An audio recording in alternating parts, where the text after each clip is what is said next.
It works. Nice. It works.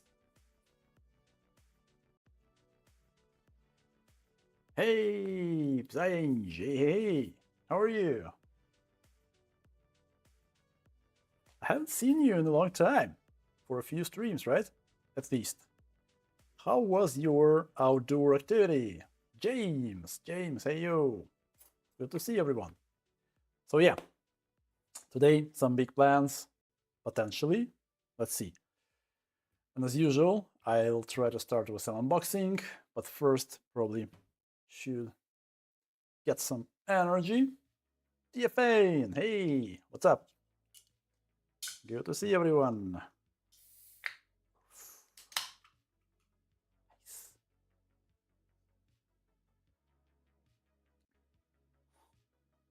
Awesome, we just finished through our Aura Festival. Nice. Will you have some photos, some videos as usual in Telegram? I want to check it. Helping a newbie to learn how to repair at the moment. Nice. Helping others is a good thing. Getting back on track. How are you? Oof. Nice. Getting used to my new setup more and more.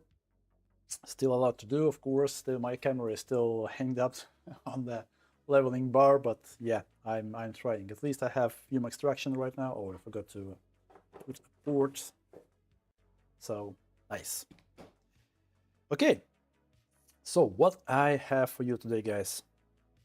This is, I don't even know, what was that? RTX 3080, yeah, RTX 3080 client board. I don't know yet what's wrong with it. I even didn't try to plug it in. And another board from previous stream, from previous, and the one and a few before. If you remember, 6800, we've managed to fix it.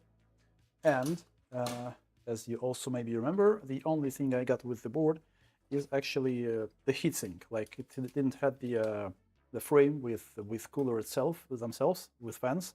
So just the heatsink. And I actually found among my donor stuff this cooler from 6800. This one's 6900. This one is, oh, I should check the title. 6800 XT.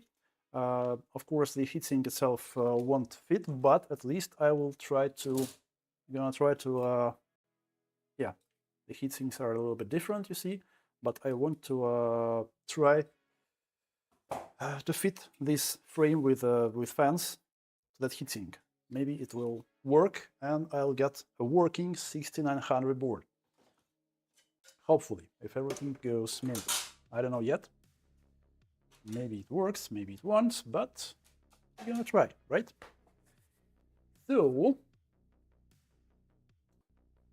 So.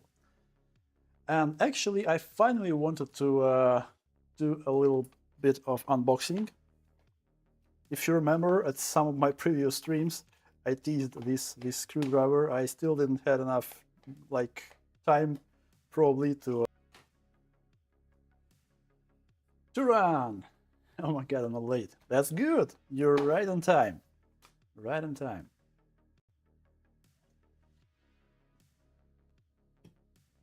Dropping some frames. Oops. Actually, yeah. 249 frames. I'm not sure what could be the reason. Sometimes my internet provider does weird stuff, but I hope it won't do it again. So let's see. Usually with the same setup, it works just fine. So I didn't change anything. Probably some kind of deviation. Hey, good to see you. What's up? So yeah, a little bit of unboxing. So this is a screwdriver, electric one. Like it's cheaper than that Miniware, I think was the name for that stuff. A lot of YouTubers actually use, like Nano, I know, use it at Miniware. The thing I don't like with Miniware actually is it's kind of flat surface on sides. Here you can see this, I don't know how it's called, At least grip should be better with this one. I don't know, like that mini wear kind of glossy, you know, slippery. At least it seems. This one is much cheaper. This is 35 euros. Mini wear was more than 100, I believe. So let's see if it's worth it. I don't know. Hopefully this one will be a good thing. Good thing. Some magnetic screw holder. I don't know. Magnetic work table. That's actually pretty nice thing. Let me try with some screws.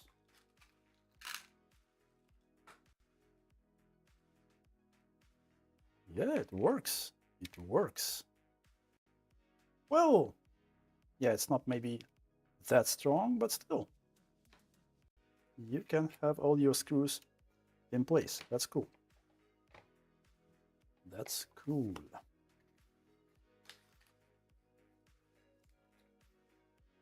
Hmm, 500 drop frames. Guys, I'm not sure. What could it be? Let me see if I have something running. Maybe I'll close, I don't know, some windows. Let's see.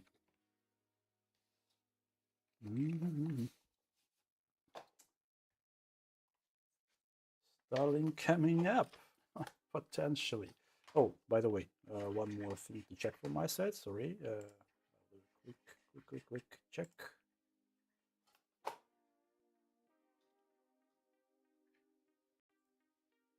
Yeah, so yeah, hopefully should be fine. Let's see. So, a lot of drops. Yeah, sorry guys. I hope it really some temporary thingy, because nothing changed in my setup. Did you try the miniware? No, not yet. Didn't try it. That's the first electric screwdriver I got. Maybe I'll be able to test to try miniware at some point, but yeah, for now this is the thing I decided to start with. How? Where is the screwdriver? Sorry. I mean, okay, like some tips. Some typical tips. I suppose that's a spare battery. That's nice. Or the original one. What else? Yeah, a lot of tips. That's cool. How much you paid? I think it was something like 34, 35. Like, yeah. Miniware is 3 times more expensive, as far as I know, at least. So, cheaper option would be great. Yeah, I hope. But oh, here it is. Nice. Damn, I like this kind of solution.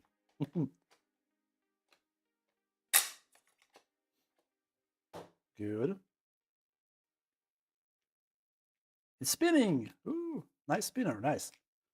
That's cool.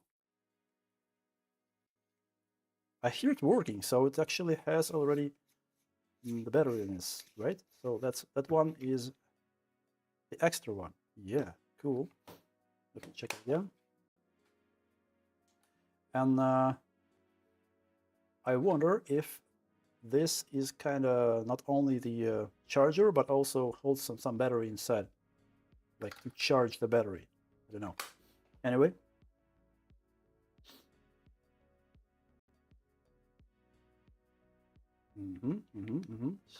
Well, the battery. Oh, that's the direction, right? Or no? No, direction is controlled by buttons. What's this? I don't know. Speed? Yeah, probably that's speed. You gonna try? What should we try unscrewing? Maybe this GPU? Maybe? I wonder what the torque is. How strong this thing is. Will it be able, for example, to unscrew the core bracket? Let's try. Will this Fit. Yep.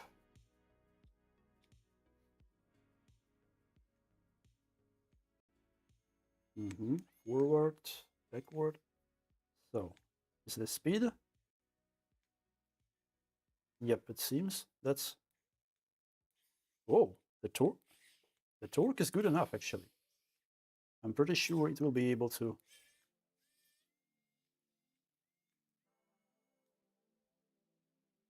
What's the middle position? I'm not sure what this thing, red thing does. I'll check the manual, but still. I like it's controlled by buttons, not by some kind of magic gestures. Yep, it does the job. It does the job. That's amazing. Okay, let's try the second position.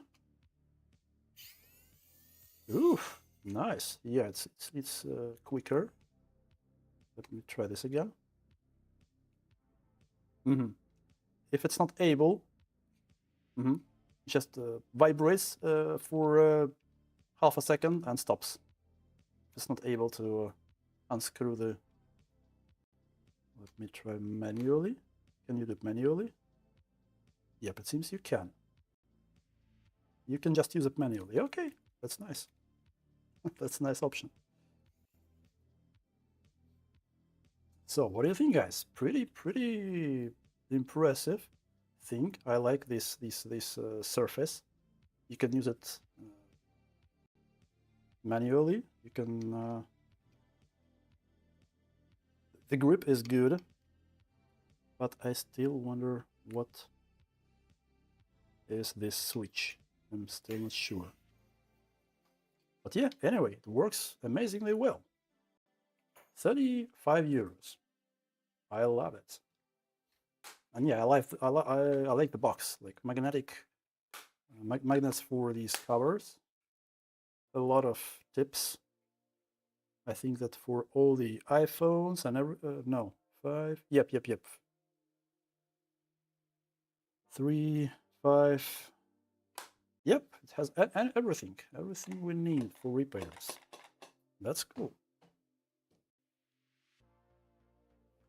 I'm gonna use that magnetic surface right now for this thingy.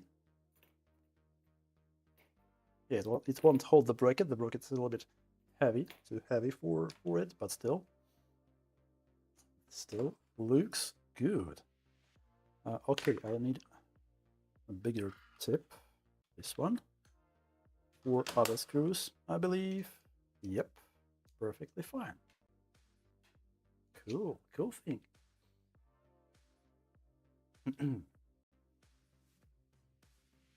Mike, hey.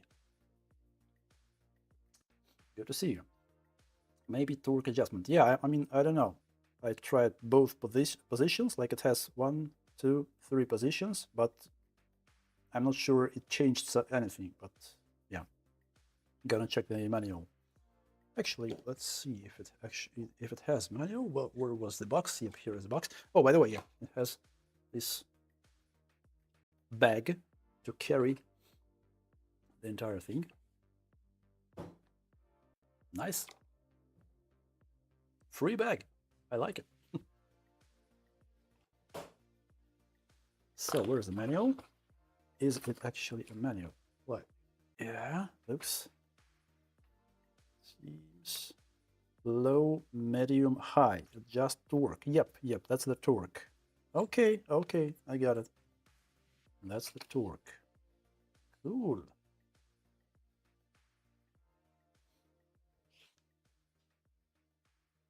So let's go on with. Yeah, let me change the title. This one is RTX 1390. RTX. I see there is no more dropped frames, so hopefully should be okay. No, for now we don't know what's wrong with this GPU. So yeah, I know it's not working, so I probably go straight to measurements without even checking it outside. Which was the high torque? This one, hopefully. Oh yeah, nice. You should hold it pretty tight. Yeah, the torque is impressive. Yes, I like it. I like the thing. Oh, it can handle some of them. Okay, manual. Yeah, nice.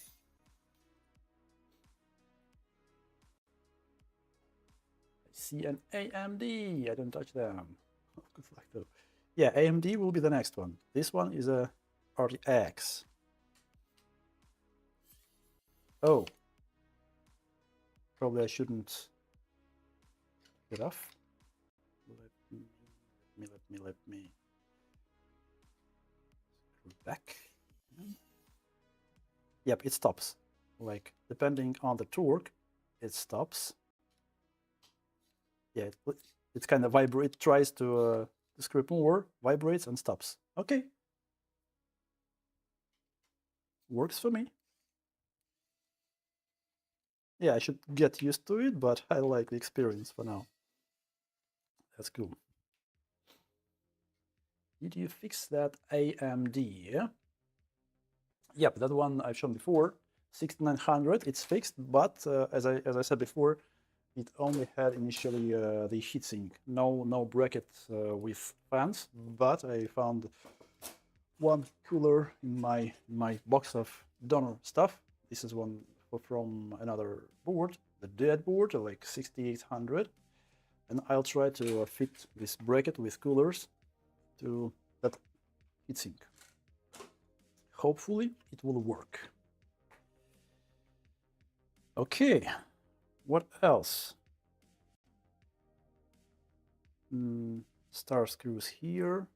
Yeah, should be unscrewed. Let's see if we have proper tips. Nope, smaller. Really? This one is too small. P6, P5, P6. Maybe it's okay. Let me see. P5. Nope. What kind of screw is it? One is here.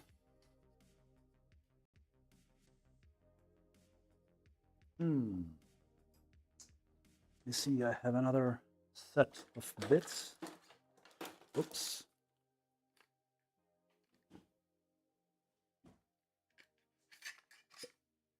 Can you adjust speed by how hard you press on button? Let me see. I don't know. Like, it's written in manual that it has 3 speeds. Speed 190, 210, and 230 RPM. But how can we adjust the speed? Oh, it actually, the same switch, it also controls both speed and torque, like high, medium, low. Both speed and torque on this single switch.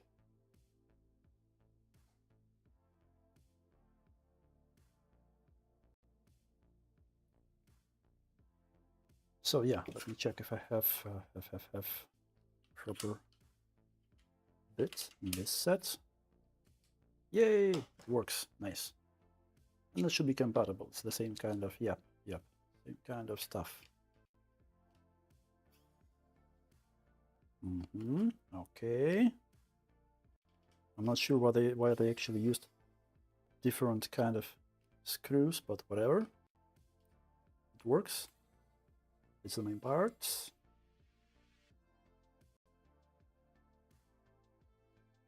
High torque. Try again. Yep. It's able to unscrew it. Cool. That was the last one, I think. Oh, here as well, of course.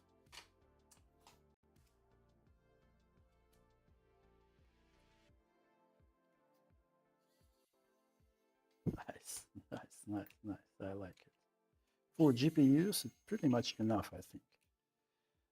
I want to try it with some consoles, with PlayStation 5s. Will it be able to handle these screws, but low speed is high torque. Yeah, most probably low speed is high torque. Should it go off now? Yay!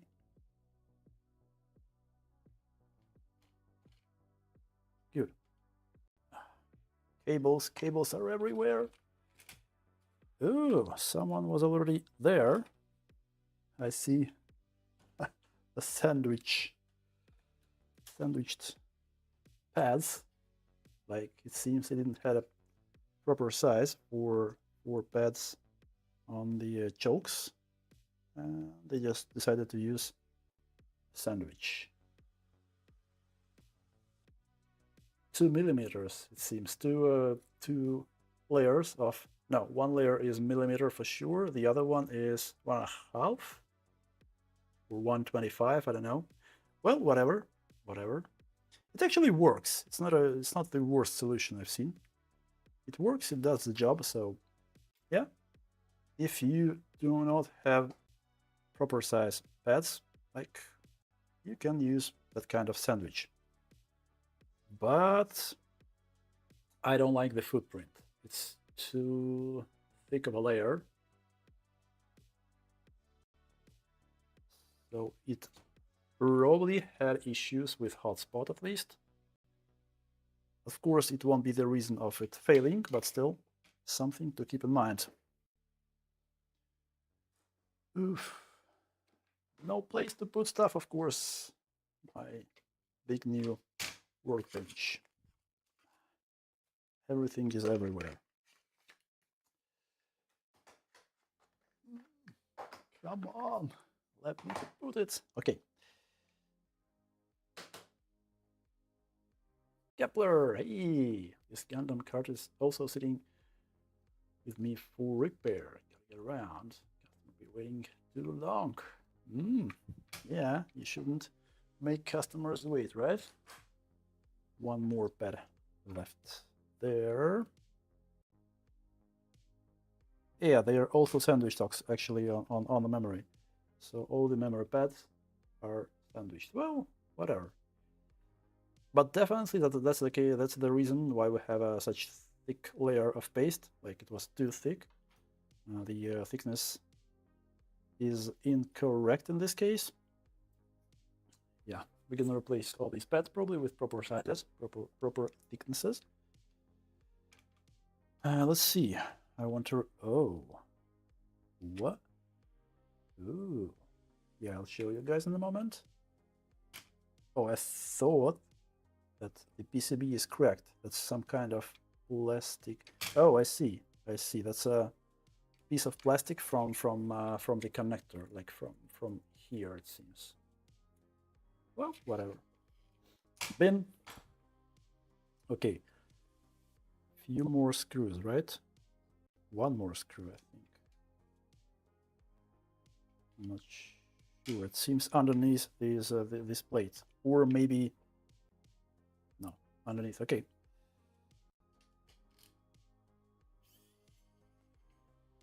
Yeah. Here it is. Here it is. Okay. Good. I like you can just throw the screw there and it sticks. That's cool. That's cool. So this frame should go away. Yeah. Good. Backplate. Any more screws or just a thermal pad? Sticky one? Yep, just a thermal pad. Nice. Yeah, more sandwiches there. For whatever reason, they cut it. I don't know why. Angle cut. Well, whatever. Let's see. And here is the board. I want to have a visual inspection probably. Or let's just measure the resistances and then have a proper inspection. IDZ Silver, sorry, didn't say hi to you. Where can you get datasheet or schematic diagram for most of GPU? There are some free resources. Check the how was it called? Reddit group called GPU repair or something like that. Recently, one of moderators refreshed the welcome message there, and he put some links with some datasheets, some schematics. I think there was a few pretty good resources. So yeah, feel free to check that thread. I think there should be some. The more workspace you have, the more you use. That's right, James. It's never enough. I don't know how it works actually, but yeah, it's what it is.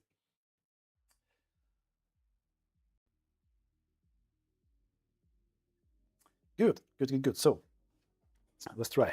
Let's try. Let's measure some resistances as usual. What do we have here? Okay, so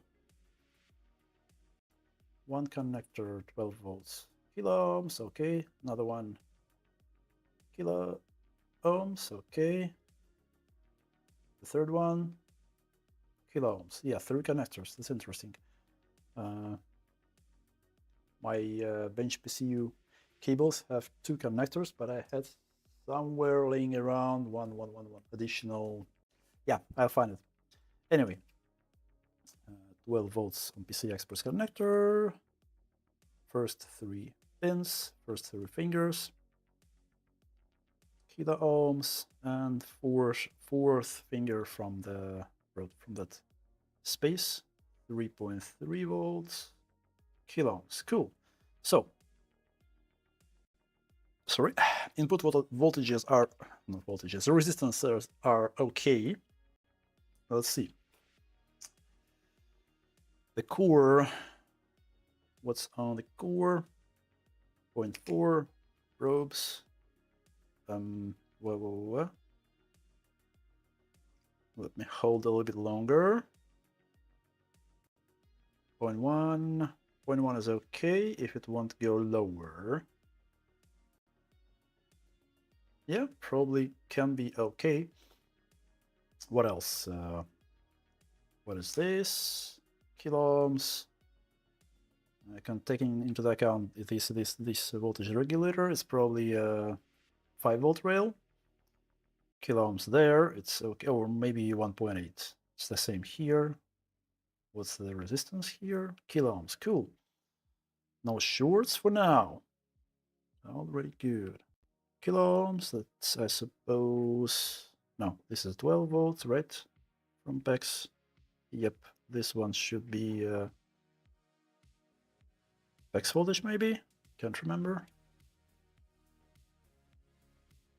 5 volts. This probably is PEX.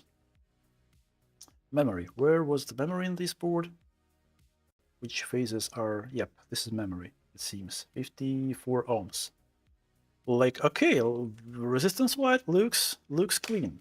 I can't see any obvious problems. So yeah, I need a cable for my bench power supply, or the third connector here. Oh, not this.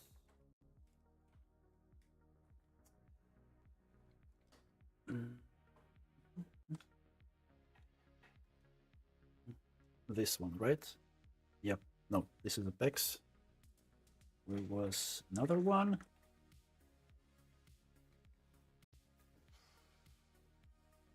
Give me a moment, guys. I need to find this connector. Oh, yeah, here it is. Cool. Found it. Should work, right? Should work. It always does. Let's see what is the power consumption, our current draw, and then we can understand if it starts. Those readings are extremely low. If I were you, I think with a short and I'd replace them all. Yeah, maybe, but so where is the it's a minus, it's power, okay. Yeah, I will definitely use some connectors here near my workplace, because that's a mess right now. Still a mess, but I'm moving little by little, step by step. Different improvements. Fume extraction was the top priority. Now I have it settled, so yeah.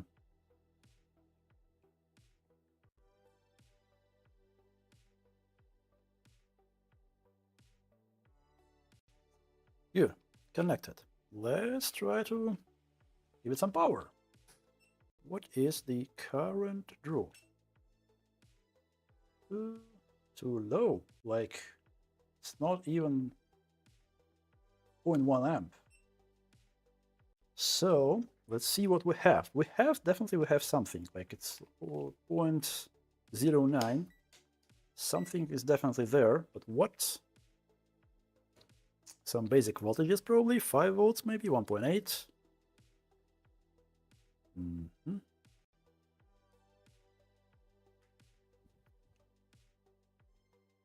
Let's start with these two. Yeah, 5 volts is there. It's also 5 volts, okay. What's this? Nothing here. Nothing here. Interesting. I don't see 1.8, that's 12 volts. Yeah, that's 12 volts. I don't see 1.8. To 5 volts, that's interesting. Okay, let's grab the board view, because I cannot remember where should be the 1.8 volts here on this board.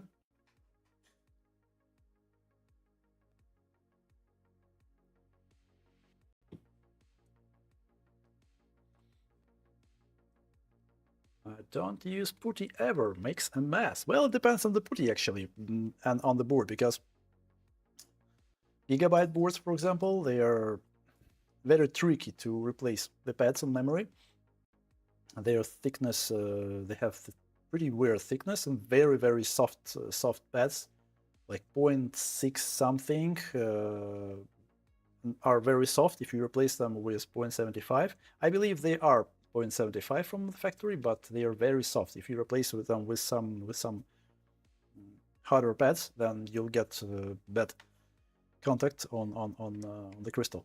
You will get issues with hotspots. So sometimes, like with Gigabyte especially, it's okay to use thermal putty if it's not too liquid. Cheating Cave Goblin, hey, what's up? Hey, good to see you.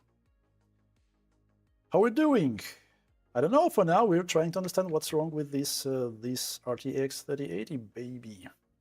If I'll be able to find the board view, I want to find 1.8 at least.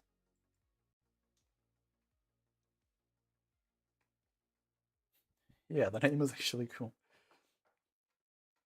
Let me see. This is a Asus Strix something, I suppose.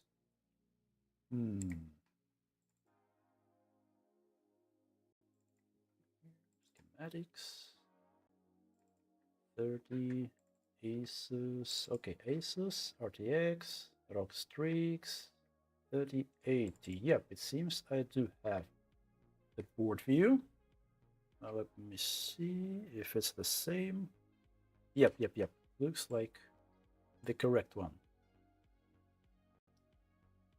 Oh, what's wrong with my Steam Deck? Stream Deck. Steam Deck, Stream Deck. I always mix them up. Something is wrong. Something wrong with my Elgato software for Stream Deck. Let me run it again. Yep, it's not even running. Oops, what? What?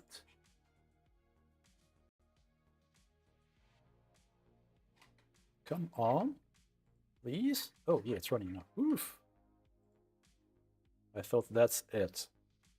I'm gonna end the stream because my stream deck is not working. But yeah, now I'm happy. So, where was the board view? Yep, here is the board view. Oof, let's see. I want 1.8 volt rail. 1.8. Where is it? Where it comes from? Oh. So this is 1.8. Again. Can I switch back to main scene? So this rail is 1.8. It's missing. We already know that. But why is it missing? We should probably check if we have enable on this PVM controller, at least. It's not probably a PVM controller. That's a earmuffs. Right, that's a converter, of course. Converter. Enable. Again, let's jump to the board view. Enable pin 12. Pin 12 should be enable. Do we have these resistors? The third one, I don't see it on the actual board, but whatever. Let's just check on the pin itself. So microscope.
Schematics. Where this rail comes from? Oh, wait, what? It's not coming from anywhere, so it potentially probably could be pulled low, but it's low. Well, what? Okay, well, let me grab the schematics.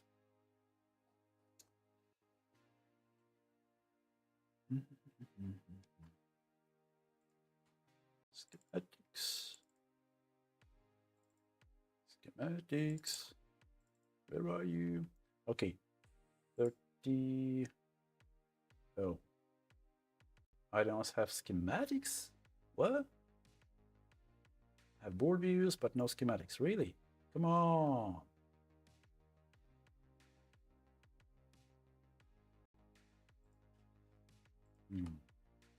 What chip it is? Maybe look at. Is it actually the only enable in here?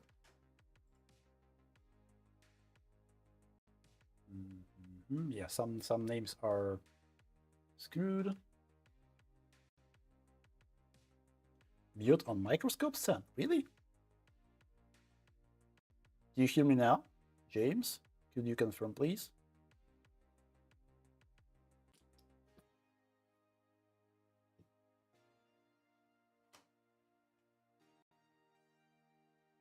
Hope you can hear me, guys. Mute on microscope. That's interesting. How could it be? Yeah, okay. Good. And you switch back to desktop, got audio back. Interesting. So yeah, when I was checking the enable pin, we had nothing there. So I'm trying to understand where is it actually the only enable pin, because according to board view, it comes from nowhere because we do not have this resistor on the board. I thought it could be pulled low potentially, but by anything. For example, I've seen these implementations, but in this case, we should at least have enable internally generated, which we do not. Or maybe we have another enable signal. It's a single channel, right? Single channel chip. Driver, hey, good to see you. Only mute on scope. That's interesting, because let me double check again, because I'm not sure I have dedicated audio inputs on microscope C. Let's try. Microscope. Oh yeah, I got it. I had overlays like scene disabled on microscope scene because I did some screenshots before.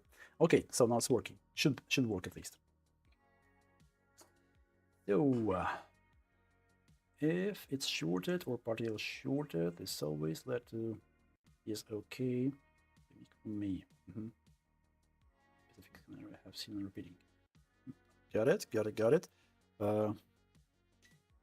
Yeah, I wanted to double check the resistance and enable pin.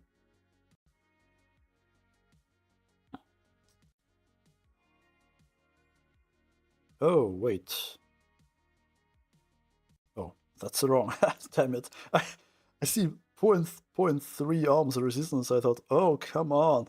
1.8 is shorted. No, that's the correct one. So yeah, few kilo ohms here. That should be okay. Enable pin itself. If it's the enable pin, infinity is open. Nothing there. Interesting. Interesting. Let's jump back to the board view. Oh, you already checked. James, yep. Thank you. So,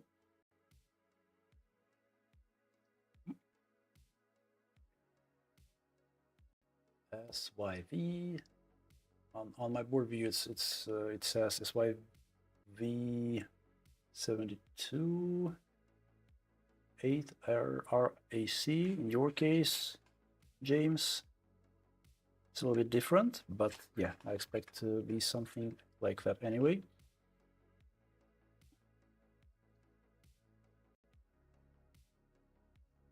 Kepler, do you mean it's pulled low when powered? Which one? The output or the enable? So let's check the board view for this thingy, for this converter.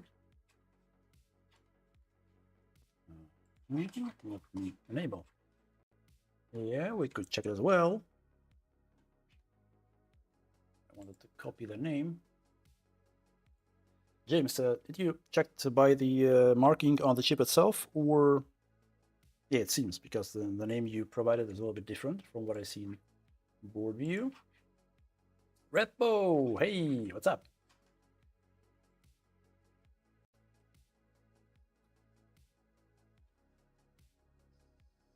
Yeah. The first link is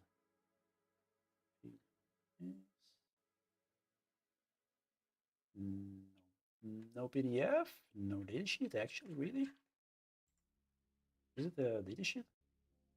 Oh, it is. No, it's something different. The pinout is definitely not the same.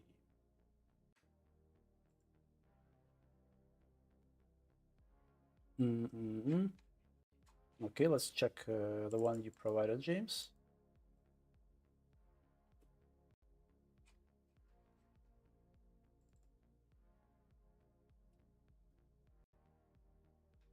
So, let's see, data sheets. What? It's not a data sheet. Let me see.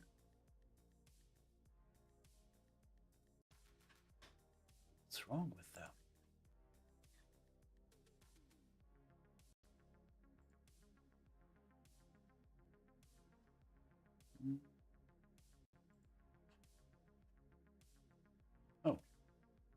It looks, yep, it seems to be something we are looking for. Let me zoom a bit. So pin 1, and well, it's not enable in this board view, at least. I'm not sure if C-Rec is the same as Euro James.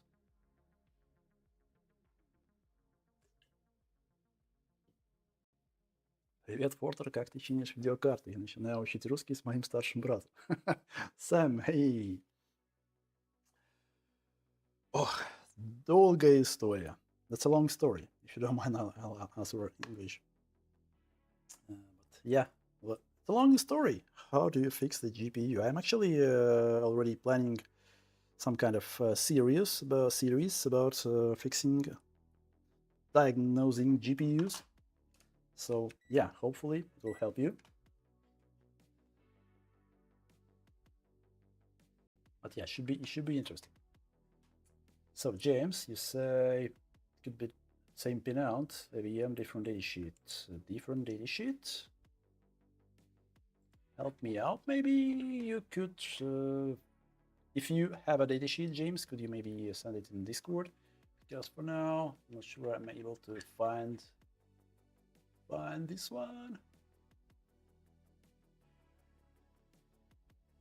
EVS CPP. What vendor is it? Silicon. Will do. Thank you. Let's try to still understand anything from the board view.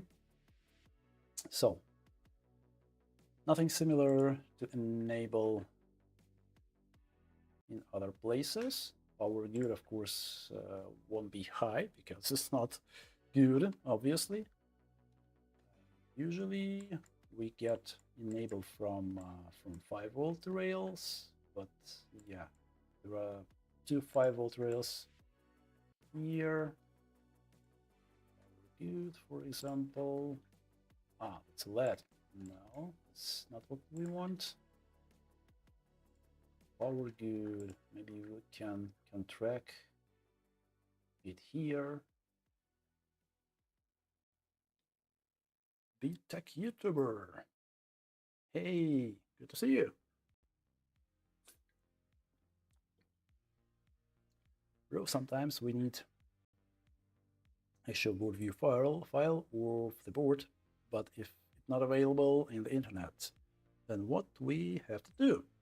Well, usually you just take the board view for something similar, like the same, ideally the same model GPU, but from another vendor.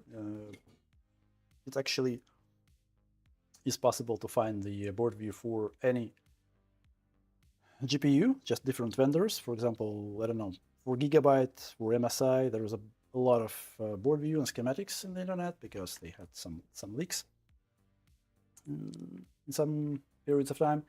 And yeah, almost for almost all of their boards, board view and schematics are available. So for example, if you have some, I don't know, power color board and there is no board view, you just find something similar.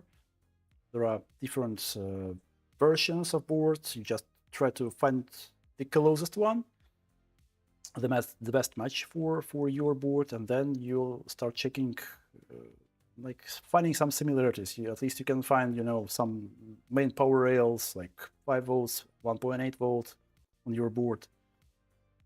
Yeah, it might be a little bit tricky to track some enable signals and power good signals, but still you can check the markings on your chips. You can understand what are the pinouts, where is power good, where's enable. For example, you have 5 volts, but you don't have anything else. You can check the power good from 5 volts, see where it goes. So yeah, without board views, it's still possible to track. Discord, send info, pin 1, pin 11, enable. James, you're my savior. Because yeah, right now I'm building, as I said before, I'm building a big database of rich tech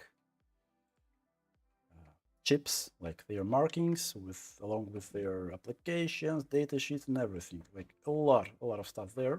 But yeah, it's not that easy to build it. Yep, I see. Thanks, James.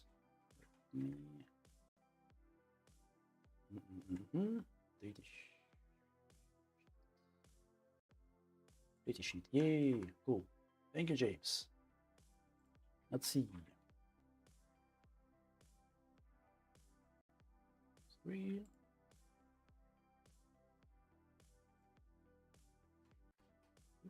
Oopsie. So, pin 11, you said, right? Pin 11. Let's see. Should be enable. In this case, yeah. Let's see, pin 11 enable. By the way, what does this board view tells us about pin 11? Let me see. Pin 11. Yep, some no-name thing. Okay, let's jump into the microscope. Let's see what's on pin 11.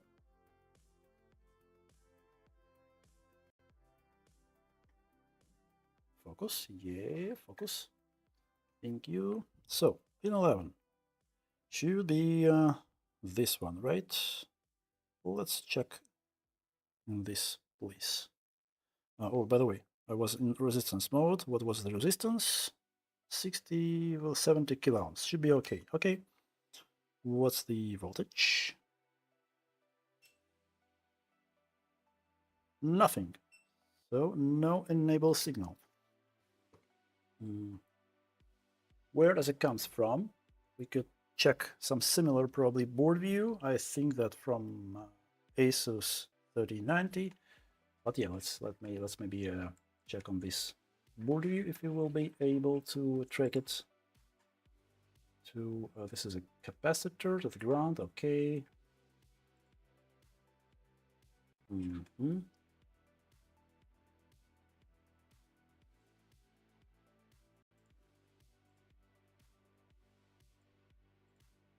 What else? Test points.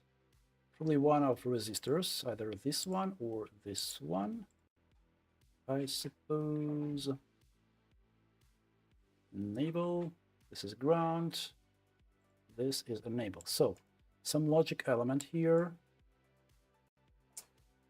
Well, let me open some schematics, maybe for 3090. Because otherwise we'll be walking in the fog. ASUS.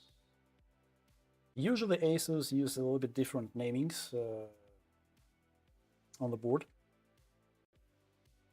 So it's better to use ASUS schematics rather than anything else. Otherwise it will be hard. It will be really tricky to find anything. Let's try 3090, I don't know. U212. What is it? Oh, by the way, I've actually tried the Sumatra PDF, I think reader was the name for PDF reader. And it's pretty good. Pretty damn good. I like that reader. Yep, it seems that's our guy, 1.8 volt enable signal, U212. Yep, 5 volt power good. Oops, sorry. Pin 1. Stop, Adobe. I hate you. So, pin 1, pin 2, pin 4 as usual. Let's see if we have anything on the input itself. Pin 5, pin 4. U212. Where was it? Okay. Let's go back to the board. U212. Is it here? Let me double check. Yep, it's here. 212 is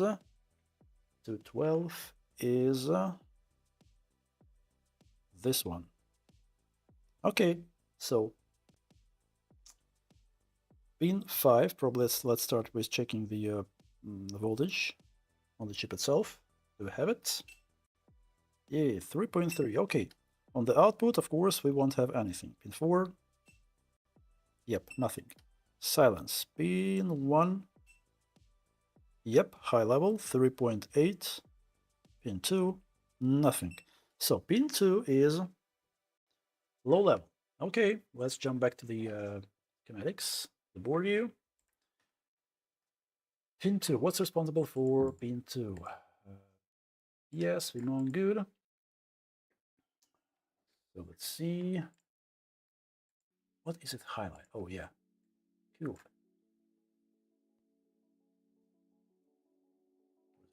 Coming from? It can be pulled low. Okay. Oh, that's the only place, really. No, that's not the only place. Okay. Where else? Damn, sometimes I cannot understand how the search works for Adobe. Some weird places. Yeah, let's start with something. So it can be pulled low, for example, by this MOSFET, right? PQ3.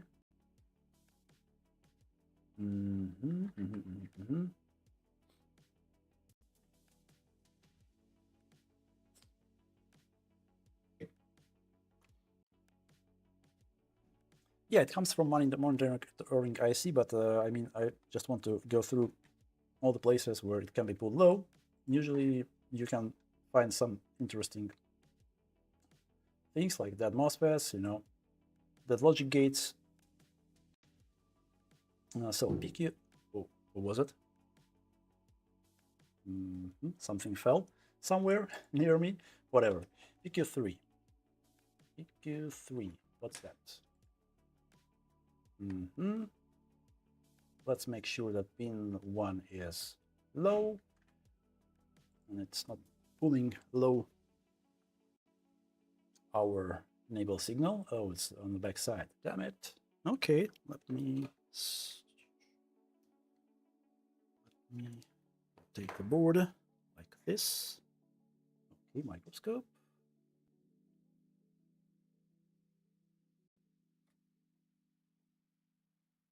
Oh, it's not installed. Okay, that's better. That's even better. That's even better. What else? What else?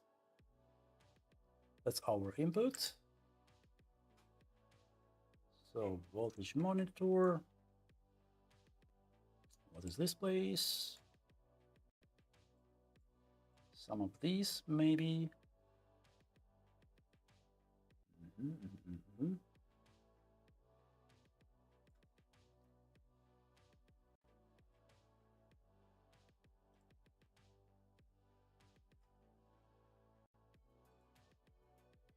Yep, that's it. Okay, okay. Let's get back to the another place. Another place. Okay. Less things to check. Let's see. What is this? 255B. It could also potentially pull the signal low. Let's double check it.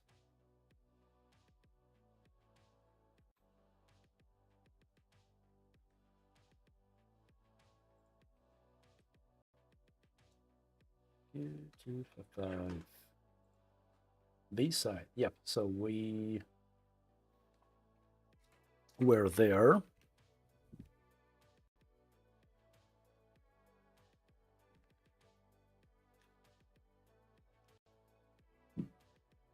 Here it is. Focus, focus, focus, focus. Which pins these were? Pin 5. I expect to see low on pin 5.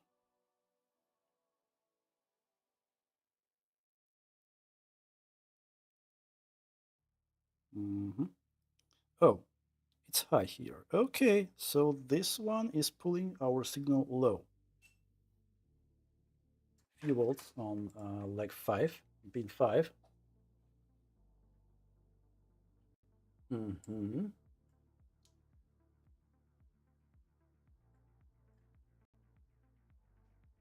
Good. That is something already. So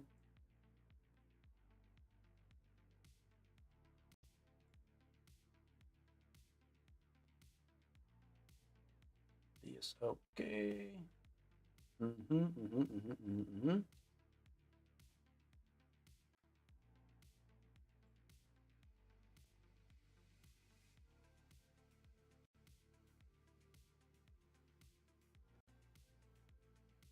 So it's not pulled low by this one. Let's check the signal, right? Pin 2. I want to make sure that this is exactly the place. Pin 2, oops. Okay. Pin 2, yep, pin 2 is high. Wait, what? Pin 2 is high. Interesting. So pin 2 is high. In case when pin 2 is high, pin 5 should be low. But pin, let me show you again the schematics.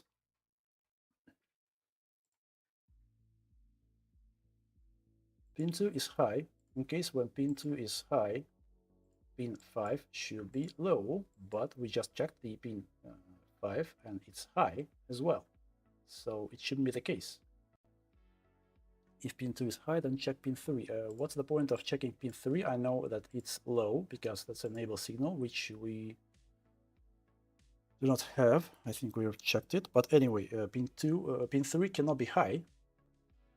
Like if pin 2 is high, then pin 6 should be pulled low, and there should be nothing on pin 5.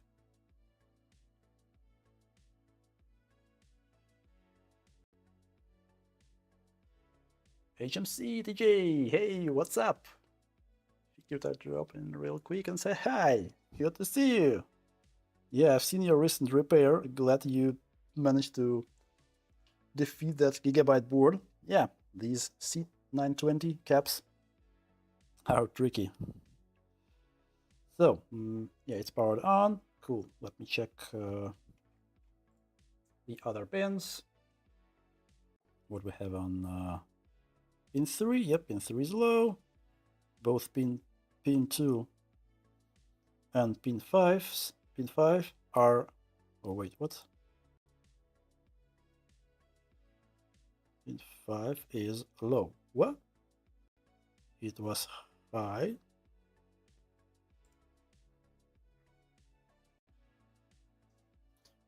Wait. Shouldn't be the case. Oh yeah, okay. So pin 5. Wait, what's wrong? I just checked before. Pin 5 was high. Now it's low. Let me double check. Pin 5 is low. Maybe I read it wrong before. Funny.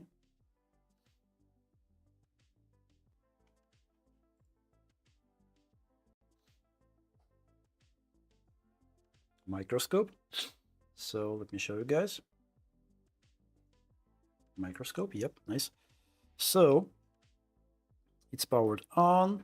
Pin 5 is low. I'm pretty sure I've seen high before, but maybe I was just touching something else. Pin 5 is low. Pin 2 is high. Pin 3 is low.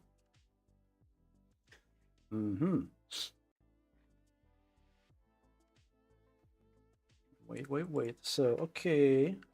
Let's get back to the board view. So, pin 2, pin 5 is low. Pin 3 is low. So it's pulled down somewhere else.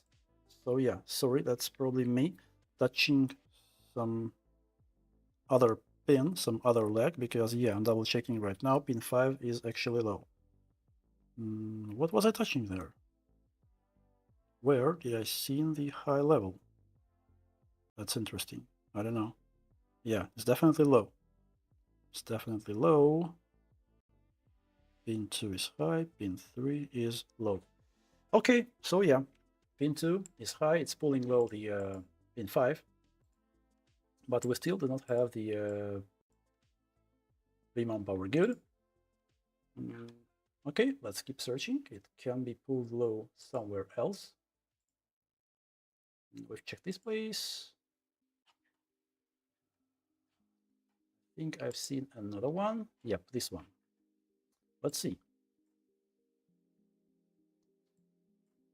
It can be pulled low here by, for example, any of these. right? Or somewhere, no, low perf. Let's hope that's not the case. Let's start with these guys.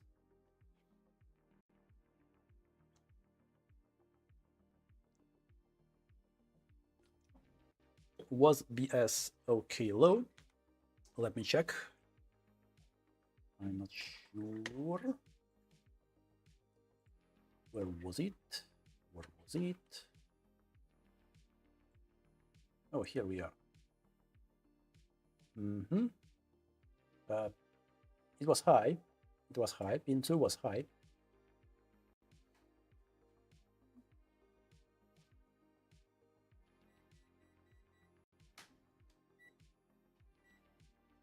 I would like to avoid removing anything to just pass the boot sequence. I would like to understand what's wrong.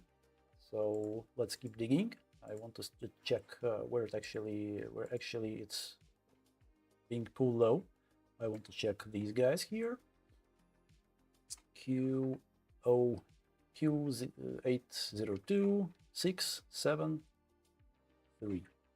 Where are they? Q802, for example. Yep, here they are on the back side. All of them are close to each other. That's good. Easier to find, easier to check. Let me rotate the board. Yep, here they are. Microscope.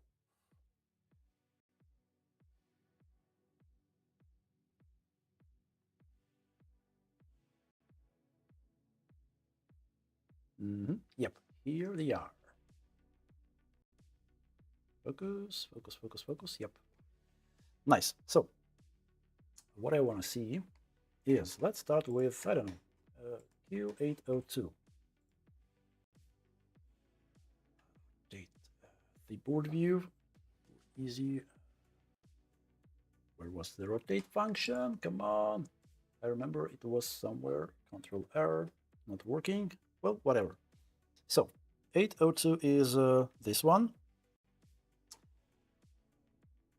And pin 1, for example, should be low, right?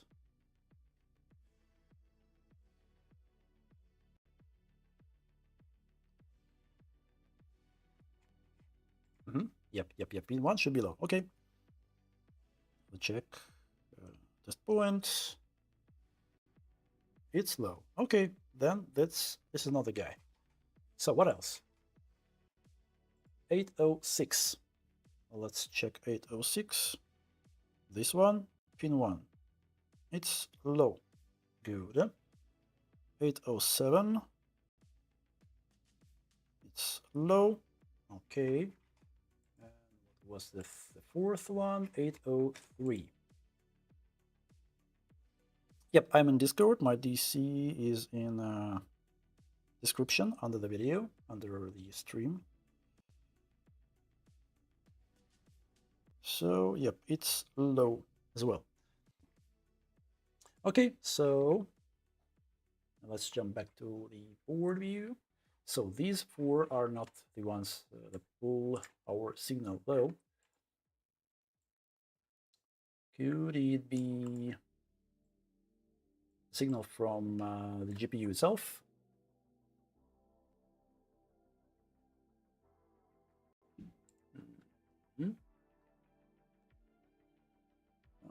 Okay. R536.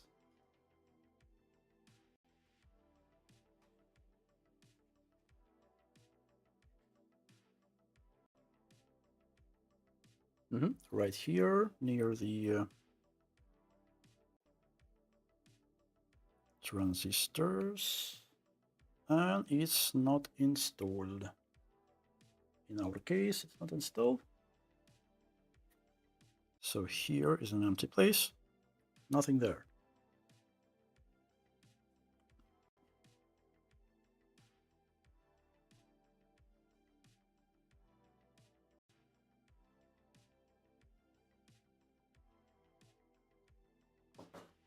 Okay, well, let's think. What else can it be? Let's jump back to the board view, the schematics.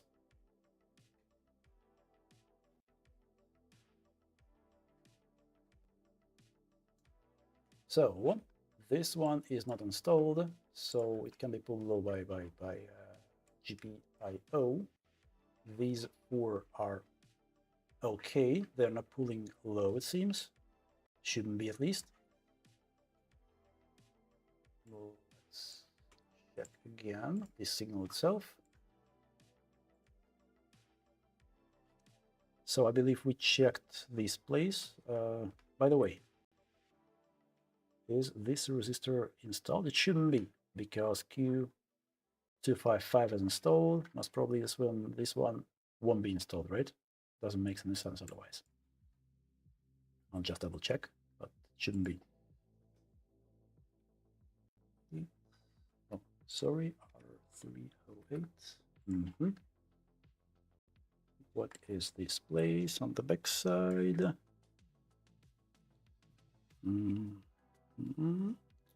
Back side near these three. Yep. It's not installed, of course. Okay, so this one is not pulling it low, so pin 5 is low. This is our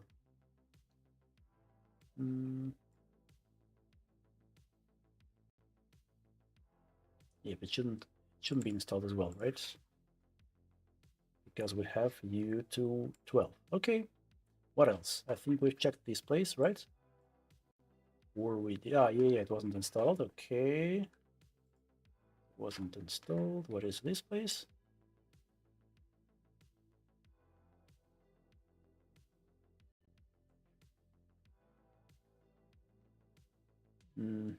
What is this place? It's also just the input.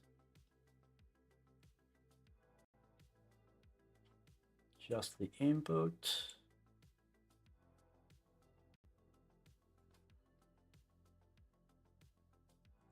Where is this resistor, for example? R339. I doubt it can be pulled low, but still. 339. Oh, it's near. Let me check under the microscope. Yep, it's not installed, of course. What else? U44. And sometimes they can be damaged and pull the rail down. It's installed.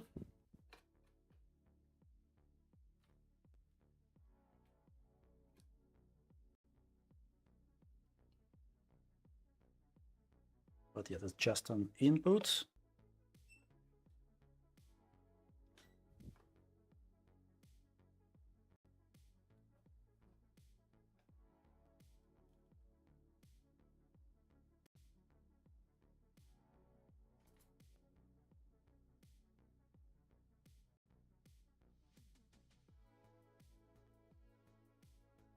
Oh wait, 2 ohms. 2 ohms on pin 2 on U44. That's not how it should be, I believe, because let me show you guys. Here is the schematics. Yes, Vimon power good is actually pretty low. It's 2 ohms. It's not a high current rail. It shouldn't be that low. Like, I just checked this pin 2, on U44, and it's 2 ohms. It's a little bit too low. So this voltage rail, this signal rail, Vimon power good, which is generated by power monitor, I believe, has a too low resistance, 2 ohms. Sloth, what's up? Good to see you. How are you? So yeah, we're trying to understand what's wrong with that 3080, and yeah, it seems that Vimon power good is a little bit too low. This signal shouldn't be that low, 2 ohms. It's either one of these MOSFETs,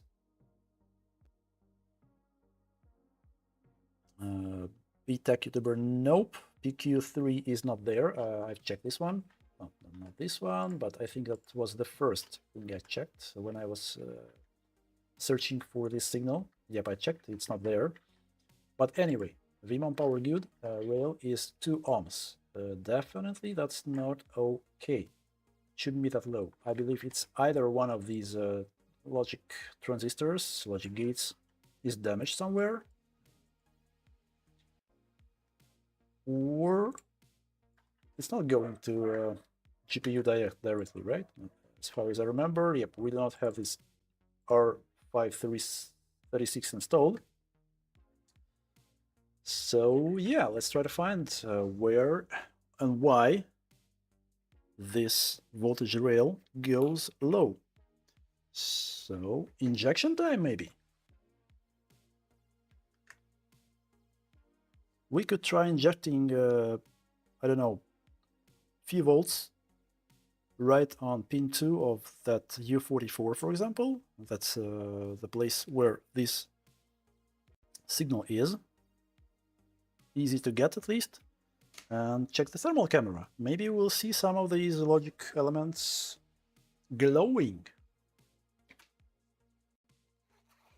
If you have another ideas, guys, yeah, feel free. But for now, oops, I dropped the adapter.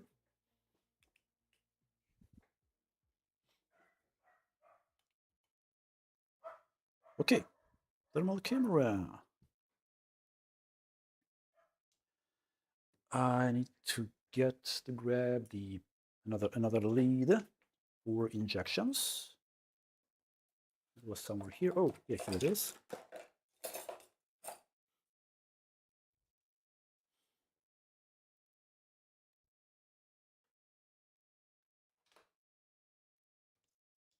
Will it work? Will it work? Okay, hopefully. 1 volt, 1 amp, for example.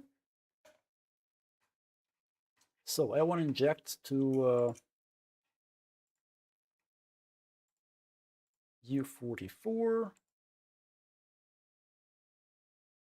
Did you try Thermal Master PC software? James, I tried. It works on my gaming PC, but not on my streaming PC because it conflicts with Elgato.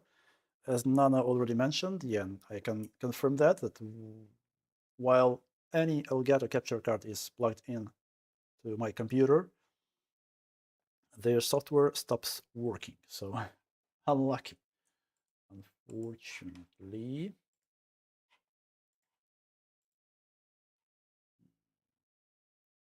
Yeah, I was trying to find that U44. Yep, here it is. Pin 2, right? Pin 2.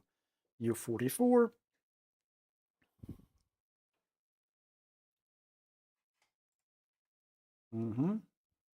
It's a bit tricky to get to pin 2.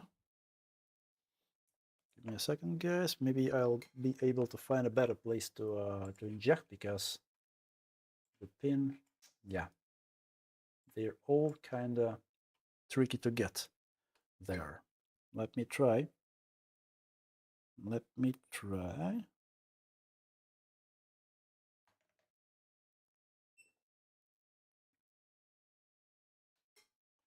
Bro, most of the time U44 is faulty on this card. Oh, good to know. Oh, wait, what's wrong with my thermal cam? But still, I would like to confirm it with at least thermal cam. If thermal cam image will be okay, then we could just try removing it. If you say, what's wrong with my phone software for thermal camera? Glitches. Is it my adapter? Is it my port? Maybe my port got dirty, I don't know. But my thermal cam is not detected. Let me clean the port. Oh, yeah. Whew, some dust. Some dust over there. Let's try it again. Please work. Please work. Come on. Oh, yeah, it's working. Okay, so let's see. I'll try to inject to pin 1 of this chip. Let me set a focus. Yeah, let's see. U44, you say, right?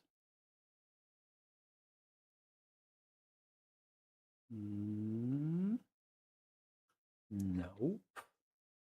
Wait a second. Wait a minute. It's actually another one glowing. Give me a second. I'll double check. So pin. Let me show guys. So this is U44. Pin 2 is our power VMON power good signal.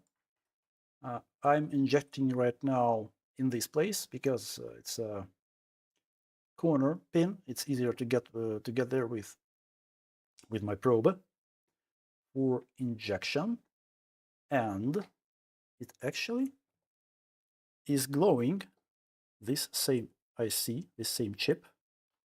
Let me take a closer look, like this. Yeah, you can see it. Good. Let me touch the pin 1 in this case. Yep, the chip itself is glowing. It's not U44 which is glowing right now. It's this same chip. So here, pin 3, I'm injecting in this spot and it's glowing, not U44. So it seems that Q255 itself, this Q255, yep, I'm injecting to pin 3 here and it's glowing. So it seems this one is damaged.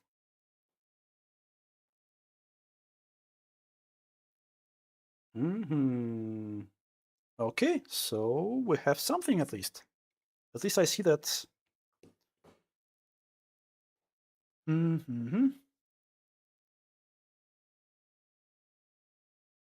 I like to inject at a different location if same chip glows.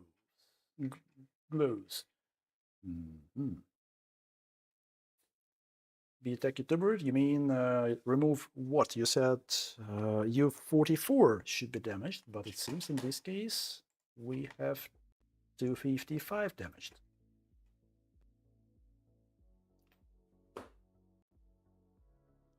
I think I have these transistors, by the way, because right now I have a big order of rebuilding X080 boards, a lot of these boards to gaming 6700, and these things are everywhere in these DisplayPort parts. So exactly to N702.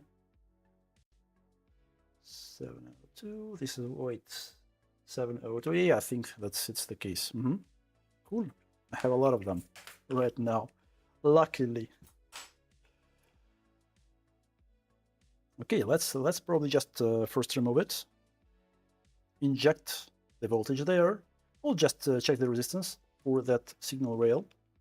If 2 ohms go away from there, then we're good. Let me clean up the deck. Everything is everywhere as usual.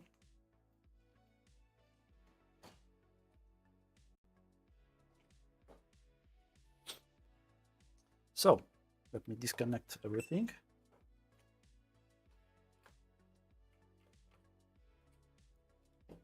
Just to be sure. And yeah, I wanted to actually use the hot tweezers for these kind of jobs. Right now I usually do, but as you could see in my Discord, unfortunate thing happened to my hot tweezers. Like, yeah, one of the tips, the original ones, which came with the tweezers themselves, just broke off. The tip broke off. Like, that's the second cartridge from their set. For the first one, the tip broke off a few weeks ago, and here goes the second one. Where are the GBC tips? I actually was thinking today, James. I was thinking about getting two 10 cartridges of this shape, specifically for these hot tweezers, from GBC, like 35 euros each. I think I'm gonna get them because, yeah, as I said, this big order of mining GPUs. Yeah, with hot tweezers, the job is much easier. So specifically for this one job, I'm ready to grab them because, yeah, for these cartridges, you can see one of my cartridges, which I had before, which I used as a replacement for the first one, is also kind of bad. So yeah. Okay, let's just use the iron here, not the tweezers.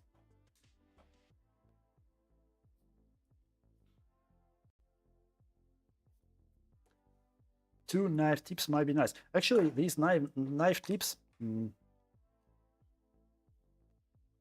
they're too big for these chips. I was trying to use them to place these chips on that mining GPU, but then they're too big.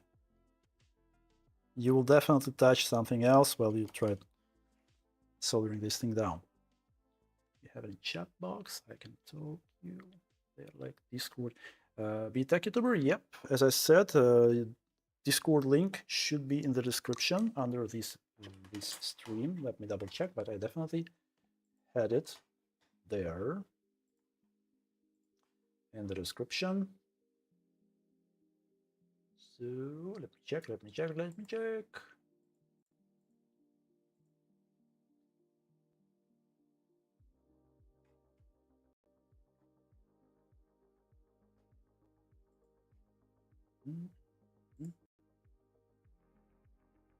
Yep. My Discord link is in the description.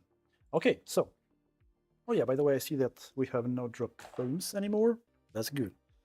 Yeah, let's desolder this bad boy here and check if the low resistance goes away.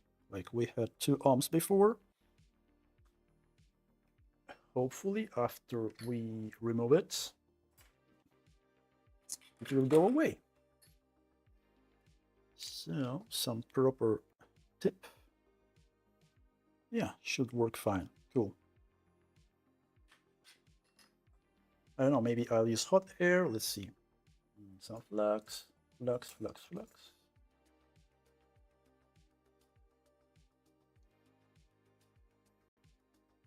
A little bit of ERSA.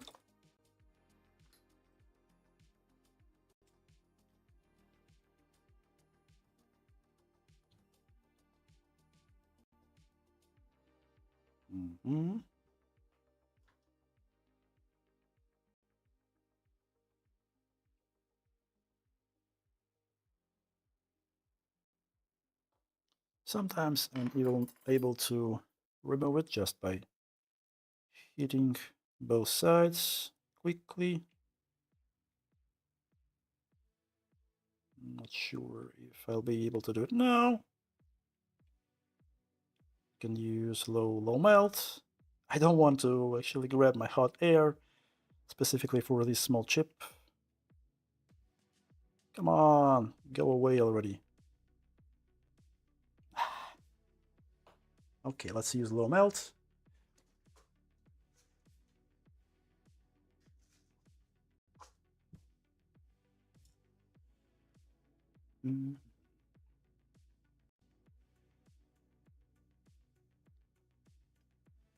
How you handle the smoke of flux? Oh yeah, I forgot to turn on my fume extraction. Actually, let me show you. Soldering Dutchman, hey, good to see you. So yeah, the thing you can see here is the port for my fume extraction, and it's actually pretty much powerful. Let me show you. Like even if I solder somewhere here, you can see that all the dust, all the fumes go into that port. But yeah, my noise cancellation tries its best, because for now my extraction fan is still here in my room. I want to move it to the attic, but I'm still not there. Oof. Forgot to switch the scene, of course. Microscope. Come on. Come on. Yeah, microscope. Cool. Okay, let me remove Let me wick off these lattice solder, and I'll use low melt then.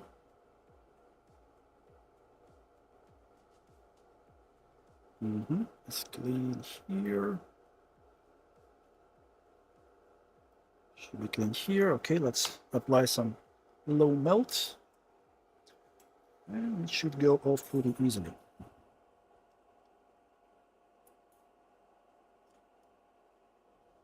Yep, here is low melt. Oh, of course, I should have some flux.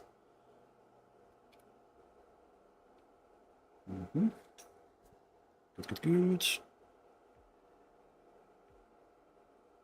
1, 2. I'll prepare my tweezers to grab the thing somehow. Yep. Thank you. Now let's clean this place. Again, some wicking.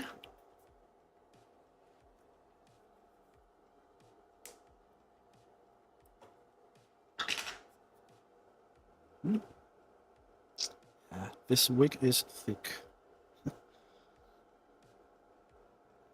I have another wick 2mm, I think, but it's not as good quality as this good wick.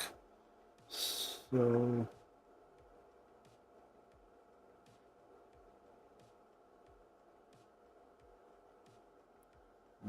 just a little bit more. I'll do a corner cut, angle cut, to get there. Stop moving around. Yeah, I think we're good. So, flux cleaner.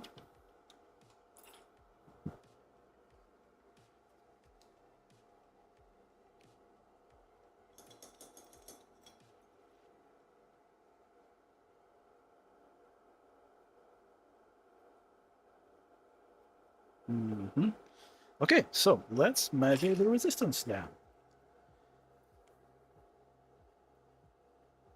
Chill and relax, Mr. Mick. Hello, good to see you. Good to see you. How are you? I saw that Kester linked Jews. I wonder if English should to Germany. By the way, yeah, I've seen a lot of good feedbacks about the Kester. But yeah, for myself, I got some Stano, and well, I'm happy with it. Okay, let's check the resistance on pin 3. In that place, we just removed the transistor. So pin 3, what's the resistance now? Oof, 19 kilo ohms. So the short is gone. Low resistance is gone. Before we had 2 ohms in this place on this logic signal VMON power good. Now we have 19 kilo ohms here. Cool. That's what I would like to see. Let's solder in the replacement. The replacement transistor, where was it? Oh, here it is, I found it. Grab it. Stop jumping around.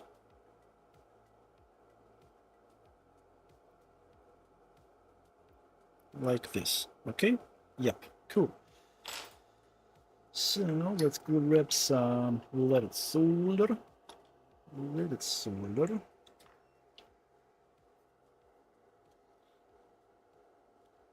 What was wrong with card?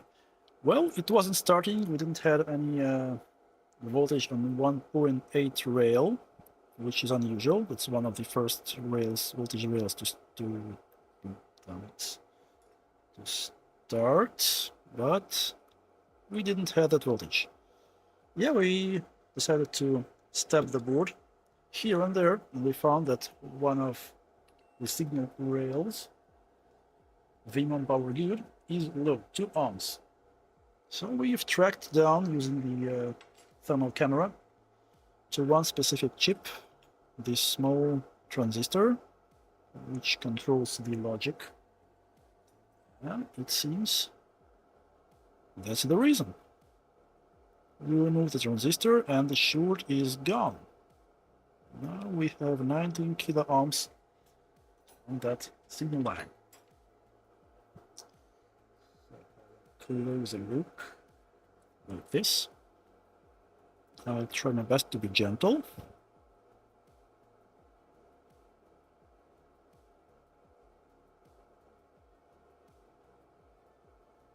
Hey, I took the solder. What's wrong? Where is the solder? Let me grab more. Something is definitely not okay.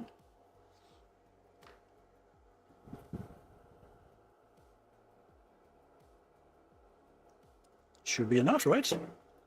And I'll add more flux, just to be sure.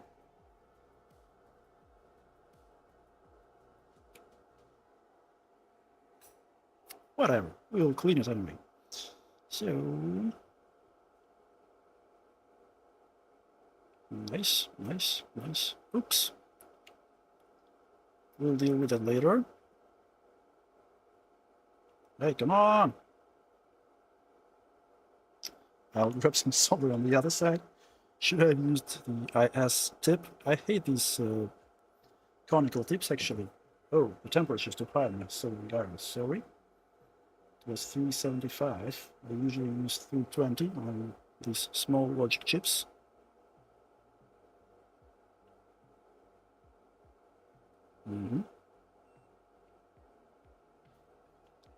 Go away, bridge. Come on. Damn, I should rig it. Doesn't want to go away.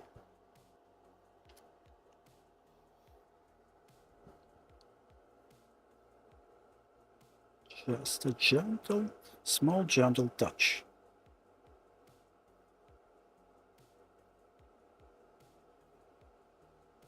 Come on.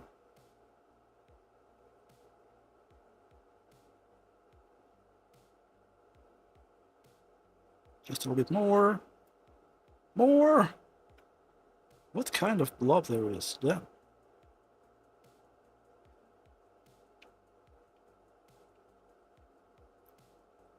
I'm sorry.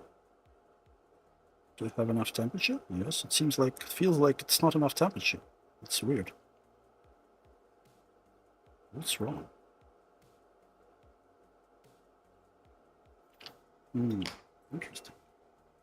Is the ground pin maybe? Yeah, pin 1 maybe ground, that's why it's not sticking. Whatever. Whatever. Just tiny little bit more. Very... yeah. It seems it's a ground pin, that's why it wasn't hitting good enough. Okay, I'm happy with that. Let's clean the area with flux cleaner, and let's give it some power. Hopefully it will work now. I touched the cap a little bit. Damn. Okay. Whatever.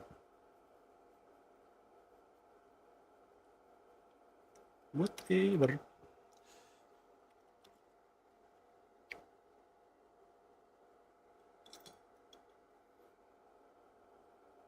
Come on. We want to see it clean. Well, I should check it first probably, and then do some final cleanup. Yeah. Let's double check the resistance. Let's check the resistance again on that pin. So pin 3 was it? Right. Yep, 16 kilo ohms. Cool. Okay. I want to plug it to power supply, bench power supply. Let's see if the current draw is okay. And if it is, then I'll do some final cleanup and I'll try to use it with my test bench. Maybe we'll see a picture.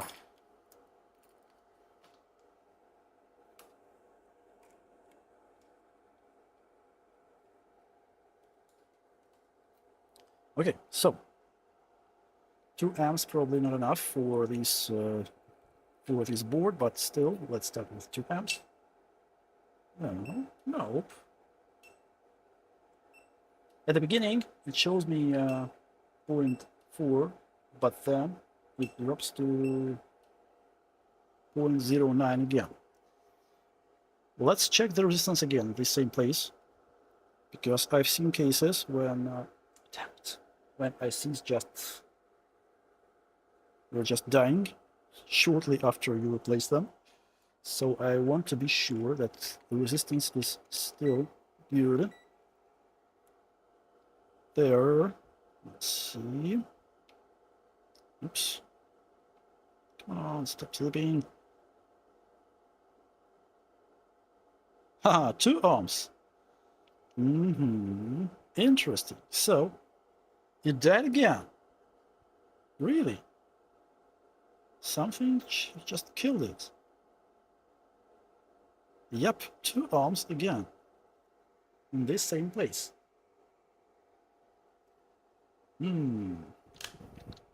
Interesting. What could have killed it? What could have killed it? Maybe, just maybe. Lurk.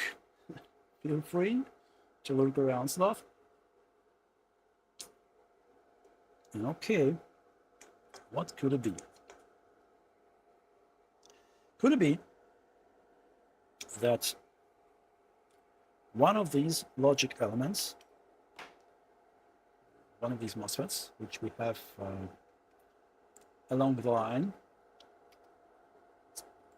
what's the name of this signal? For example, I don't know, somewhere here, for example, what if one of these MOSFETs is shorted but not to the ground, but pin 3. For example, we could get some high voltage to that MOSFET. I think not MOSFET, but to that transistor, Q255. Will be the case. What was that? Q255. Again. This one. So it's shorted again. How can it be? How can it be?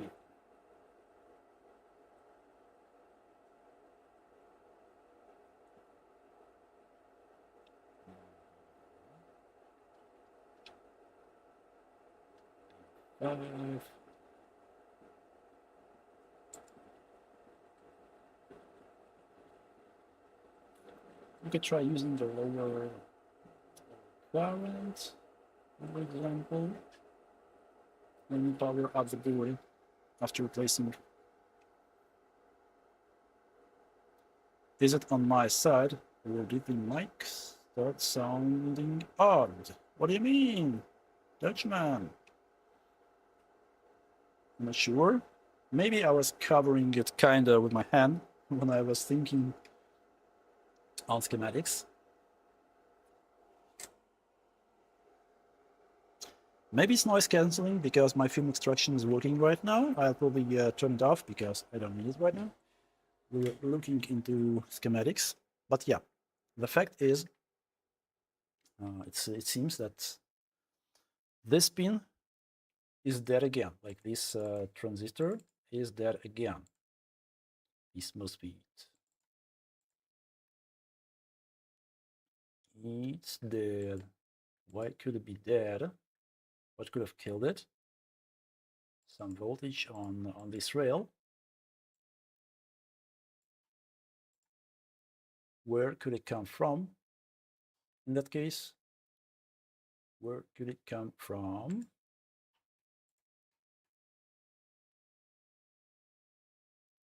Transistor wants to be a fuse. Yep, you're completely right. Okay, let's I don't know, maybe let's try these to check these 4 transistors. which we've seen before. Q8, I think Q802, 4 of them. Maybe some of them is shorted, for example, from pin 1 to pin 3. In this case, we could get some high voltage on the rail, which could have killed the MOSFET again. Could it be the case? Could it be the case? Froderinos, hey, good to see you. Hey, why there is no music again? Damn.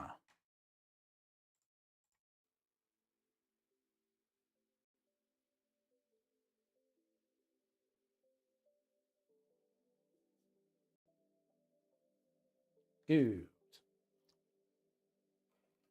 So I thought that, for example, one of these, oh, you can see the microscope, sorry. One of these 4 guys might be shorted, for example, from pin 1 to pin 3. It could have killed our MOSFET. Okay, let's check them. So, multimeter, resistance. So, pin 1 to pin 3 on 4 of them. Kiloohms,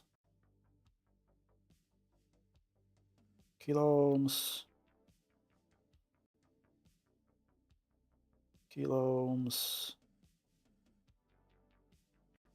kiloohms. Okay, so they are, seems to be okay.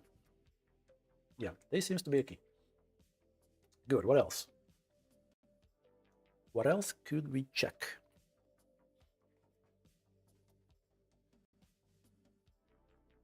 So this resistor is not installed, so this part of schematic, we don't need it anymore.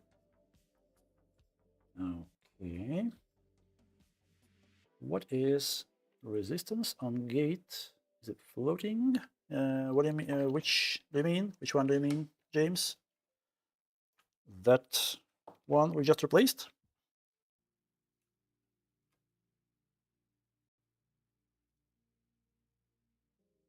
Or these 4?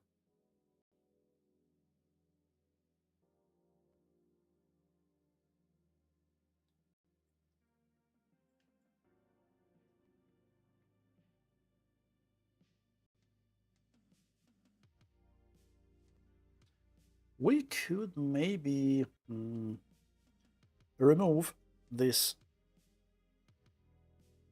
Well, no, I don't want to remove it completely. I don't want to remove it completely. Yeah, let's check other places. So what else? Q255. Q255. We could check what's the level for this PFM skip signal, for example. Q255. Which one is it? Top. Yeah, that's the one we replaced. So, is it sure that, for example, from pin 5 to pin 3 as well, or only from pin 3 to pin 4? Let me double check. So, oops, damn, still sharp. Okay, so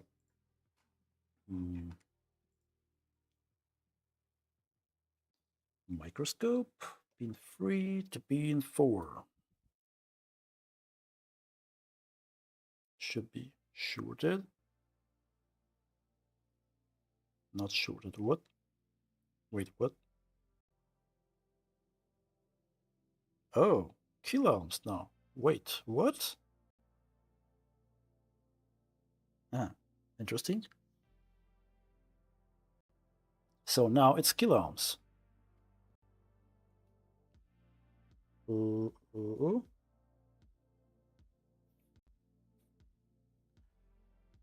Could it be because of capacitance?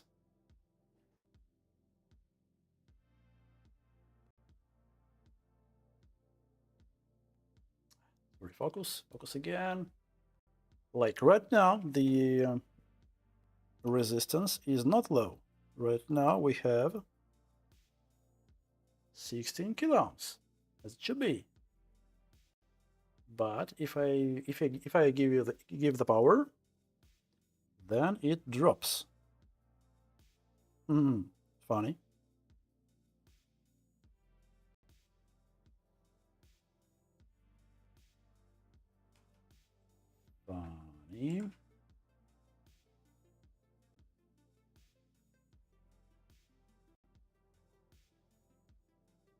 Okay. Yep, I just gave it the power, and let's check the resistance again. It's low, right? Yep, 2 ohms. What?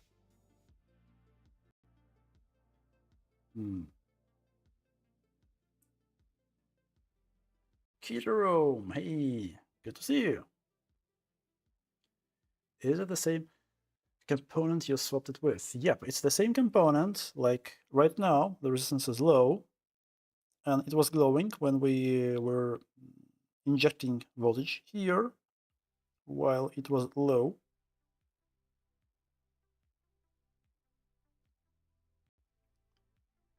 But after some time, resistance gets normal. Thank you, Kitaro.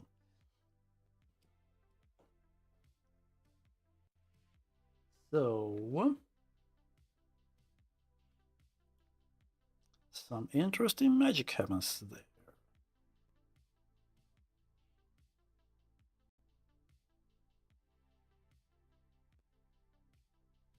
Wait, what? Wait a minute. Wait a minute. E2.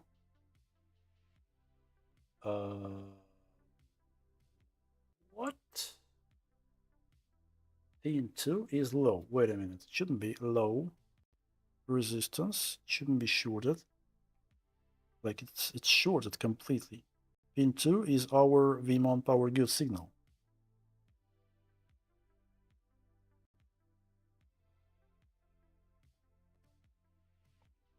So this one right now is shorted to the ground.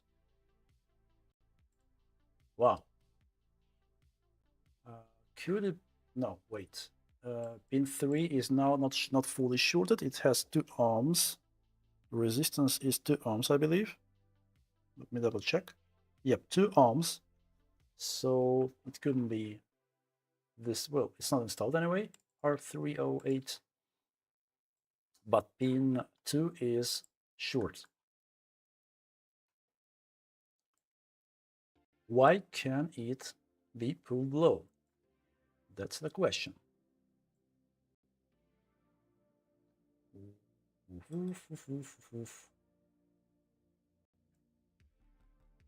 What is it?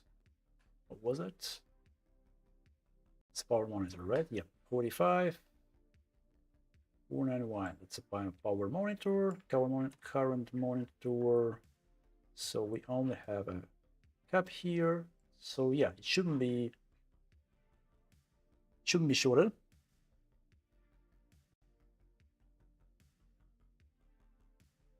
We could let me think. No, I don't see a reason why it can be shorted.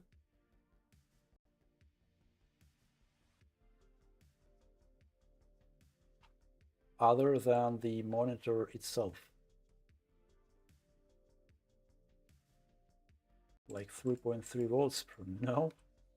This cap or this cap went bad. No, I doubt it. I doubt it. I want to see when this signal gets normal resistance. No, it's still low. It's actually rising. It was 2 ohms before. Now it's 4 ohms, almost 5 ohms. Yeah. Slowly. But this one is still shorted, right? Yep, this one is still shorted. So, 0.3 is now 5 ohms already. Oh, stop it. Dobby.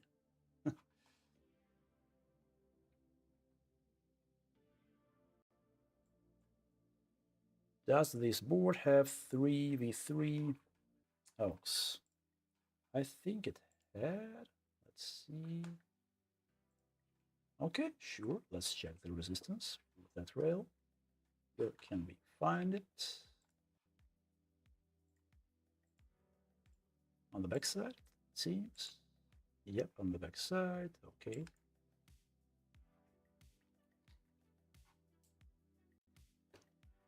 So backside.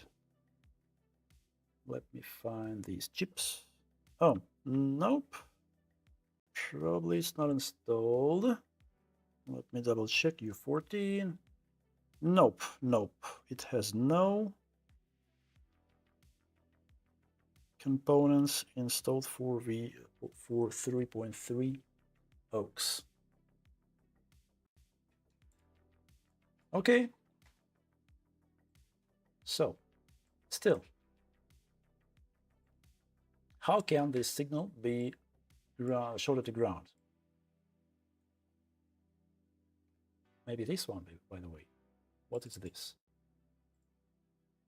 What is this? I mean, if this component is damaged, if it's shorted, but in this case, how can this MOSFET die? No. Oh no, it's not dying. Wait. I still cannot get to how can it be pulled low? Because of this.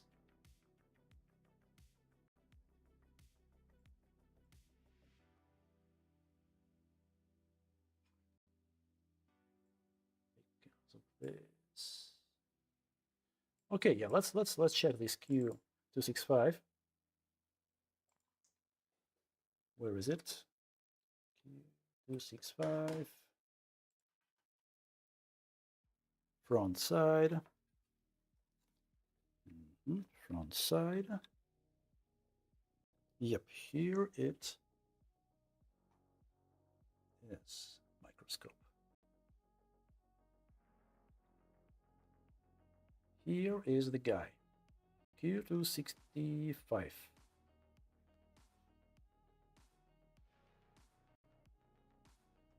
I want to check the resistance between pin 1 and pin 2.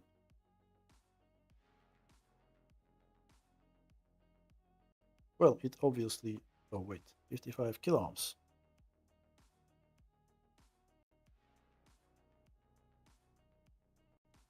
$55 kilo ohms.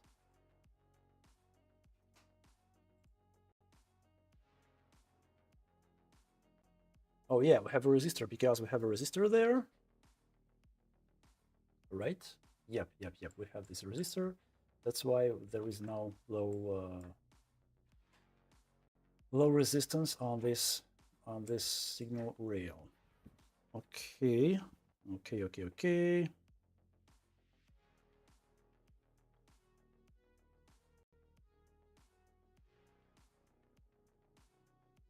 Oh, by the way, right now this pin is back to normal. Pin 3 is back to normal. Well, not fully. 8 kilo ohms, 9 kilo ohms. It's rising. 10 kilo ohms. So yeah, pin 2 is still shorted. What? Pin 2 is still shorted.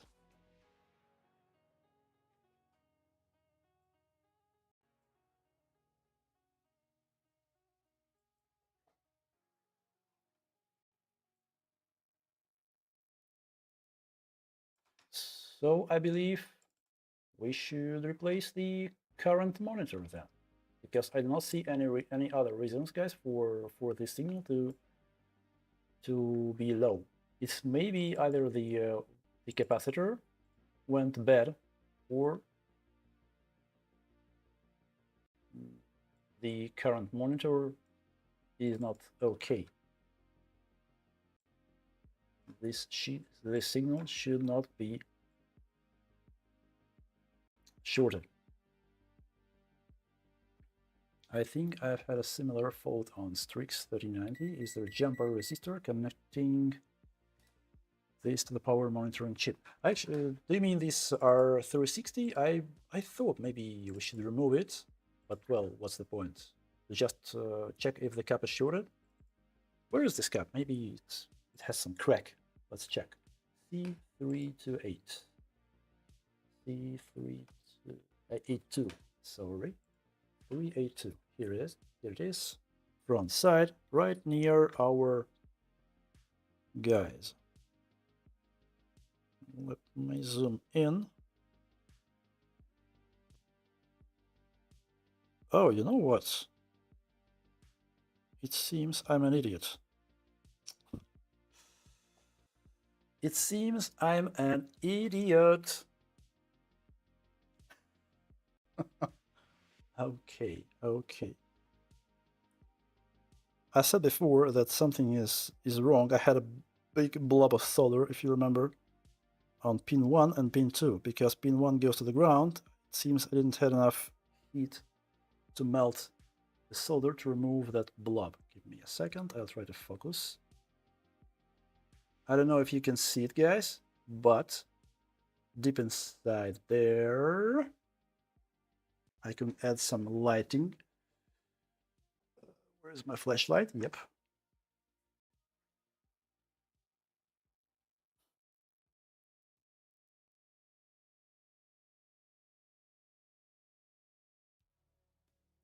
You see?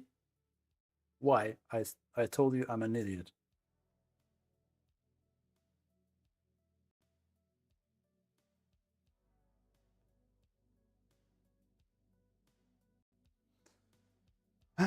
So maybe it is working. Maybe the MOSFET actually was okay.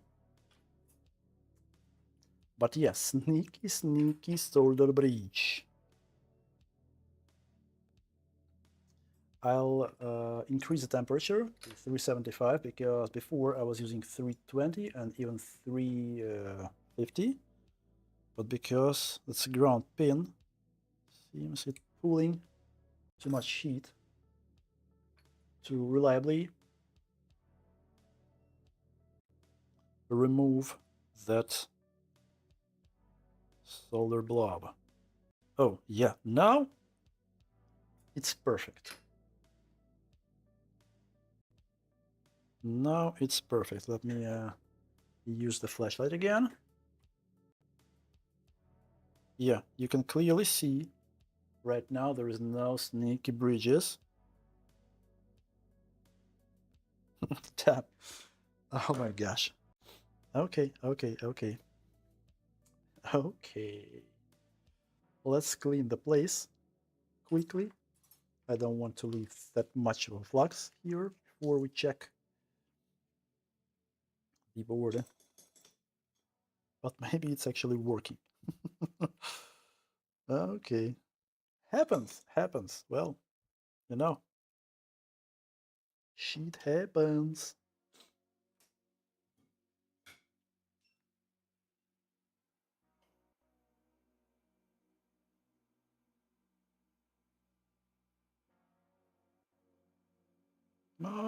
Yeah, I think just enough to check if it works.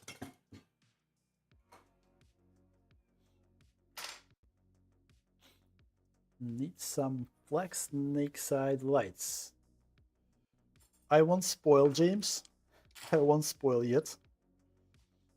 Okay, so let's give it some power.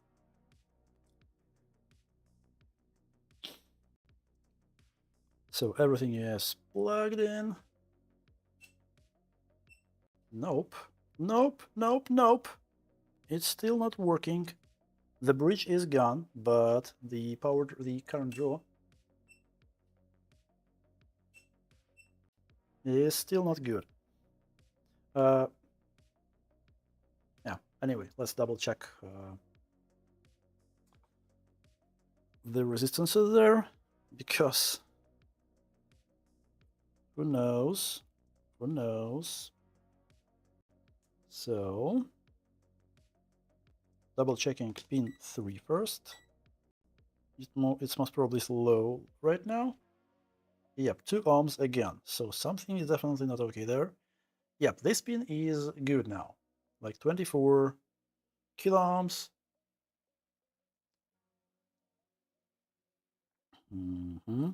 Okay, but this one is low again. So pin 2 is not affecting. Pin 2 is not affecting. This one is low. But again, it's growing. 2.3 ohms, 2.4 ohms, and over time it will grow again. Mm.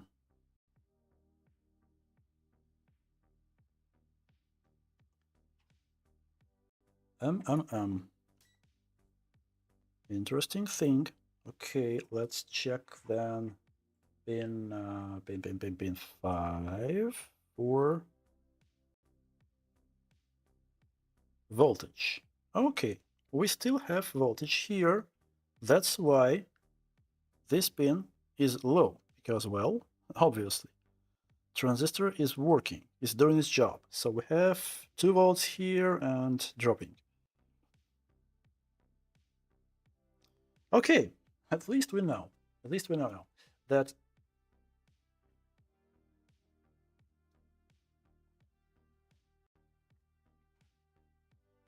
this one is what pulling the signal low. So it's not the MOSFET initially was bad, which we thought, but this signal is high right now, so it's pulling this one low. I'm pretty sure before I couldn't see any voltage there on pin 5. Let's double check. So pin 5 is low. What? It is low, but as soon as I turn off the power, it goes high. When we have the power, this is low. As soon as I turn off the power, it goes high. So it means that while it's turned on, yep, this signal is high. It pulls this one low. But when we turn off the power,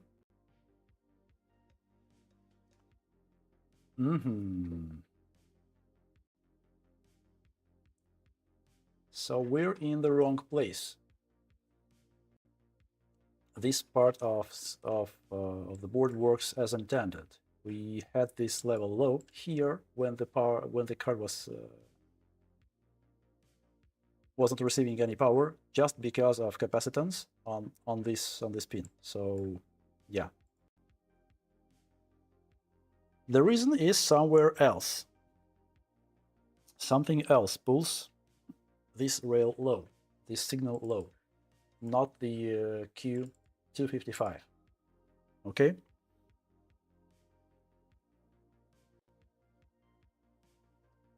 I think that BTech YouTuber before said that he had experience with these ASUS boards before, and in his case, it usually was U44, like this one, which was pulling the signal low. We could maybe measure it on pin 2, like between pin 2 and the ground, right? Let's try. Let's check the resistance. When it's powered off, Well, it's the same signal. Wait, what? Oh, voltage, sorry. Well, for now, this signal is okay. This is the same pin. Pin 3 here, into here.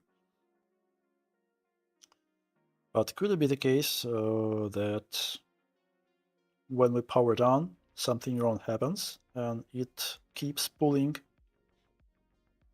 I forget to switch the scenes. So yeah, I was showing that this is U44. This is pin 2, the same place as we have here, pin 3.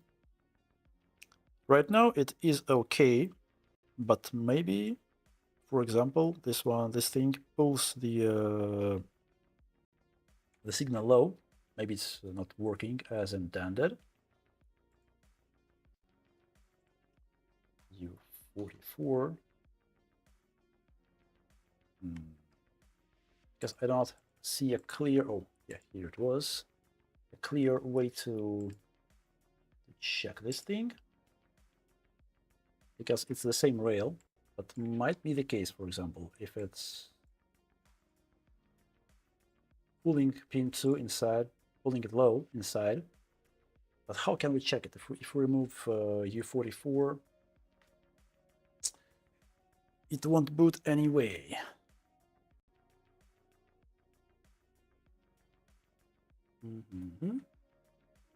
How can we reliably check that, for example, that's U44 without replacing it? That's what I want to say.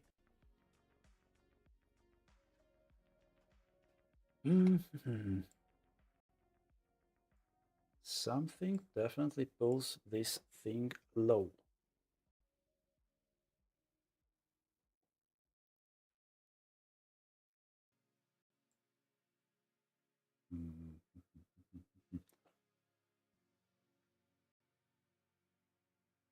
The funny thing is, when we were checking with thermal camera,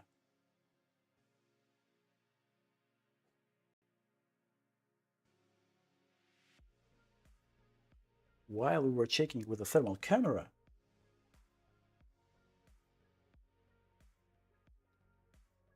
this Q255 was glowing. Only this one. Well, yeah, because it was pulling. Because yeah, that's right. I'm thinking, how can we reliably check? That's right, because we had some voltage on pin 5, it was pulling it to the ground. When we were injecting the power here, it was flowing through the MOSFET to the ground. That's right.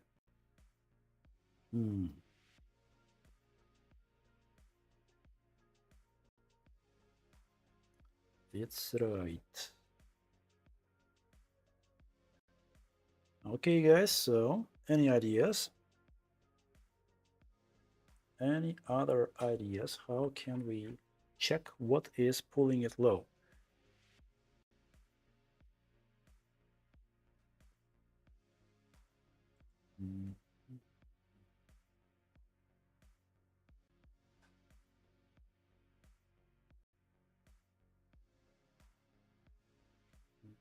Check the power monitoring chip.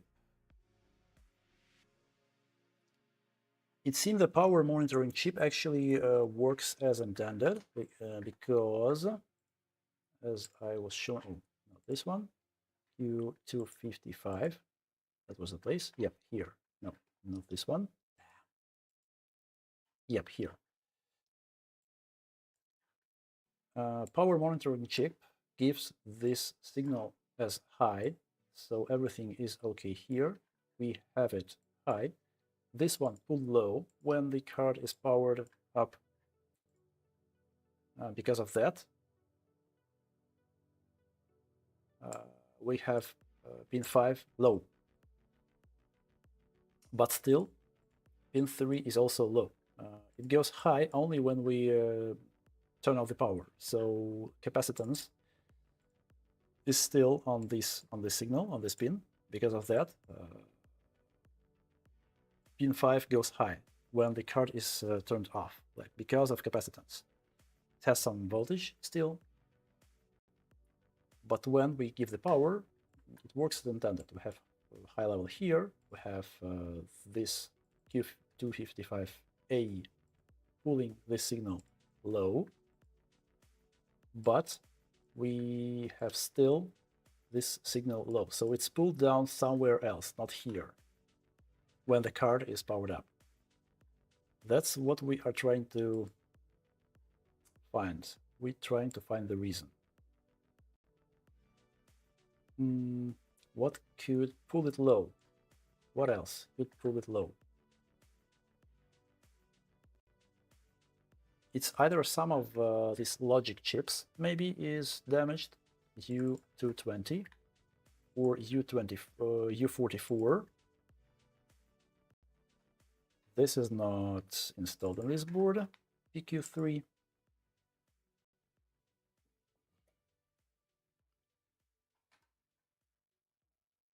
This is U44, yep, that's right.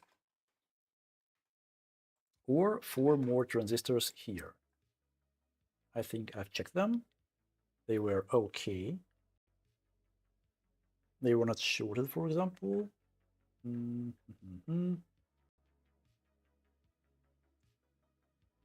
of them had high pin 1 when the card is powered. All of these pin 1s are low. So it's either one of them is damaged. So we have 6 elements basically. These 4 MOSFETs, U44 and U220. U44, these 4, and U220. Yep, that's it. 6 elements where this signal comes or goes from. And it seems one of them is somehow damaged because it's pulling the signal low while it shouldn't. Have you checked the diodes? Which ones? KT-ROM. This is not installed.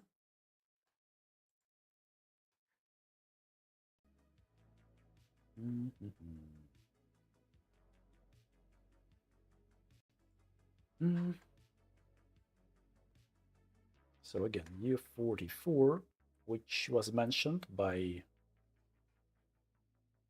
VTech YouTuber before.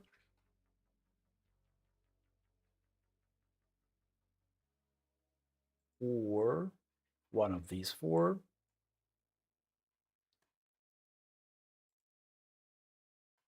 This one we've already checked, we've replaced it. It seems it's working just fine because with the previous one it was the same, so it's pulled low somewhere else, not here.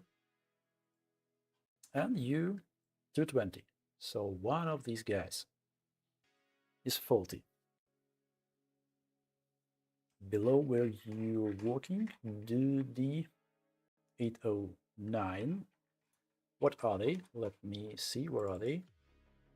D809, right?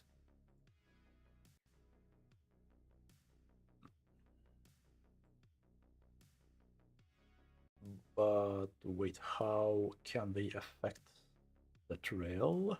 Give me a second. No, do you mean the PFM skip? It's pulled low, so it's not this voltage rail, not this signal. This signal is okay. It's pulled low where it should be pulled low. What's wrong with this PDF viewer? Come on.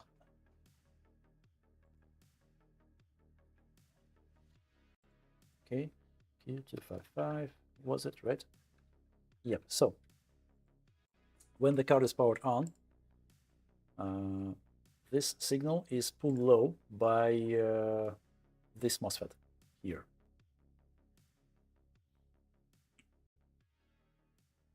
Yep, VMON is low, Kepler.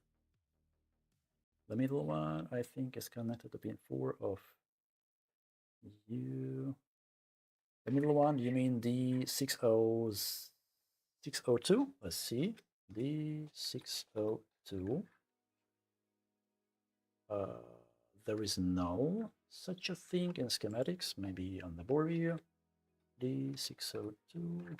Nope.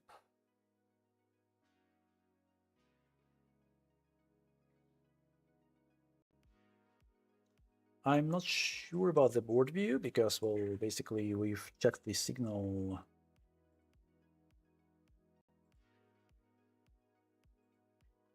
You see, on board view, there are no names, so it's a little bit tricky.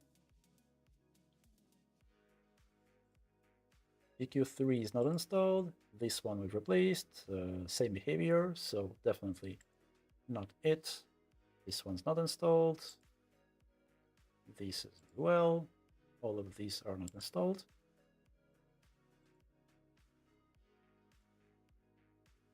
U220, U44. The output of U220. Let's see. U220.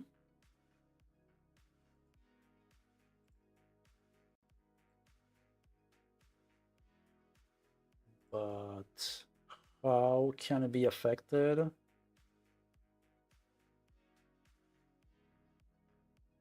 Like, yeah, the output is low. Like, we do not have 1.3 enable, 1.8 volts enable.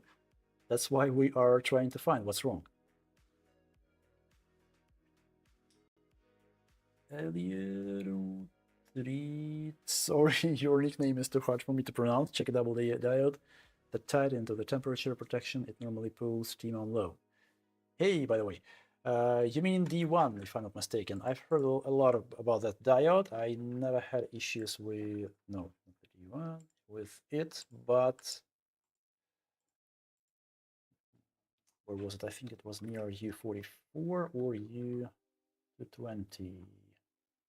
In this case, I'm not sure it's the reason. No, yeah, this one, D1. Do you mean, right? Yeah, I've heard that it's pretty often for it to fail, but I'm not sure how can it affect the mount power grid because it's not connected directly to that signal. We do not have, like, we have this signal pulled low. We do not have anything here on pin 2. And yeah, you can take it out just to see if it pulls the voltage high. I mean, I could do it, but I would still be glad to understand how can it affect. You see, it's not connected anywhere to this signal PS mount power grid. That's what I'm thinking about. Like P good is pulled low definitely somewhere. Yep, I get them on P good low. Something pulls it low. We've already checked everything.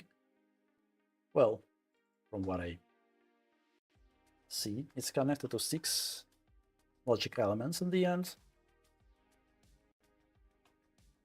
This one, we've already replaced it. This one is okay. Like pin 2 is high when the card is powered. PFM skip is low, it is pulled low. This one is low, so it's not affecting the signal. But the signal is still low, so it's pulled low somewhere else, and we are trying to understand where. Okay, again, let's search.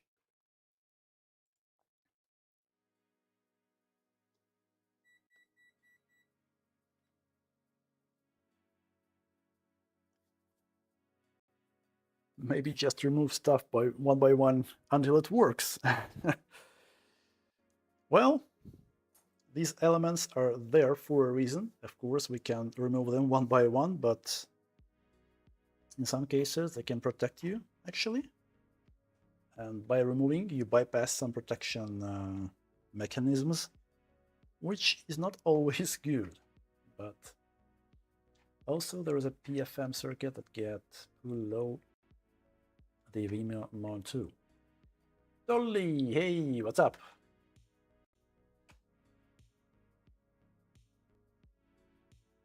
Now to replace. Then you know what to replace.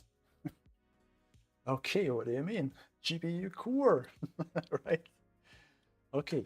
Anyway, for now, I'm still trying to understand from schematics what can pull it low. I mean, we of course we can do some replacement blindly, like we can replace U to 12, we can replace U44, everything that connects to this signal, but I'm not sure that's a proper way to do repairs. Just blindly replace everything everywhere. I would like to figure out what can actually pull it low. This is a schematics for 3090. It's a little bit different board, but I believe the board itself is the same. It's just another core, basically.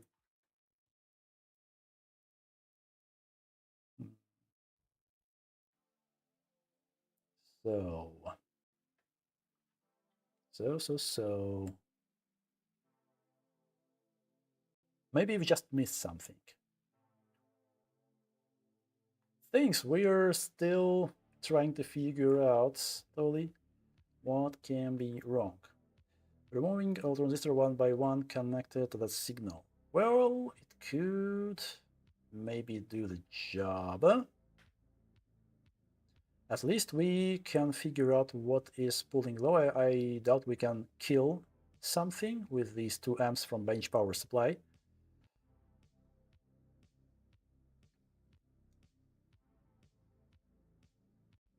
So yeah, we could try removing them one by one. We could try removing, for example, U44 first. Yes, it won't give us MSVDD enable, which we don't care for now anyway. Yeah, let's maybe just start removing them one by one. Can you see voltage in millivolts and trace it back with very small voltage?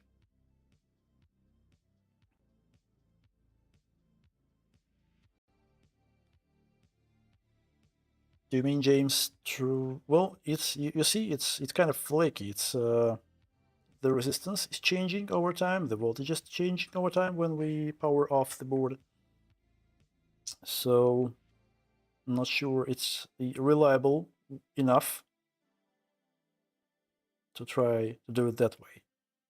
So maybe we could either try to remove one of these 4 components we had before, 4 separate MOSFETs which control the input power.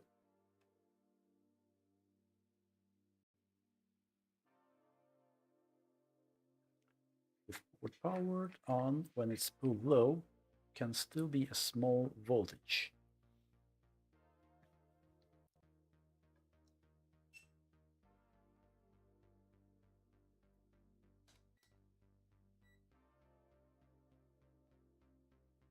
So right now on pin 3 we have 2 millivolts. I'm pretty sure it will be kind of the same 2 millivolts as well.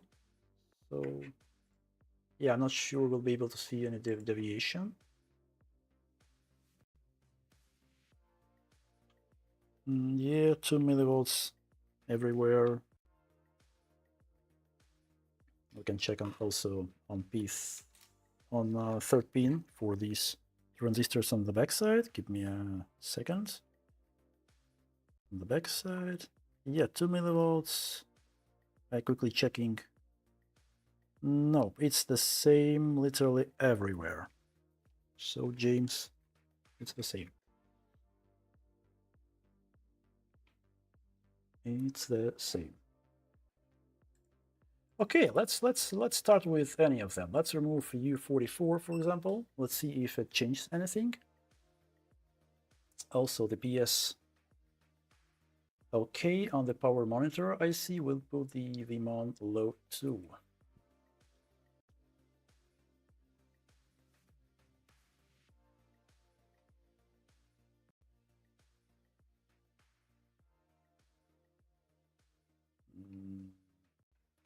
You mean, wait.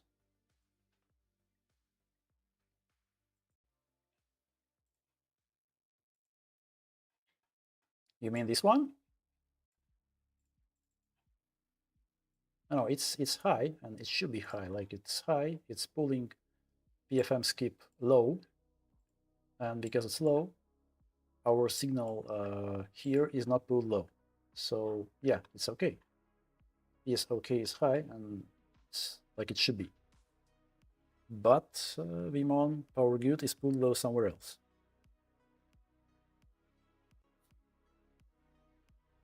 Depends, I guess, resolution of DMM. I could check with O1. I think it has a little bit higher resolution than my hand multimeter. Let me try. If my leads are long enough, it seems they are.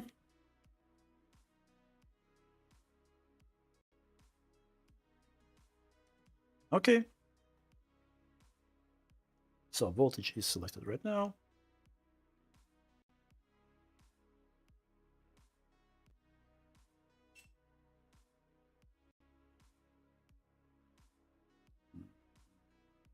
Wait a minute. Not sure I've connected the second lead properly. Okay, should be good.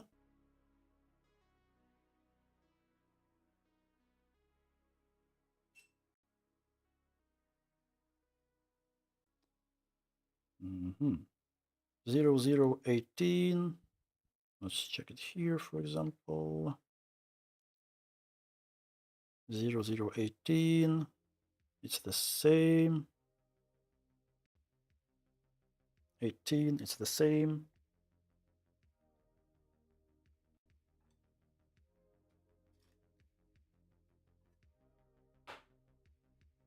So on these four,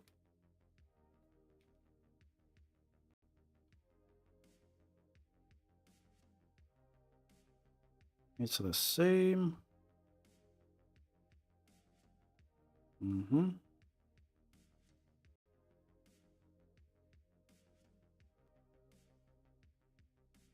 Nope, it's absolutely the same everywhere.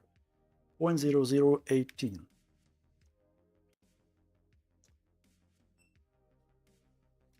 So, okay, let's try removing anything. As you just suggested, guys, let's do it.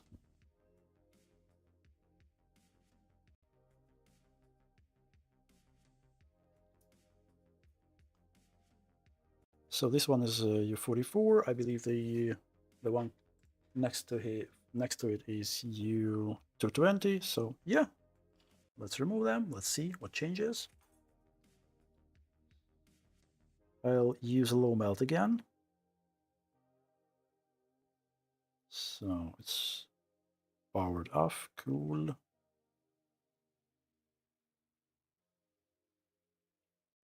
Tweezers, tweezers, tweezers.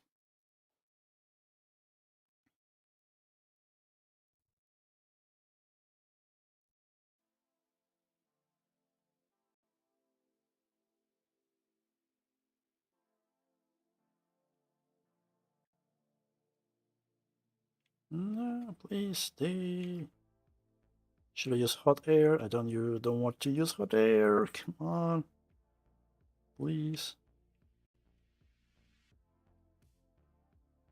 It's almost there. Yay! Nice. Okay, so U44 is removed. Let's wick the place and let's test it again. Oof! What a blob of solder.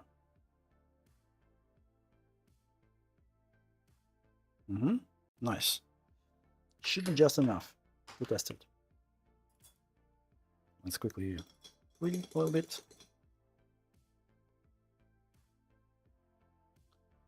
and see if it's pulled low now.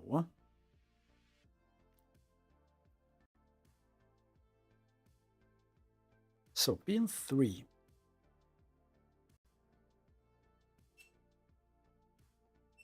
Nope, nothing. What's the resistance there? Is it pulled low? Yep, it's still pulled low. Okay, so that's not our guy. U44 is clean, potentially. Let's try another one next to him.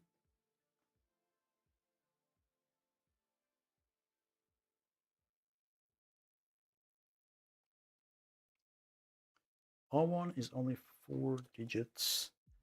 Yeah, might be. I actually already tried to find something better than both my multimeters to play around with, but not sure what I want. I want something quick, with quick measurements for resistance, for...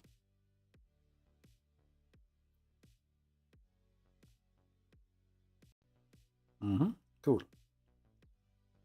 220.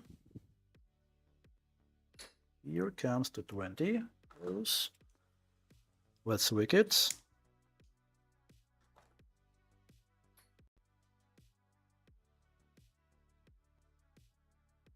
Oof, too much solder on my soldering iron.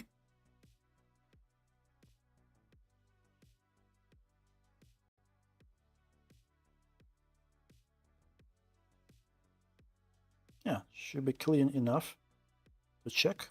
I'll clean everything afterwards, as soon as we find the fault. Okay, let's see. Let's see. What's the level now?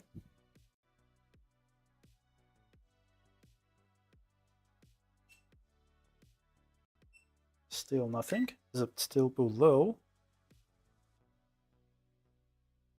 Yep, it's still pulled low. Well, it's obvious because right now it shouldn't.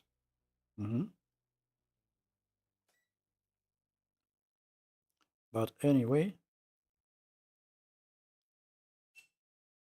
still nothing. Yep, still nothing. So that's not U44, not U220, which means this is not our guy. We already replaced it. This is probably the only place left. These four transistors. One of them could potentially be damaged. Let's double check what we have on pin 1, because that's weird. That's really weird. Maybe I missed something. I mean, still, let's double check.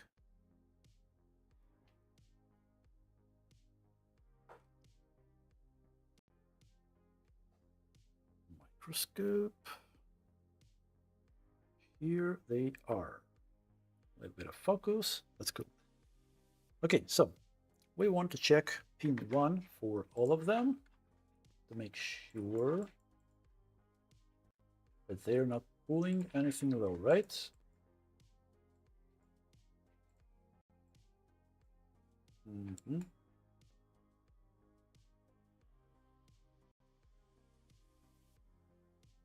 Okay, so let's do it. Let's do it again. Pin 1. Not power it on. Pin 1. Okay. Nothing. Nothing. Nothing. Nothing. So all of them are low.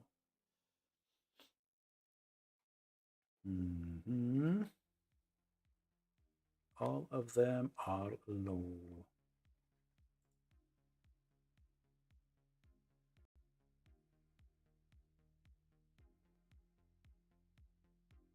Maybe you could use the thermal camera.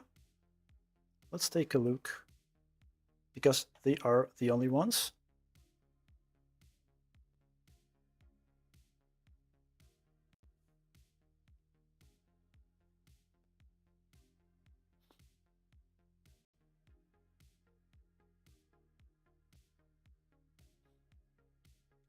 Thermal camera, where are you?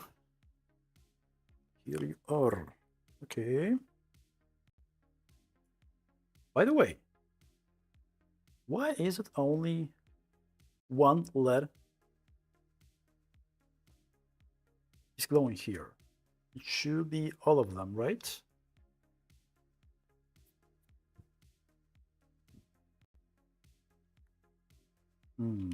Wait a minute.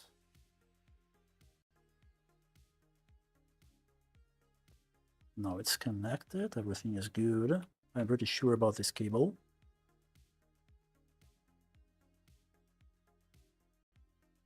Why is it glowing? It shouldn't glow. Like it's the indicator that the cable is not connected. Interesting. No power indicator. Maybe that's the case. Oh, maybe, by the way, that's related to one of these two guys which we removed. Anyway, let's quickly check the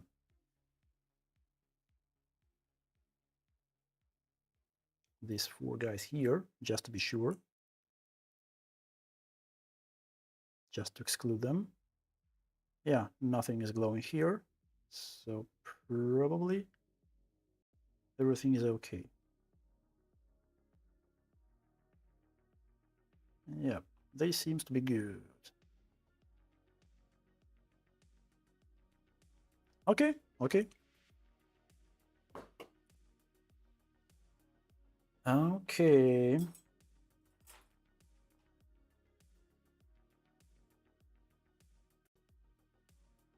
Oscar, hey! Another 6900 XT, or the same from a few days ago. 6900 XT from a few days ago, it was fixed, but as I mentioned before, I didn't have a frame with fans. I just got a heatsink, like the PCB, the backplate, and the heatsink. That's it. So I checked my donor boards, and I found a cooling system from 6800 XT. Like the heatsink won't fit, but I want to move the frame with fans to try to fit to that original heatsink. So yeah, that's the second board for today. If I'll be able to get there, because for now it's not clear still with that 3080. We're trying to figure out what pulls one signal low, and we still cannot. Interesting. Let me power it off. So we've removed two potential reasons, two components, which could have pulled, screen microscope, which could have pulled it low. Yeah. It's not clean here yet, still. But yeah, we've removed these two MOSFETs. But they are not the ones which pull these rails low, this signal low. So we still have this signal low, VMON power good.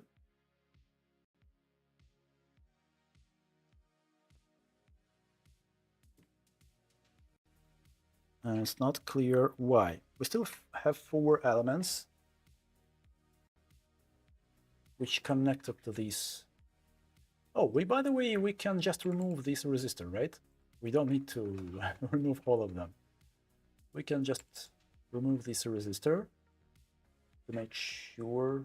Yeah, let's do it. R540, because these four are the only ones left on the board which are connected to this signal, which could potentially pull it low. R540. R540, where is it? Okay, on the back side near these transistors. Let me swap the board in. Microscope. Yep, here it is. That's the resistor. That's our guy. Let's remove it and see if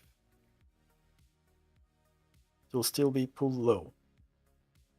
But in that case, well, yeah, anyway, let's remove it. And then we think, right? First do it, then think.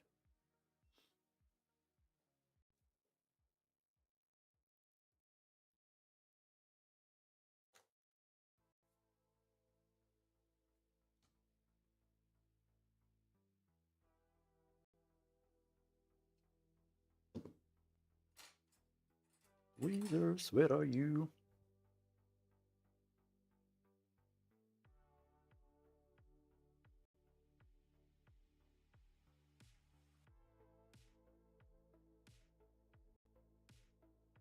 Okay.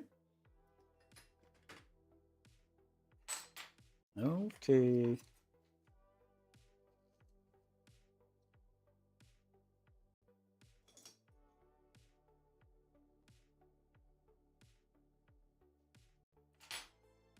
Now let's swap the board back. Here is our signal again. Focus. Let's see. Let's power it up and see if it goes low again. So pin 3.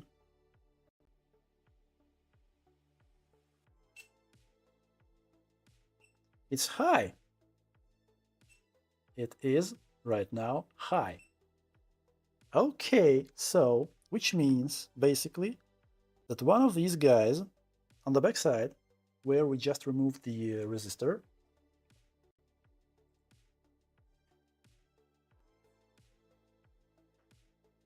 we just removed the resistor, and now this signal goes high. It's not pulled low anymore.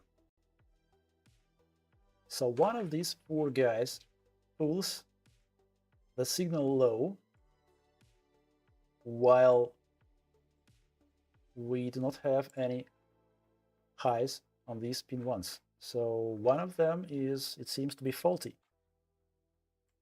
This resistor is not installed on this board, so it's not affecting for sure. But here, one of these guys is pulling our signal low without high gate. It seems we are pretty close to resolving this mystery. Interesting. What I'm thinking about, guys, maybe let's put these 2 pieces back, which we just removed on the front side. These 2, because we now understand that most probably they are not at fault. Let's make sure that's the case. Let's put them back. Let's check again. And if the signal will still be high, then that's a confirmation that something is wrong with one of these 4 transistors. That's good. That's already something. This traces back to the power connector with the lights. Oh, maybe. Okay, let's clean the area. I'll angle cut my wick to clean it up here.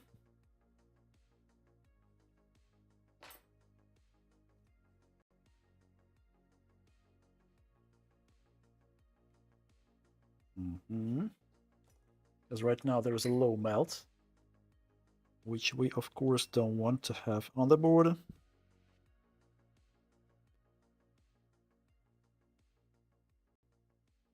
Is it clean? Yep, clean enough. Something here as well. Good.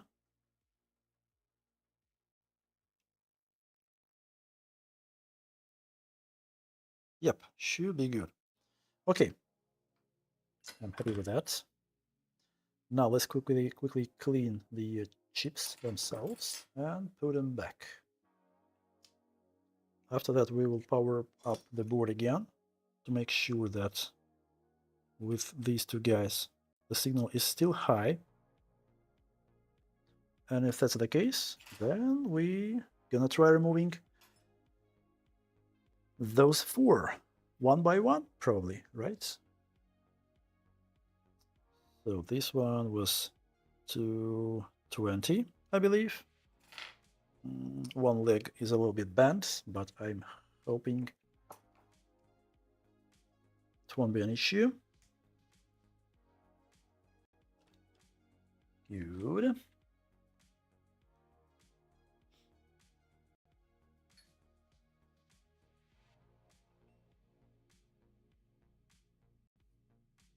I'll try to clean the chip because low melt is on the chip as well. Hey, come on. Yep.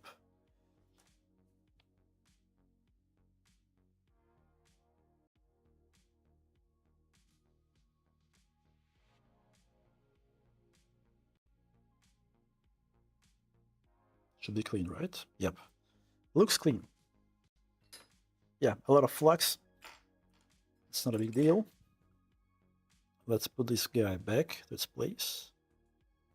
It was 220. Some dirt there. Let me clean it.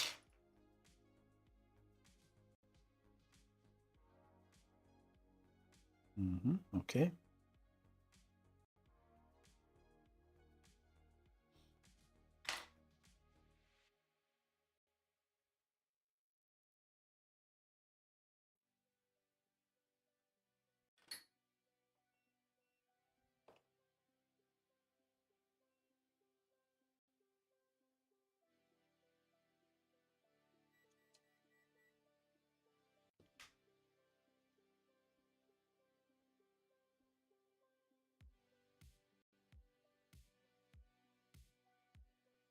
I'll start with one leg.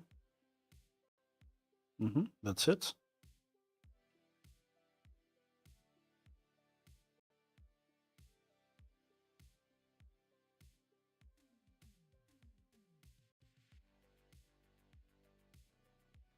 More solder.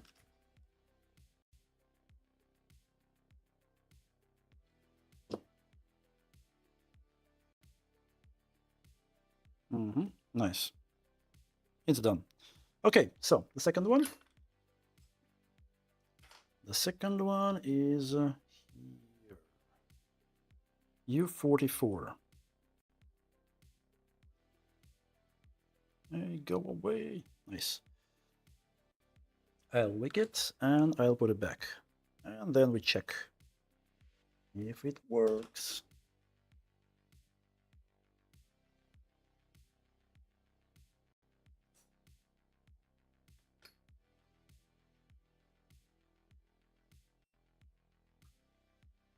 Yep, clean. Clean and shiny.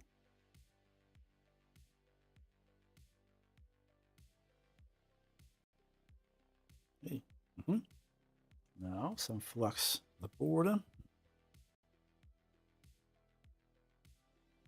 Okay.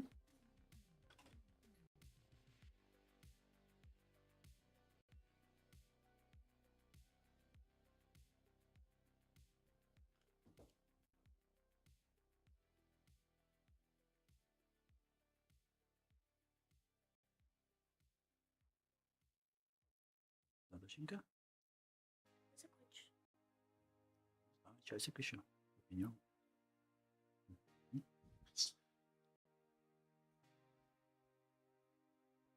Okay. Okay.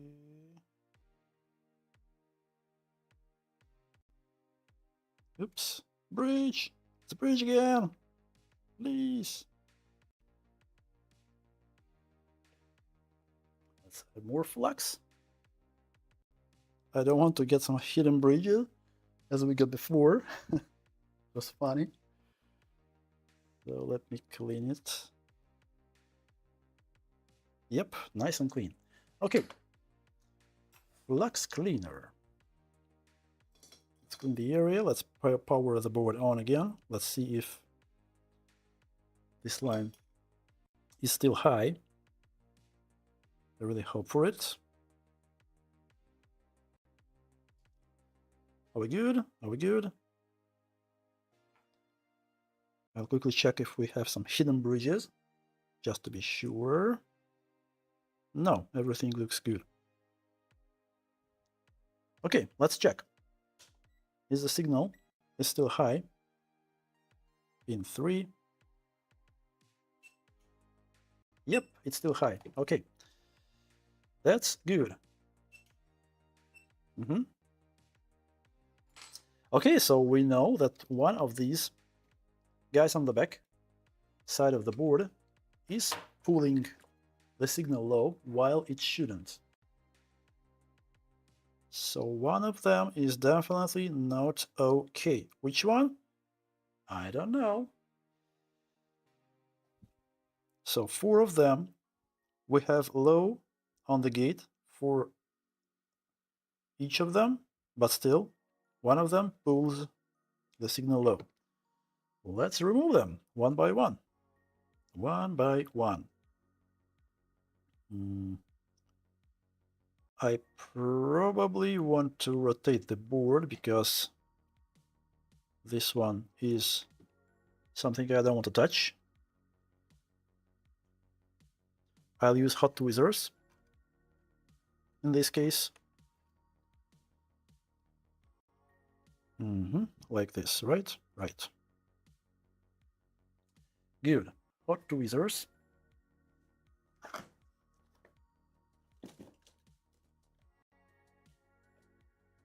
Plugged in. Mr. Meek, thank you. Thank you for popping in. And yeah, have a good night. I hope we are really close to resolving this mystery. Check the transistors connected to that LED. Which one? Okay, let me see which one of them is Q10. I'm not sure you are looking at the same board view as I do, because Q10856. Let's see if we have anything like that. Q10856. Oh, we do. Okay. Where is it? Where is it?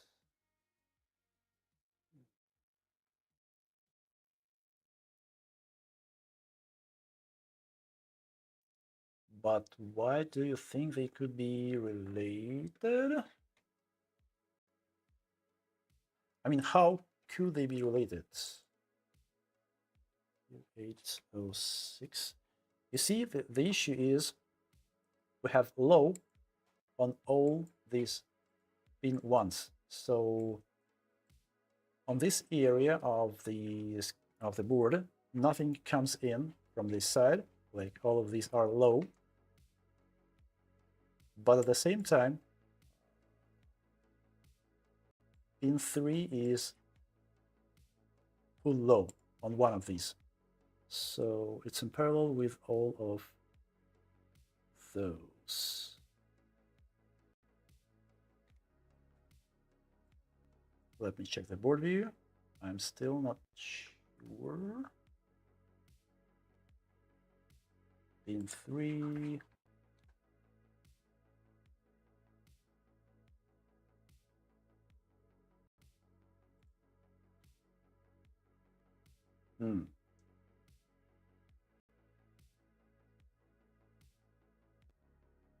Wait, what? How are they connected? Why couldn't I find it with schematics? That's weird. Like, yeah, I see they're connected. Might be the case, actually, but... What?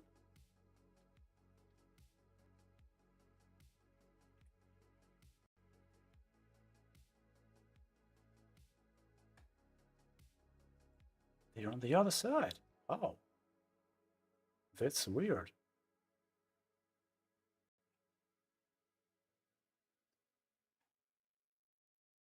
In 3, like...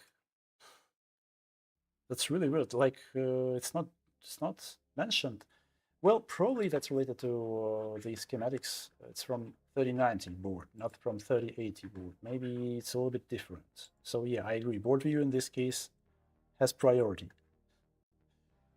Okay, okay, that could be the case. Where is this Q1085?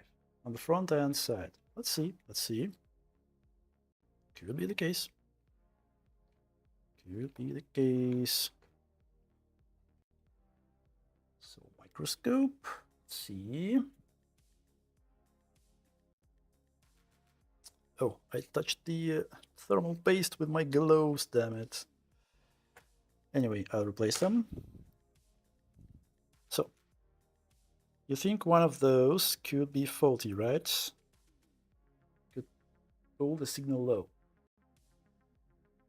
This is Q1085-6 or whatever.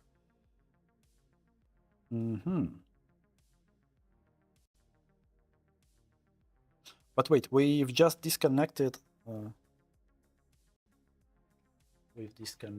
Yeah, I understand now. We disconnected all of them. This one as well.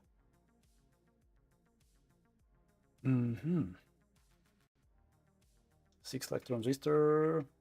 You mean EQ5135? Let me see. EQ5135. Right above this one, right?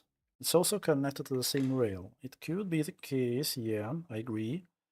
But give me a second. How can it pull it low? How can it pull it low? Let's check the schematics. Let's check the board view.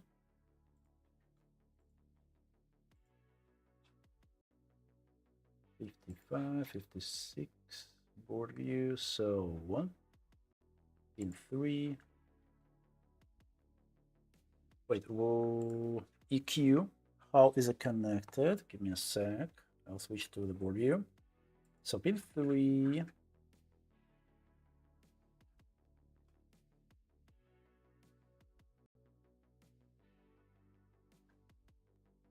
Pin 3 is not like this rail is not connected directly to this one. They're from another side, like they're on this input side, it seems. I'm leaning more towards either this or where the second one is, or it's the second one. One of those. Anyway, all of them are disconnected now, so definitely one of them is faulty, seems to be at least. I suggest we could just start removing them one by one, and then we could see.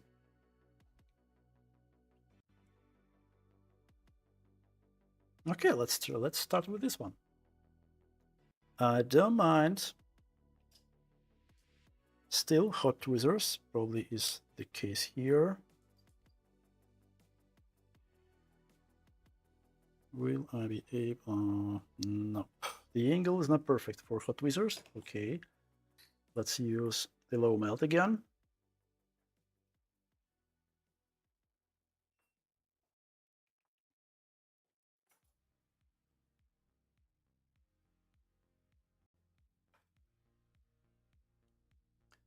I actually want to have a coffee break. Because damn, spending 3 hours looking for a missing signal. Oh, microscope. Let's jump on the microscope. Yeah, that's a little bit exhausting. I should say. I should admit. Yep. Oh no. Damn. This tip is not perfect to get into such tight places.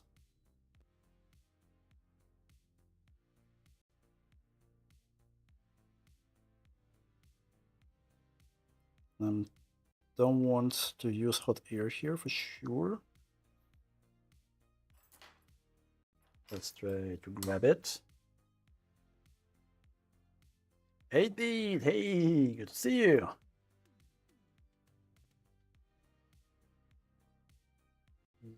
Yeah, sorry, I won't be able to pronounce your your name. Question is 16 gigabyte VRAM, 9060 better than 5068 gigabyte VRAM.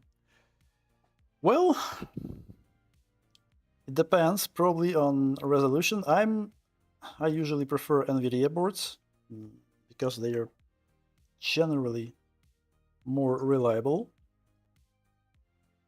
And well, DLSS is better than AMD implementation anyway. But again, it depends on your case. If you're playing, for example, I don't know, World of Warcraft 4K, then it's definitely 9060 or 9070.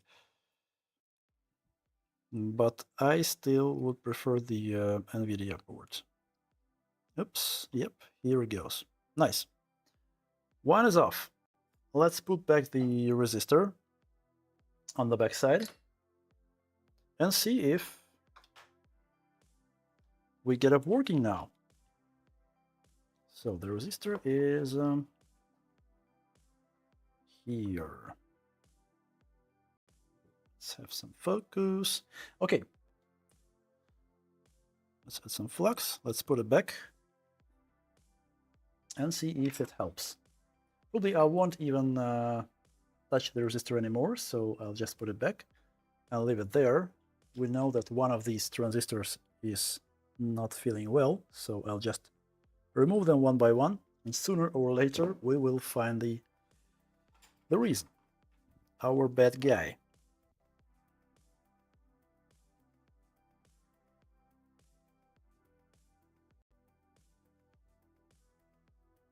Hey, I'm touching, right? Yep, undo.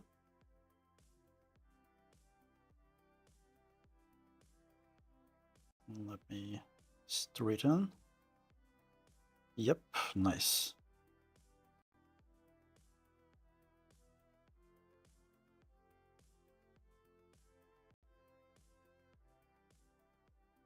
Yep, nice. Now it's good. Now it's in place. Let's clean the area and let's try again. Let's try again. Where are my sponges? I'm running out of sponges. Give me a second, guys. I'll grab a new one. Yep, here it is. Let's clean the flux and let's try again. Let's power this board and see if something is changed without one MOSFET. What is the current draw now? Yep, it seems we are good. I see that current draw. Let me connect the probe. Let me double check on this signal again. Seems we found the issue. Powering up. Yep, it's high, and I see that current draw hits a limit, like 2 amps. So it seems we have all the voltages. Let me show you.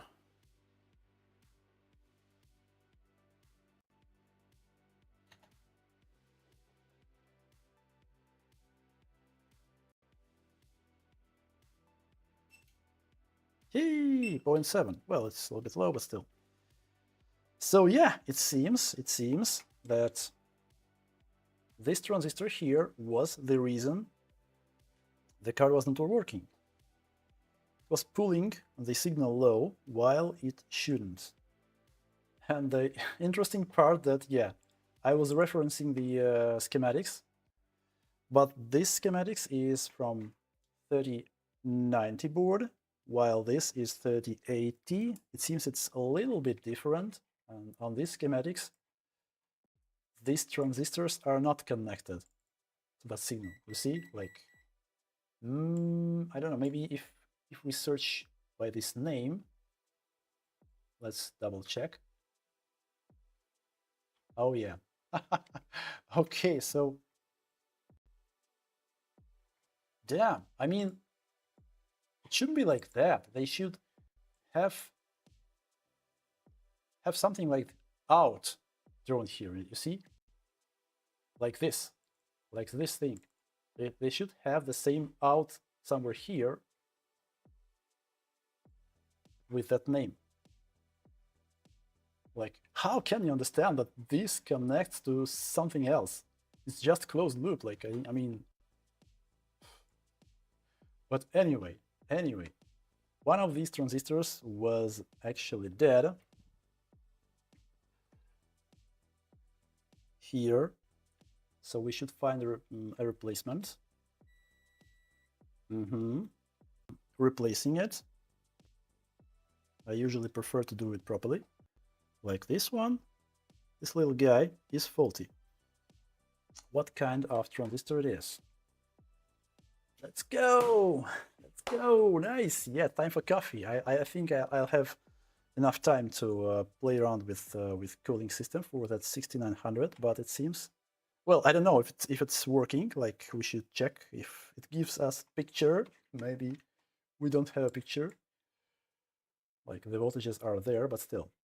Anyway, as far as I can see, this is 2N7002, like not double one, but not dual one, just a transistor. And by the way, as I mentioned before, right now I'm doing a big order of these mining GPUs conversion, and I have exactly these 2N something transistors here because they also are used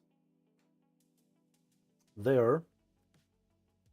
So that's good. That's good.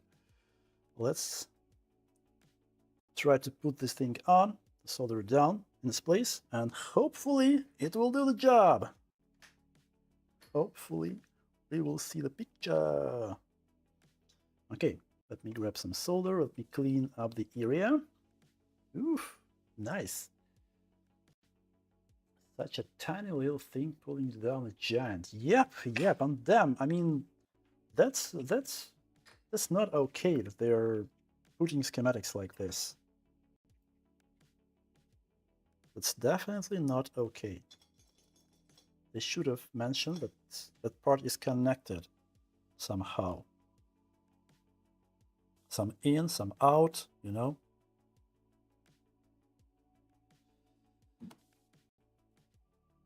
But yeah, I'm happy that we found the reason. That's cool. That's cool.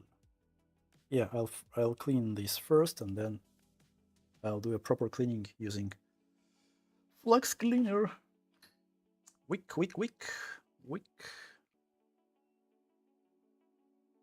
Should cut it off.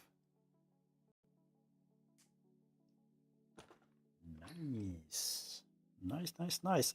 It's too soon, guys, to say well done, because we still do not know if we actually have a picture. Like, one thing is to have the power, the voltages, the current draw, and another thing is having a working GPU which gives us some picture. Most probably that's the only issue here, but still, you never know. Okay, so, ooh, it's a little bit different size. What's that? But I think it's okay. I think nothing is wrong if I'll just put this size, right? It will reach the pads anyway, so yeah. Let's do it. Let's do it. Oh, sorry, you can see it. I always forget that the visible area in my eyepieces is larger than you see on a screen. Okay, I'll start with one pin. Let me grab some solder.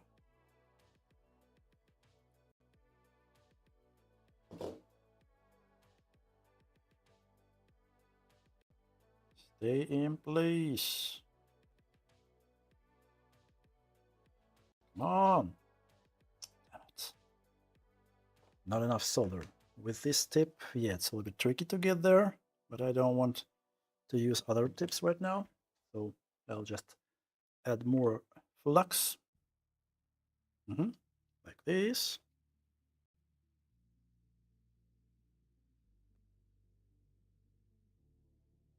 Yeah, good. And the other side now.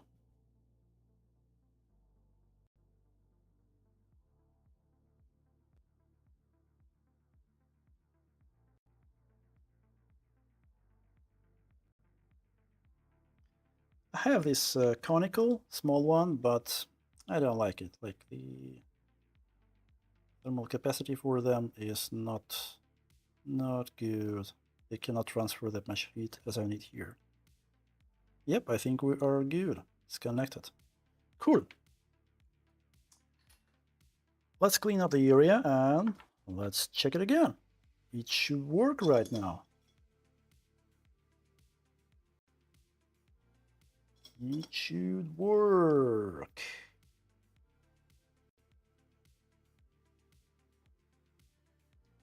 Okay, okay. So guys,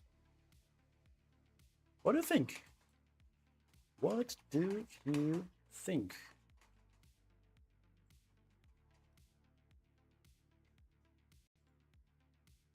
Let's try a poll.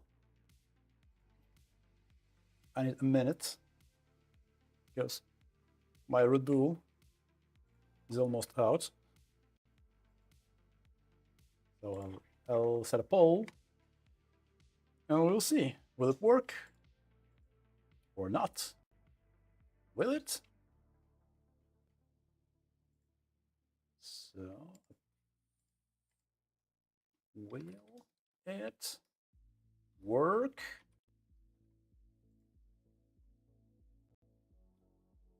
Yes.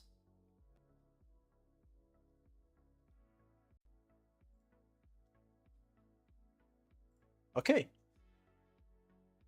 I'll be back in a minute, guys.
Oof, I'm back. So, where are my gloves?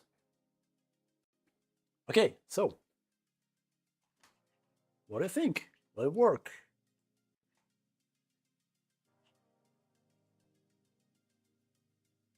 50-50. Okay.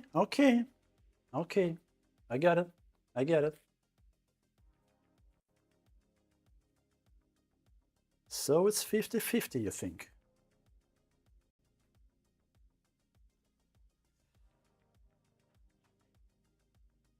Let's try. Let's try it out. Yeah. Okay. Let's check the current draw. You can see the bench power supply, but just, oh yeah, you can see the voltage. Let me see the voltage on the core, for example. Nope. Nope. Nope. Nope, nope, nope. Okay, let's see. Let's see. So the transistor itself seems to be okay.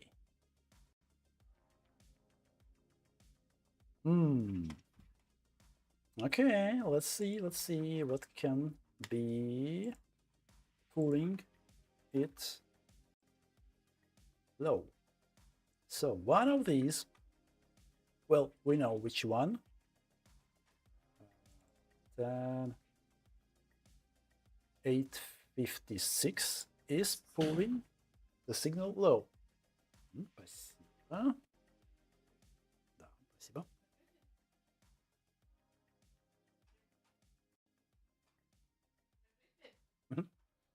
So it's pulling the signal low, right? Let me check the board view again. Was it? Yep, 10, 856. Why can I pull it low? It's the input rail, right? Oh, by the way, you mentioned another one, EQ 5135. But why? Let me check the board view. You mentioned this one. Okay, why do you think it can be related by this signal, right? Yeah, I wanted to actually search for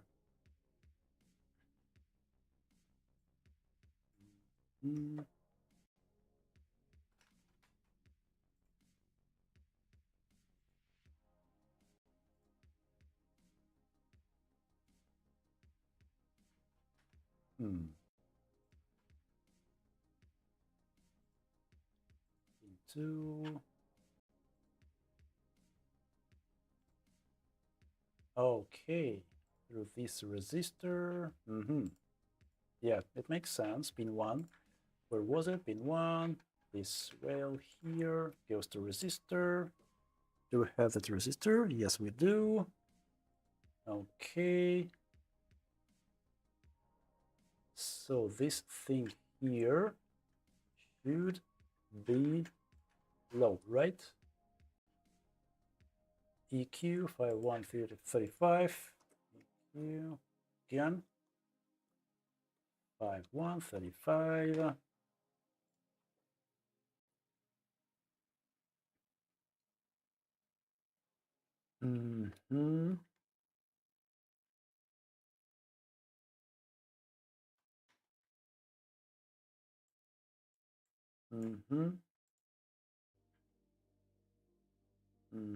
Lead. So, but wait. Where is that resistor? Which one was it? 61247. Where is it? On the schematics. 61247. 61247.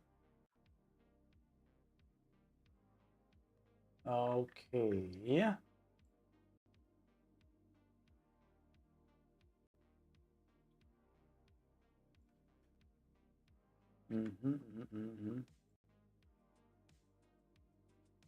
But still.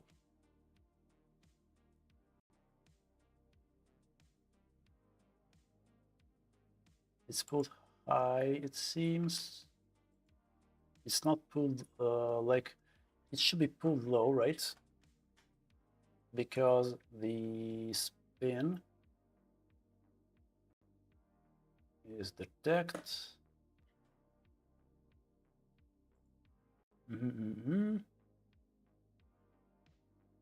Was anything short? Did you inject? We've injected before in different area of the board, but yeah, nothing was shorted there. Right now, we've tried to replace this transistor. Like without the transistor, it seems to work. So transistor itself is not in fault. It seems that it's pulling low for some reason. So we have some voltage here on this pin, which comes from this resistor. It should be pulled low. So this is pull-up voltage, which should be pulled low by this transistor, right? But it's not. The pin 2 is the gate. No? 5135. Again, 5135. Where was it? Pin 2 is gate. Interesting. So it could be just shorted to the ground. Can it be? But because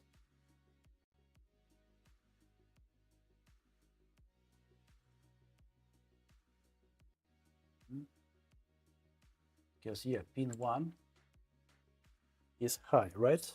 Let's check. I want to track how it works. Microscope.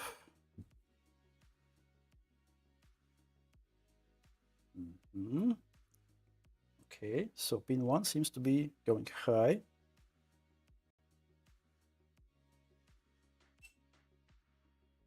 Yep, it goes high because of that. Pin 3 pulls low, the entire VMON power good. It goes high because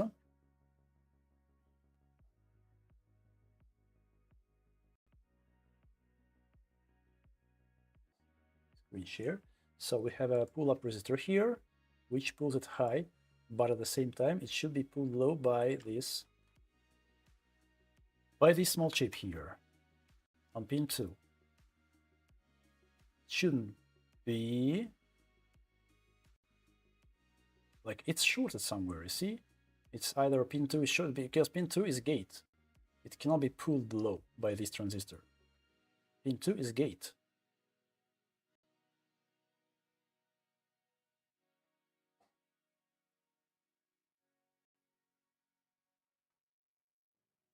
Wait a minute.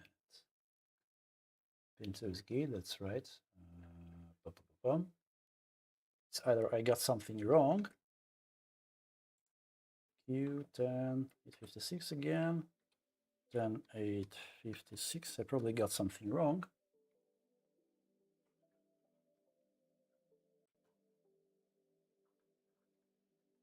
Pin 1 is gate, pin 3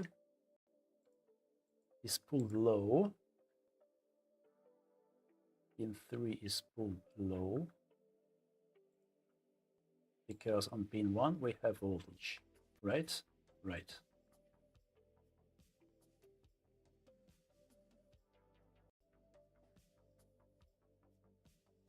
So this place should be pulled low by something, not by this one, because this is a gate.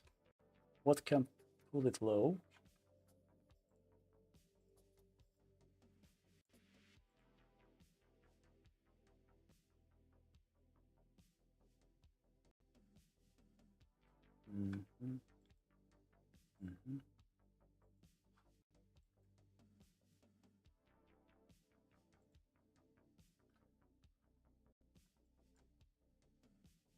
So I'm not sure actually that this transistor is an issue because pin 2 is a gate, like it shouldn't pull the signal low, but something should.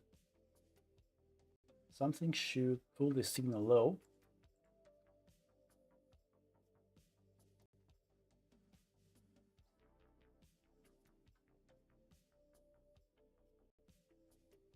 Because if we have a high here, then we get a problem, right? Then our input present Q.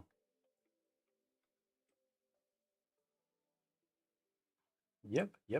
So this one is pulled low whenever we have high here or here. In this case, we have high here. Because of that, our power good is pulled low.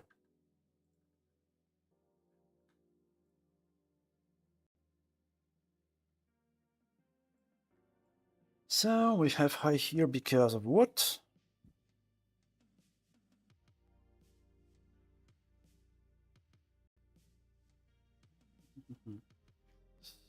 Give me a second, guys. What?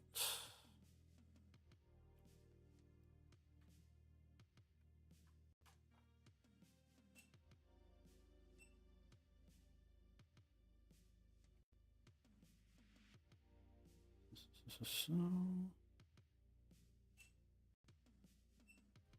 yeah, so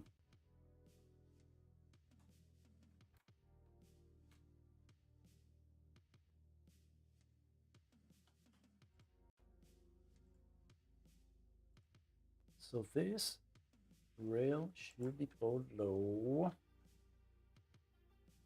and the only way to pull it low, from what I can imagine, not from this area, it seems. Oh, wait. It should be pulled low by the connector itself. Like these three are power. This is ground. Like these two are coming from power supply. These are ground. Should be at least.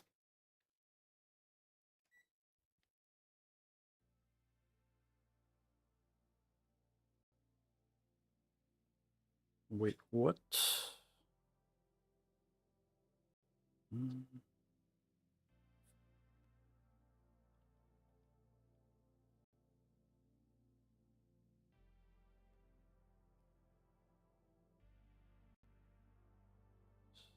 So then something is not okay. Something is not okay.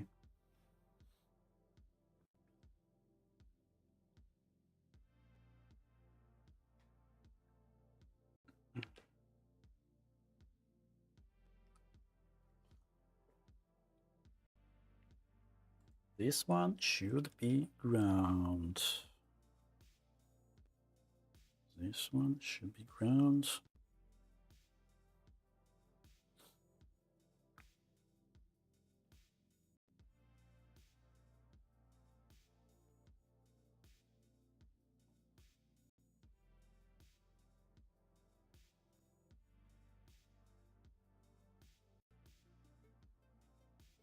This one should be.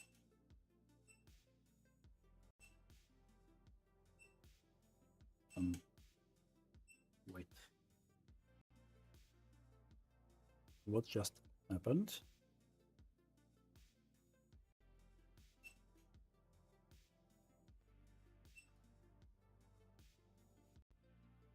Again, I mean,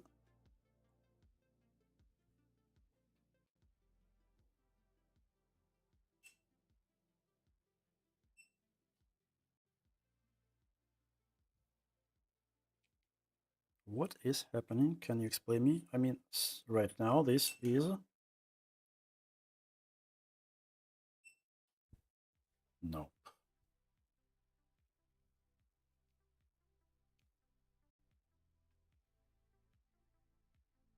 Something is definitely wrong. Sometimes it pulls. Oh, now it pulls.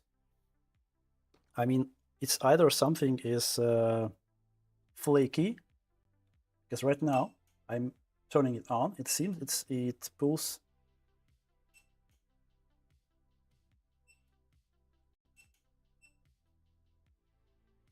Damn, what am I doing? Where's my probe?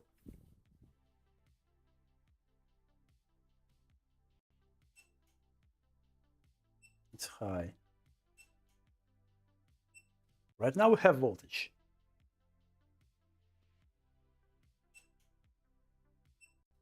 Sometimes it starts, sometimes it doesn't. Right now it consistently draws the current, I see. Let me increase the limit, the current limit. Right now it seems to start, but I cannot understand. Sometimes, as you could see, the sense pin should pull that low. As you said, that's right. Like we can check the pin 2. It's connected Yeah, it's connected to this pin on external connector. These three are 12 volts. All the other pins are coming from power supply, like they are connected to the ground, like here, like here. So this pin is always ground. And we actually have ground there. It's grounded. Right now it starts. I mean, I don't know. What do you think, guys?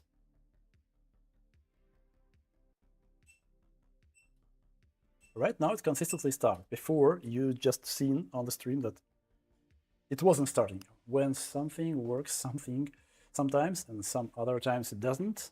In electronics, it can often be caused by floating signal, disconnected trace between two components.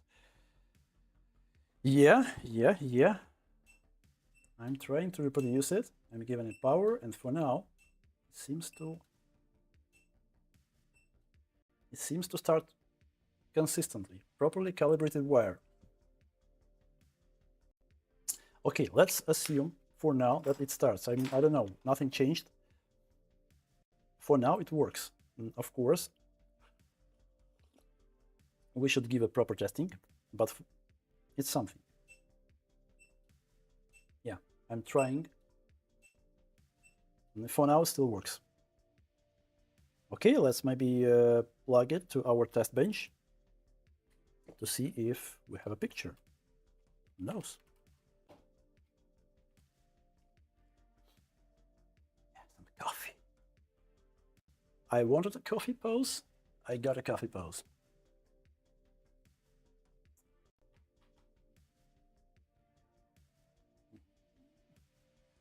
Clean the paste. I hate some these kind of issues where sometimes it works, sometimes it doesn't, and when you need it to not to work to understand what's wrong, it just works.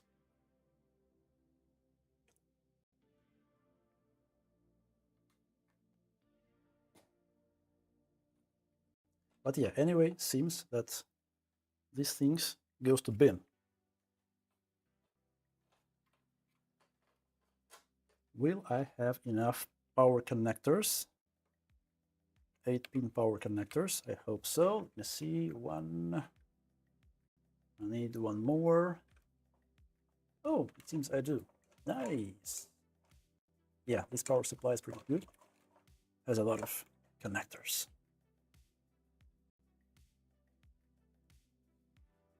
It's definitely headed towards the fix. I hope so. But still, I don't feel comfortable when something is that flaky.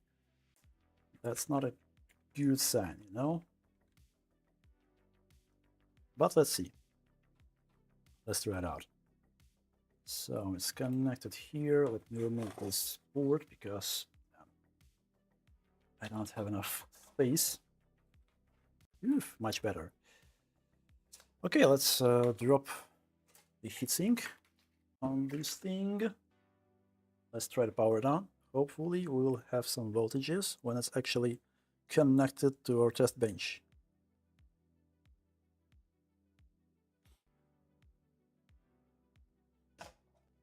As I said, voltages are not enough for me. I want to see a picture because a lot of times when you restore the power, still may have issues, I don't know, with memory, with something else.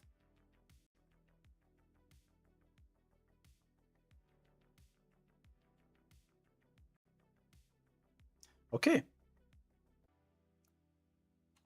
Let's use the onboard first. I want to see if it's detected at all. Turning it on. Where's my multimeter? I want to see if we have voltages when it's turned on.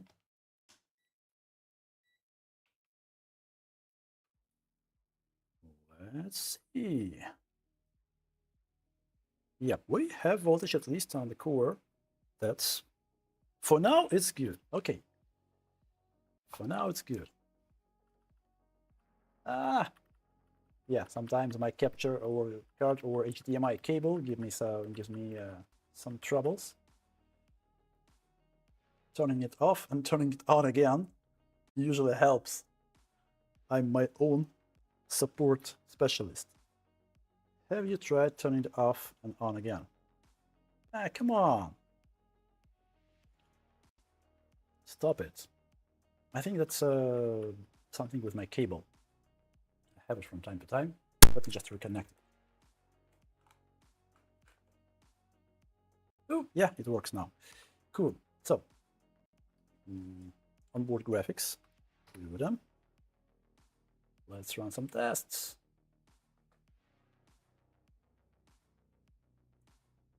Turned off. Okay. Connecting it back. Turn on. Do we still have voltage? Do we still have voltage? For now we do. Okay. Okay.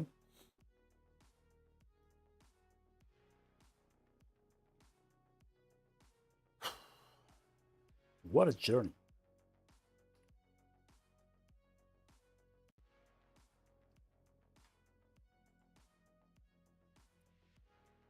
Okay, is it detected?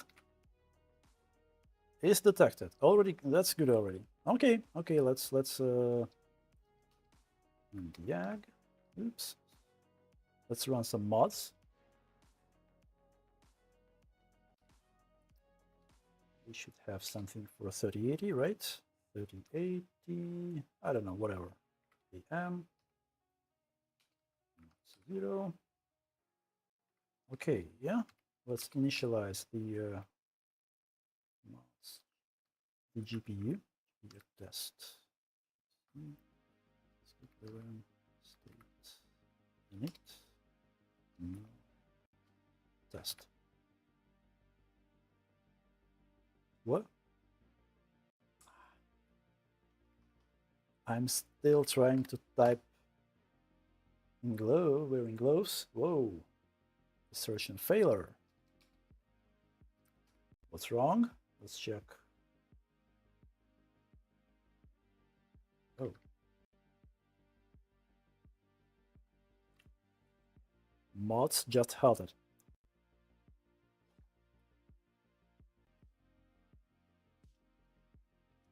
Can I please see the log?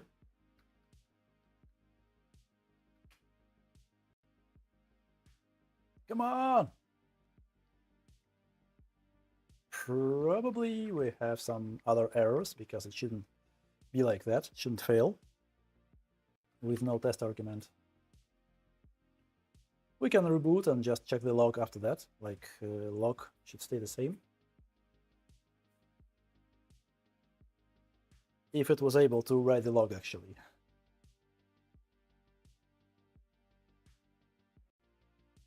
Sometimes it actually helps. Spamming that Control-C. Like I had some issues when even when mods halted, crashed. After some time, after a while, it was able to get back to the console.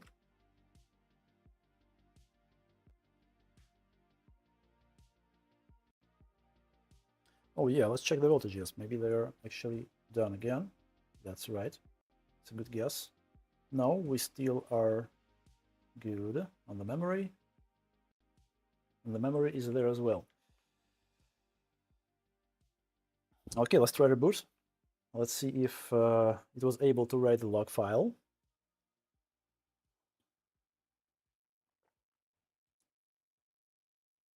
I hope it was. Hard reboot. Let's see.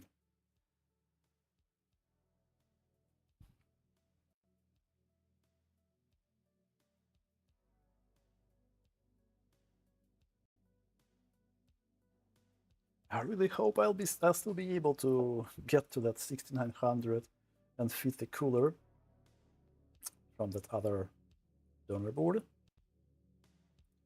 But yeah, anyway, let's check. Let's try with this image. Maybe it won't halt. I mean, whatever, but still.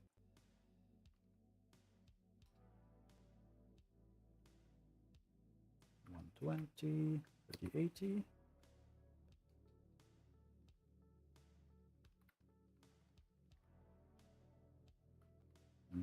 No test. What? Okay. Doesn't make much sense to run mets then, because on 6x memory, mets won't show you the errors, but just for fun, let's quickly run mets.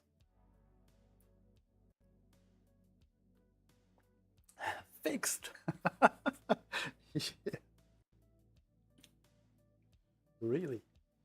Okay, mets best. But still, I wonder why on gigabyte image we got a crash. Let's check the log. Let's check the voltage again. Are we still there? We're still there. I don't know. I still don't feel comfortable about. Come on, about that flakiness. But anyway, let's make this thing work. Was it number 7?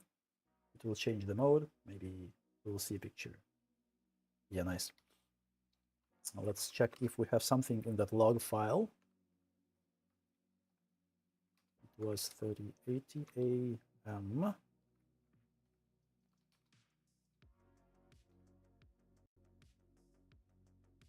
June 22, yeah, that's today. Hopefully we'll see some information there. Why it crashed.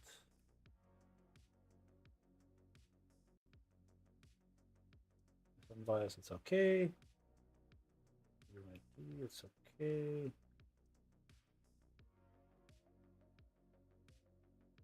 Where the crash log starts. That's okay, because PC Express we use riser. Some errors related to bus width. Oh yeah, here is the crash. Nothing in specific. VRM BIOS invalid or rejected. I don't know. Maybe something wrong with reading the BIOS. Maybe it got some weird issue. Anyway, I don't know. Let's maybe try if we actually get a picture.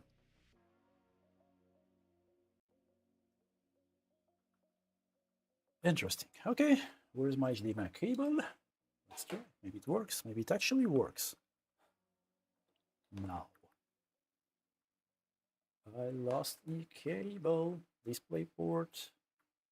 Oh yeah, here goes the HDMI. X.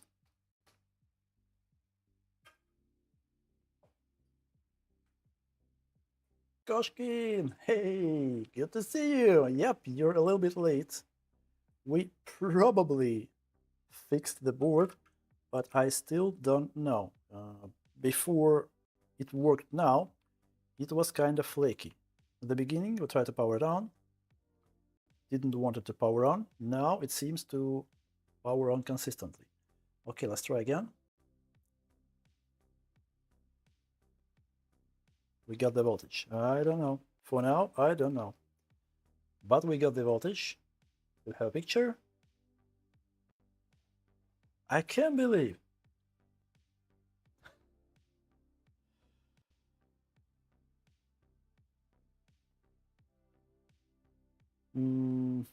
Okay, I'm not sure what to say. It looks. Oh wait, let's boot Windows. Let's check if we don't get any 43 errors. Because maybe, for example, if there is a damaged BIOS, we will get 43 error. It could also be the case sometimes. Let's make sure that the driver installs correctly. And then, I don't know. I want to consider it a fix, but yeah, because of that flakiness, I'm still not 100% sure. I'm kind of cautious about these cases. Ooh, Sloth, thank you. Thank you for gifted membership. Andres, 9212, became a member. Thank you for gifting a member to one of my local viewers, it seems. Like Andres is a Latvian name, so I'm glad that someone is watching me from Latvia. Good. Let's see if the driver. Yeah, it still tries to install video controller. Yeah, for now, the driver is installing. Let's wait. Hopefully, that's a fix. But yeah, anyway, I'll give it a lot of stress testing because, as I said, like I don't like these cases when sometimes it works, sometimes it doesn't. Yep, we replaced the potentially faulty component, but yeah, you see, sometimes. Oof. Driver, please work. Ooh, it's working. For now, it's working.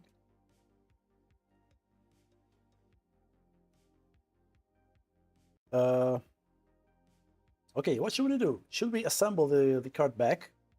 Should we assemble it together and run some stress tests?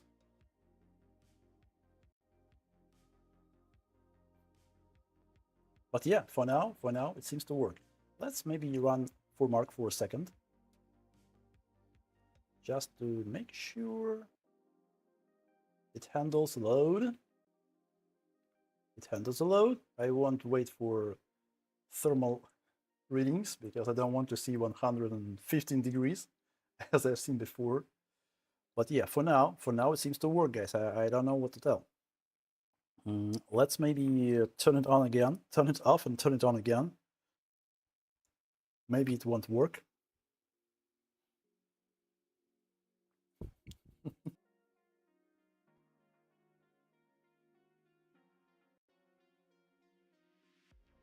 Yeah. It works, guys. It works. Well, what else can I say? It's fixed. It's a fix. Come on, it's a fix. Told ya. Yeah. Again, I'm still kind of worried about its flakiness. We should repaste it. We should use a proper size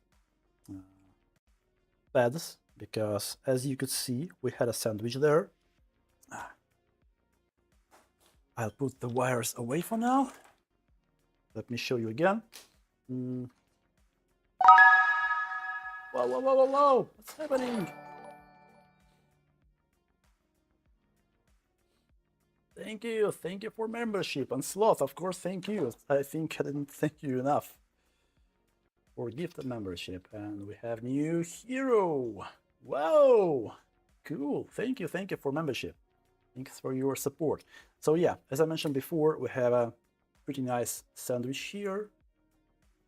And as you can see by the footprint, the pads definitely are too thick. Like this sandwich is not okay. They didn't have a proper size pads, proper thickness pads. That's why they used these Arctic, it seems it's Arctic by the color of these pads. Yeah, 2 layers. It's a valid solution sometimes, but still, definitely not. The size is incorrect. The size is wrong. The thickness is not okay. This footprint is something that bothers me. So yeah, let's repaste it. I don't want to repaste it fully right now with phase change material because I still want to give it a lot of stress testing to make sure that everything works as expected. No flakiness, no anything. I'm still not sure how to explain that. Maybe I connected something wrong when we tried it after the poll. I don't know what else to imagine. But anyway, it works for now. It works consistently. That's good. So we potentially have a fix. I'll let you know, of course, on my next stream how it ended if all the testing went well. I want to get new Q-tips. I'm running out of Q-tips, and I usually use Q-tips to clean all that thermal paste.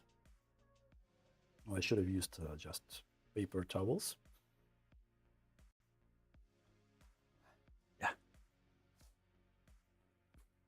And yeah, let me catch up with the chat because I was so excited, like confused and excited that I forgot to read the chat. So coffee time, chat time. Oh wait, the inconsistencies could also be caused by riser.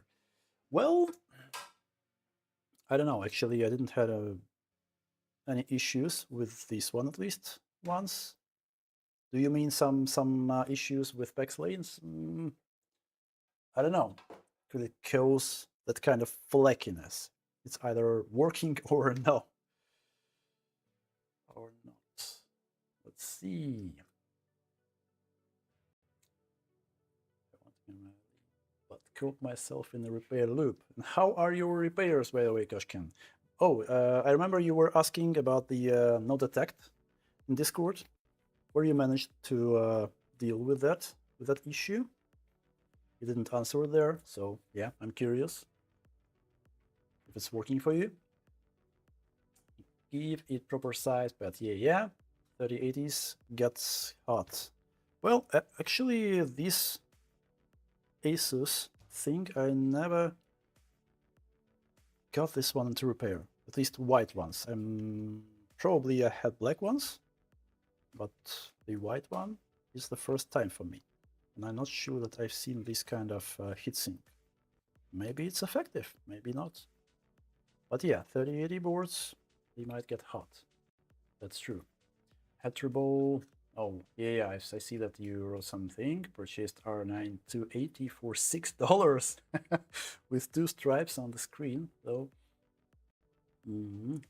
Hey, just one memory bank. I will fix it in 15 minutes. Received, and it did not have that memory. What? What do you mean? I had to roll all 12 banks to AGR. Cool custom 6 GB R9 280. That's cool. Cool story. Cool story.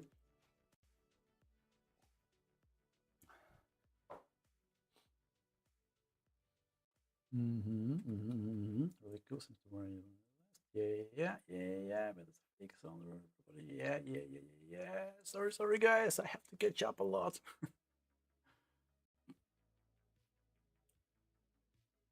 GDA sound, copyright issues. Well, I don't think that's a copyright issues, actually. I just, I'm not sure if it actually has any sound. Let me try it again. I'm pretty sure there was a sound. Let me check the failed one. For some of them, there was a sound, definitely. Interesting. Yeah, I'll check it later because it's on another layer, another scene. But I'm pretty sure they had sounds. Yeah, I'll check it. I'll double check it. Oh, give me a second. I maybe know what's the reason. Failed, fixed.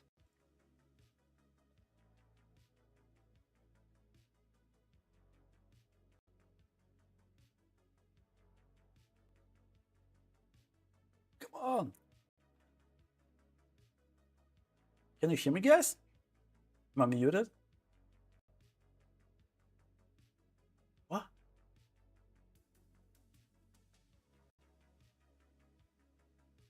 Whatever. I'll deal with it later. I'm not sure.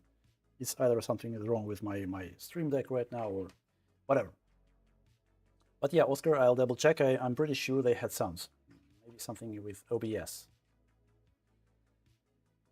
So it's a pass on the screen and software never lies. Yeah, software never lies. Yeah. I would love to see the software which never lies. Yeah. Okay, guys. Let's. I want to remove. Well, removing means we should. Well, I wanted to use proper paths anyway, so let's remove these. They are improper size. Let's use proper paths, but for now with just a thermal paste. I leave it for stress tests for some longer period of time. A lot of cycles, you know, a lot of everything. Oof.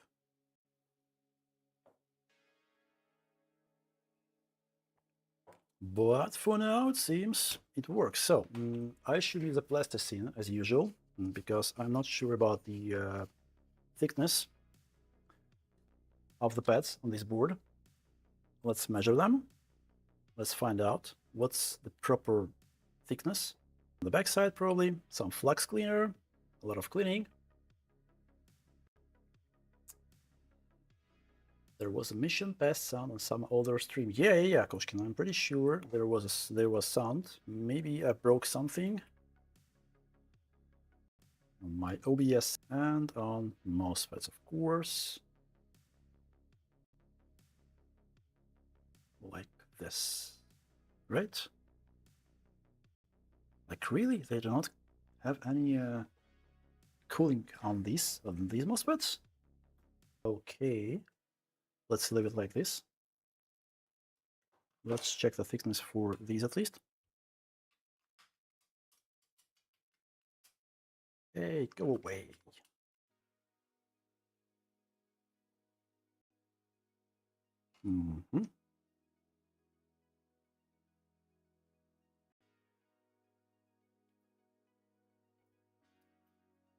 Let's use the bracket.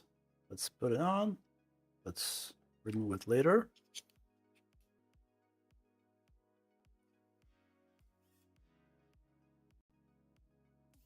Nope. I'm not sure about the torque. I don't want to destroy these screws. So I'm pretty careful. Oh, I'll just do it by hand. Nice. Okay. Damn, it works so well. I like the screwdriver. For those of you who haven't seen the beginning of the stream, yep, we're unboxing this electric screwdriver. For now, I really like this thing. It works well. It has two buttons, like without all of these magic gestures you have to do with a miniware screwdriver. Yeah, I think we're good. Let's disassemble it. Let's measure the plasticine.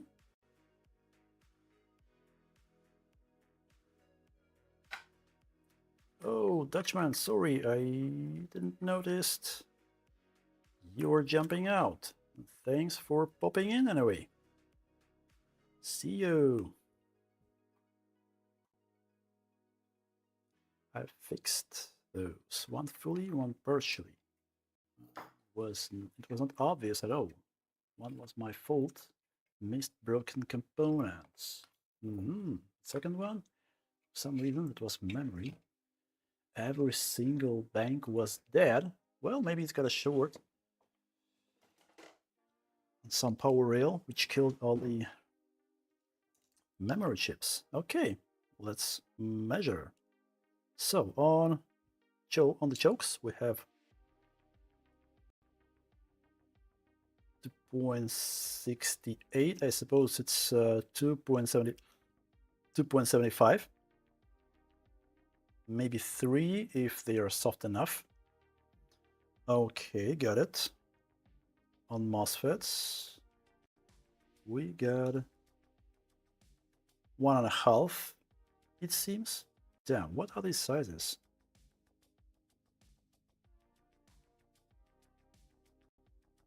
Late fork, hey!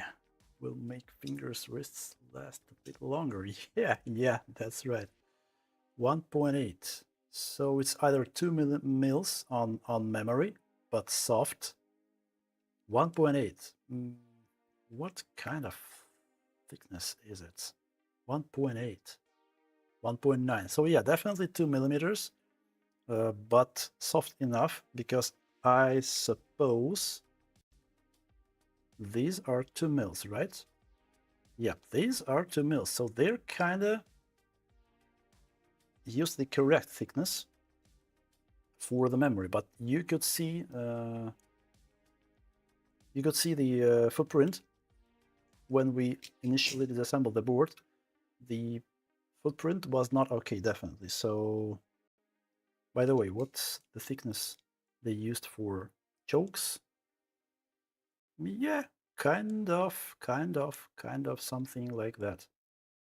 So yeah, it seems they used something like the proper sizes, at least for the memory. They look to be proper sizes, but still, the footprint was not okay, definitely. I'm not sure.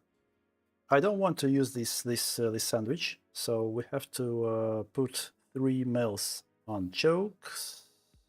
What was the MOSFET? 175? Was it? I think that was 175. But they used 1 mil. It's not enough. Yep, they had 1 mil. But I think 175. Could you please rewind the stream when I was measuring the MOSFET one from this place? I think it was 175. I think I forgot. Or 1.5. Damn! I forgot. There was no short. Explain it. Really have no idea. I don't want to face such issue again. Trust me. Yeah, I can think. Like replacing all the memory chips can be exhausting. Calipers, yep, slot. Like I like these calipers. Of course, they are not. They are not. How was the Mitatoya? Like you have, but well, they're good enough. I really like these calipers. The quality is very good for Chinese stuff. It's much better than anything I can get here in my local DIY stores. 1.5 on MOSFETs. Okay, thank you, Koshkin. So 275 on chokes, maybe 3, but yeah, I prefer to use a little bit closer thickness. 275, 1.5, and 2 mils on the memory. Let me grab the pads. Oh yeah, here they are. As I said, I'll just repaste it. I won't use phase change for now. I want to give it a proper stress testing to make sure that we have everything working. So 1.5, 275, 175. Nope. 1.5. Okay, it goes for MOSFETs. Do I even have 275? 225? I'm not even sure I have that kind of thickness. Oh, I do. Nice. That's good. That's good. And yeah, for these ones, we have everything we need. Cool. Cool.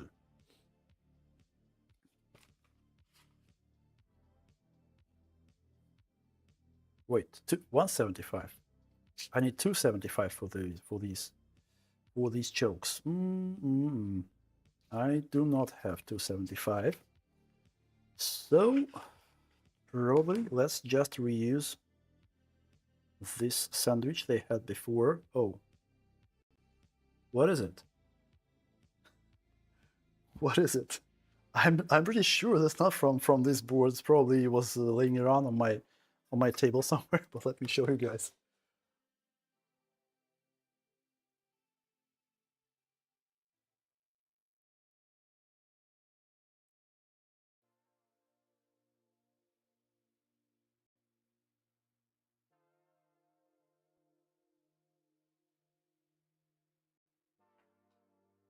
Yeah, I'm pretty sure. What is this? Let me measure it. I don't mind getting some new spare parts for me.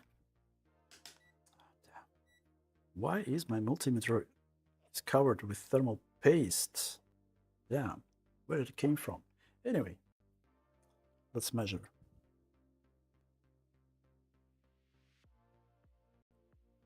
Wait, stop jumping around. What? 100 kiloohms. Okay, that's one of my resistors I was using on these mining boards for builds. I don't know how it ended up somewhere on this thermal pad, but that's definitely not from this board. Okay, trust me, I know what I'm saying. Okay, so 1.5 mils. This one goes away. Oh, I forgot to get 2 mils for the memory, of course. Of course. 2 mils for the memory. Come on. Come on. 75. Oh, yeah. Here's the mils. Good. 2 mils for the memory and 175 for 1.5 for MOSFETs. Let's quickly put these pads on, and I'll leave this thing for stress tests.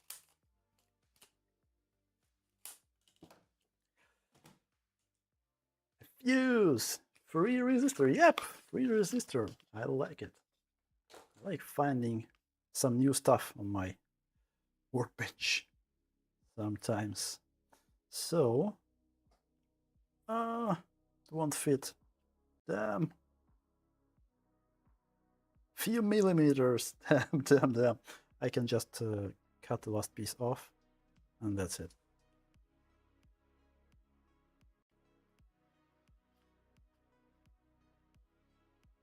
No. Bleed. And the bleed.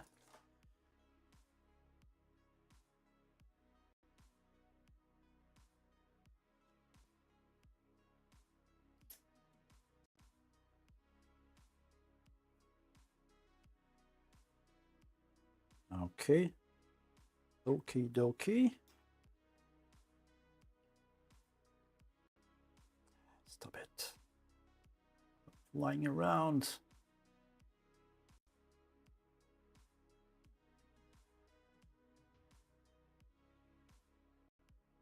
Oh, it actually fits. Nice.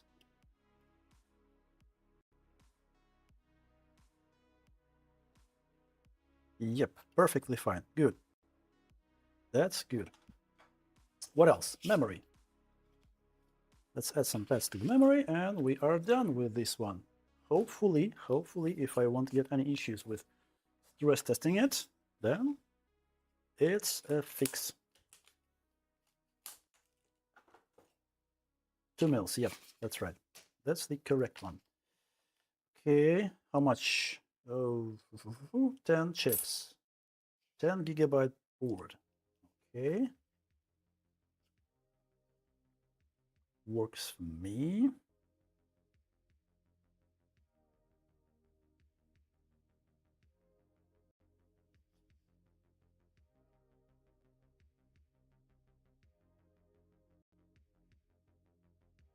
Oops, I won't even use a cheap to measure the size. Hopefully it will be okay.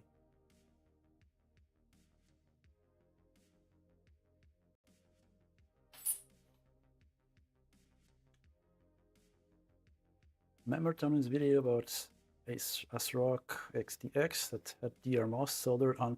Yeah, I think I remember that video.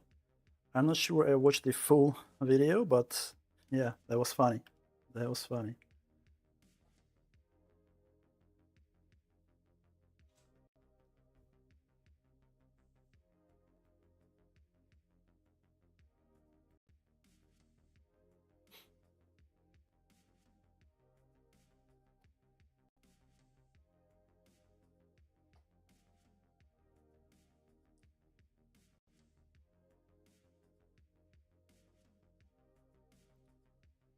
Ten chips. I really hope that thickness will be enough, because I don't know for what reason we've seen that bad footprint for thermal paste. It's kind of sus, because the size they used are more or less okay. So, but for whatever reason, the footprint for thermal paste was not okay. I am not sure why. I want to assemble the board now and check the footprint with my pads. Just one more. Come on. Science. It's precise cuts. Well, yeah, kinda. No, experience and everything. Damn. It's not straight. Angled cut. Well, whatever. Okay, so let's use some better paste than the white ceramic one. Silicone, ceramic. Let's clean it off. Oof, what a mess. What have I done? Damn it. Let me clean that mess. I don't like when there is so much paste everywhere.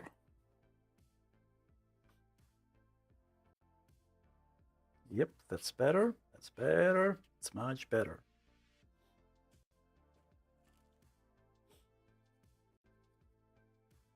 So yeah, I'll put cran out.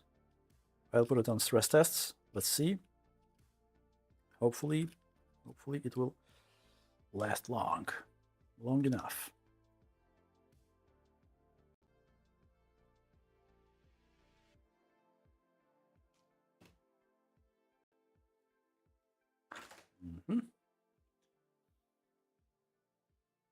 Evening chat.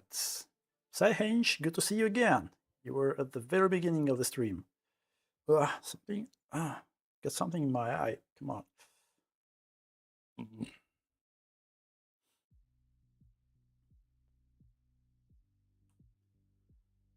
So yeah, Saihench, we potentially have a fix.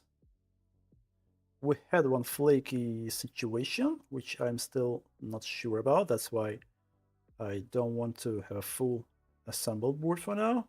I'll assemble it back just to make sure that we have a good contact for the cooling system and it runs all the stress tests. But yeah, generally we have a fix, but I want to be sure.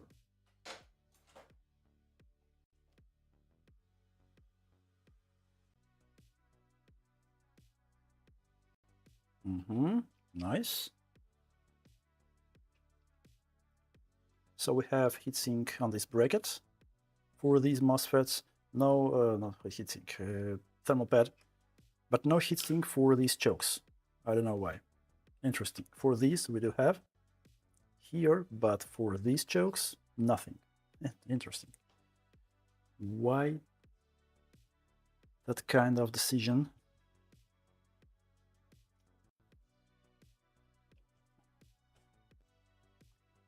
I don't like the fact that this bracket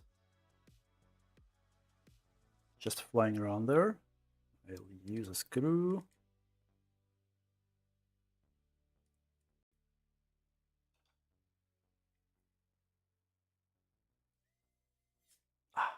This thing is cool. This screwdriver is cool. I really like it. I still want to try that miniware. Oh, I forgot to clean the heatsink. Good. I still want to try that miniware screwdriver. It seems to be a pretty cool thing, but still, I am very happy with this one. For that money, it's amazing. And it also has a spare battery. That's really cool.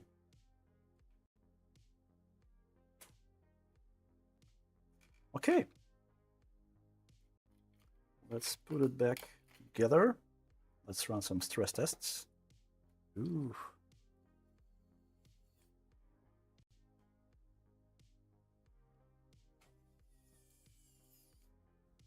Cool.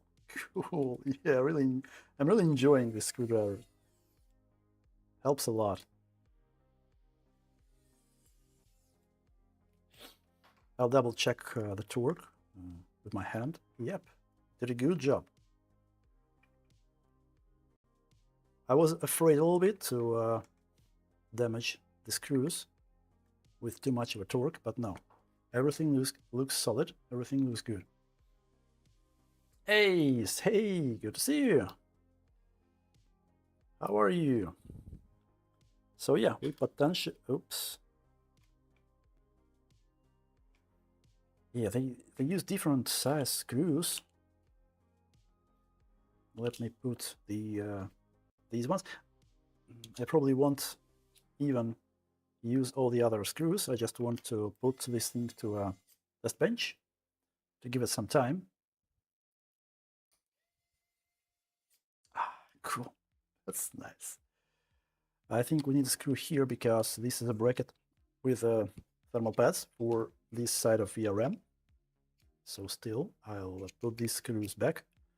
But for everything else, I'll do it later, after proper testing. Oops.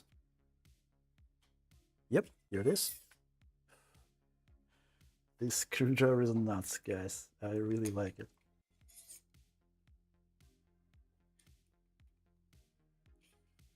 I'll leave a link in the description after the stream, not the video, but damn, I like this thing. Really cool.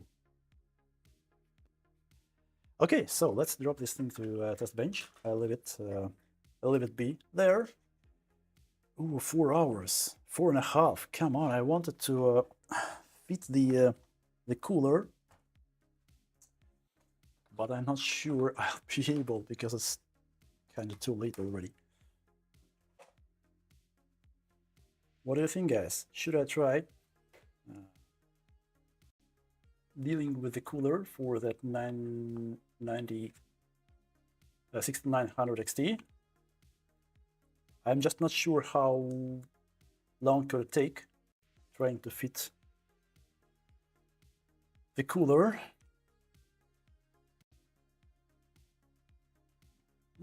Yep, everything is connected. Let me just power it on. Let me run the tests. Is it working? Let's see if it's still working. Yep, still working. That's good. I wanted to check the temperatures right now because, as you could see, we had a pretty bad contact with the heatsink before. Let's check if we have a good contact now, if the temperatures are okay. If they are okay, I'm happy with that. I'm just leaving this thing in my test bench for a lot of cycles or some stress testing. Fingers crossed. Yep, it was working before Psyhinge, but like we fixed it. We replaced one transistor. But yeah, at the very beginning, for some reason, it didn't turn on properly. But after that, it was turning on consistently. So yeah, I'm still not 100% sure. I would like to do a lot of stress cycles to be able to tell, yeah, it's working. For now, it seems to be working. Like we did a lot of cycles already. Let's run the full mark. Let's see the temperature. Oh, for now it's good. Pretty good temperature, to be honest. Pretty good temperature. Like 43 on the core medium temperature and 56 in the hotspot. Well, it's just the beginning. Of course, it will heat up. Yeah. But still, for now, it's good. What do you think, guys? Should we try to quickly fit that cooler to the board from the previous stream? 6800 from one of my donor boards. Fit it to this heatsink, which didn't have this cover, this frame with fans. What do you think? Should we try? I mean, 4.5 already down. But I really want to get it working as well. Maybe it will be an easy fix. No, man, don't look at the timer. You can still fix 3 more. Yeah, I mean, yeah, probably I can. But tomorrow is a working day for me. I have to get up early. We'll have a daily. But yeah, let's see how can even I take it off. Oh, there are some screws there. Oops. What was that? I pressed something. Oh yeah, nice. Still working.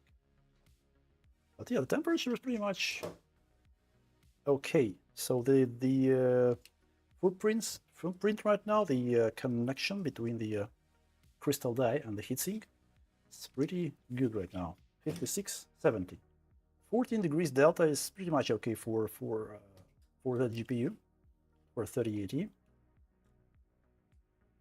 Yes, this screwdriver is a good fit.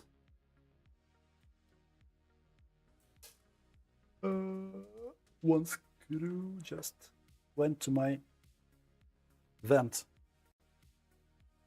Whatever, I'll get it later.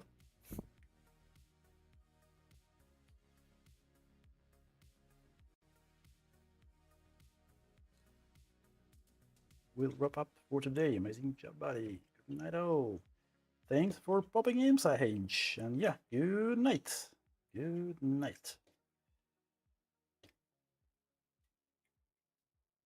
Whoa, what else? Somewhere in the middle. A few more. Oh yeah, I see. One more screw here. And one more screw here. Ooh, cool.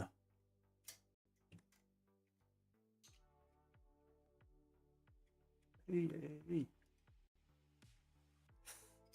What's wrong? Something is... Oh, yeah, I see. It won't be easy with this one. Damn.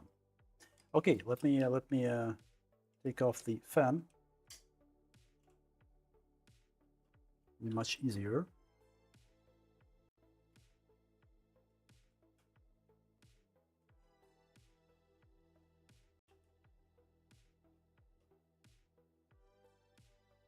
Yay, cool. That's good. So, will we be able to put this thing here?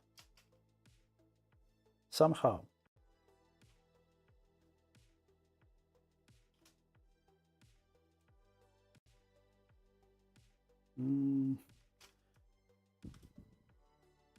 It's probably possible somehow, but yeah. It's not a one-to-one fit.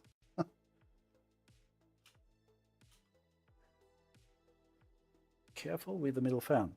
Yep. Probably I was careful enough. So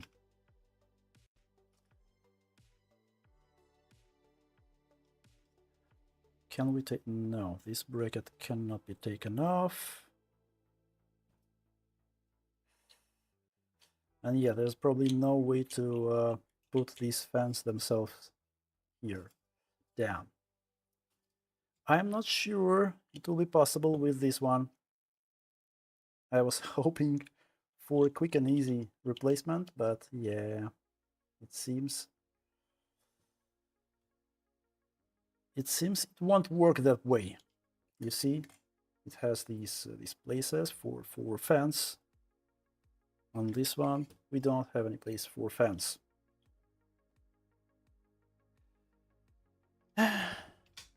Unfortunately, I'll have to maybe search for some other coolers, but yeah, that's the only one I had from some similar board, 6800. This one was 6900.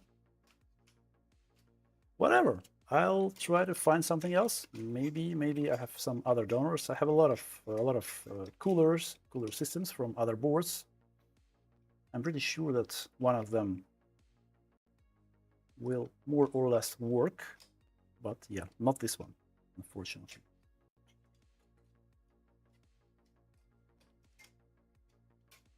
It was worth trying anyway.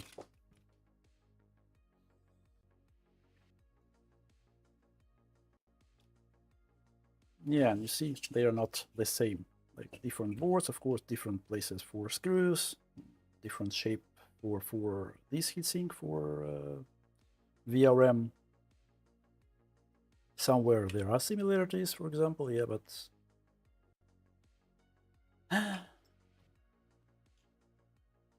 I tried to search eBay for this cooling system. I think XFX Merc 319 was the name.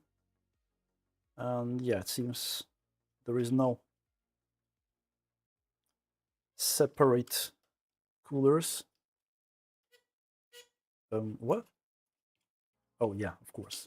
It's not in place.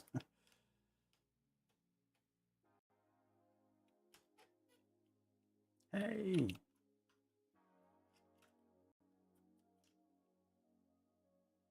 So I wasn't able to find just a cooling system for this 6900. Unfortunately, you can get a non-working board, you know, for spare parts, but the price is, I don't know, few hundred just for a cooler. No, thank you.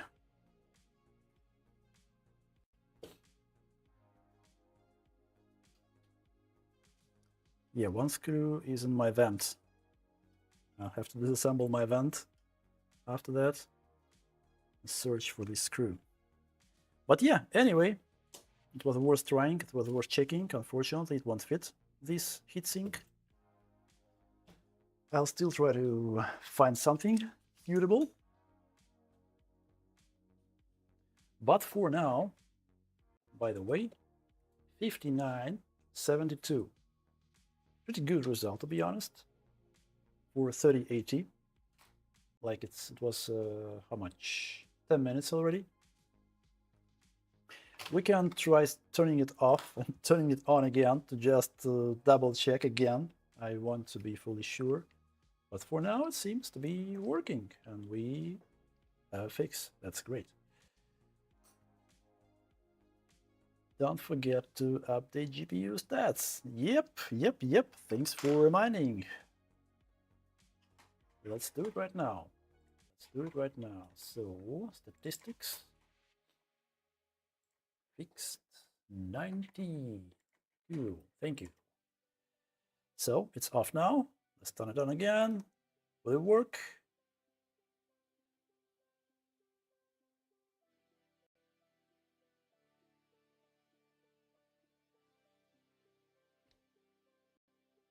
It's working.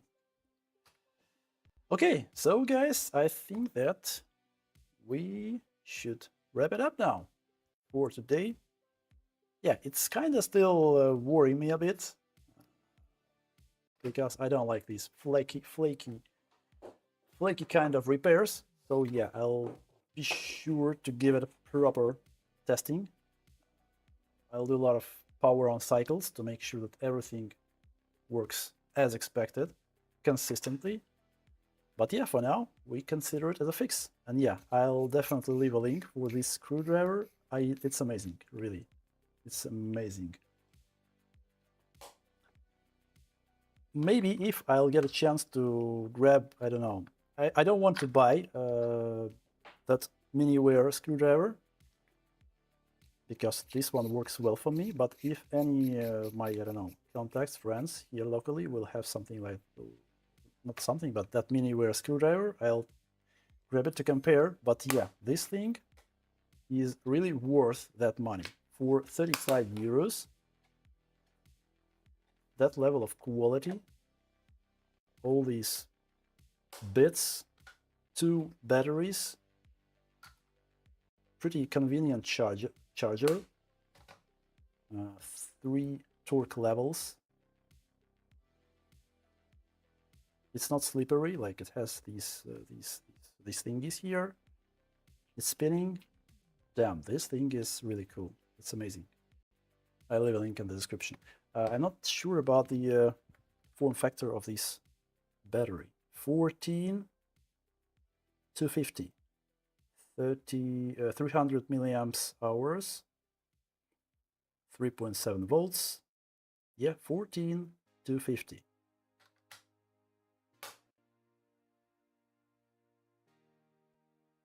yeah, they are rechargeable. Here is the case is a charger. You just plug the USB Type-C here, and that's it.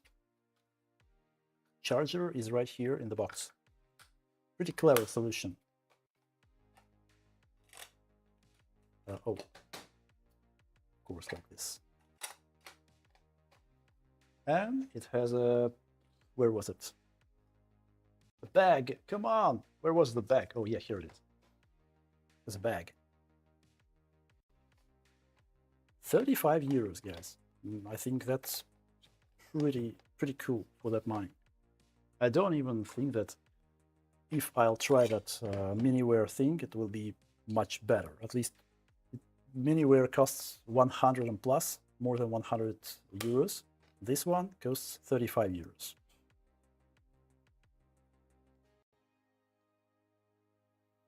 Definitely worth the money. Definitely. For reference, 14500 are the same size as AAA. So they're like, so those are like sure AAA. Oh, okay, that's interesting. Interesting, good to know.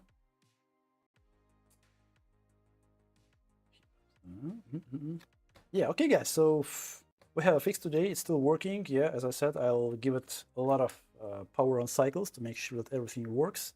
If it is, I'll replace the thermal paste with phase change material. But other than that, that's a pretty successful day for today. Yeah, unlucky I wasn't able to fit that cooler for 6900 XT from the previous stream, but it's what it is. I'll keep searching. Maybe I'll still have something in my donor stuff. But other than that, yeah, thank you guys for being here today. Thanks everyone. Thanks GTROM for your hints of what can we check, because yeah, as I mentioned, that's actually crazy, guys. The fact that they do not have anything on these schematics, like no output here, despite it's actually connected. It's actually kind of out. It should have this kind of marking here. You see, just a closed loop, no connections, but it's still connected. That's crazy. That's crazy. Missed most of the stream, but I was lurking. Thanks, Russ. I know you're usually lurking, so I'm grateful. Appreciate for that. Thank you, guys. Oscar, Russ, Koshkin, GPU Kiki, Sahinj, GTROM. Yeah, thank you, folks, and all the lurkers. It was interesting. It was cool. It was interesting to track that issue up to that weird MOSFET with that weird schematics decision, but still. And yeah, I'll definitely leave a link. I really like this thing. Damn, that's cool. Magnetic holder. Yeah, it's not that strong. By the way, these might be not. These might be. Oh no, they're sticking. I thought they're aluminum. Maybe they are, but I don't know. Yeah, probably these are aluminum. Or maybe, I don't know, whatever. So this magnetic thing is not as strong, but the screwdriver is awesome. Thank you, folks. Let's see if anyone is live. Maybe we could have a redirect raid.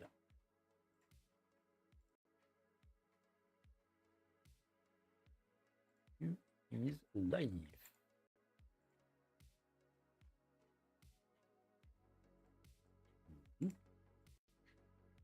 Let's see. Is Ace already live? Reflex? MDL, right? Is he streaming some repairs or... Oh yeah, electronics. Sometimes he plays some games. So yeah, send some hellos to Reflex. And thank you guys. Have a good day or good night. See you next Wednesday. Let's see, maybe sooner. Yeah, bye-bye.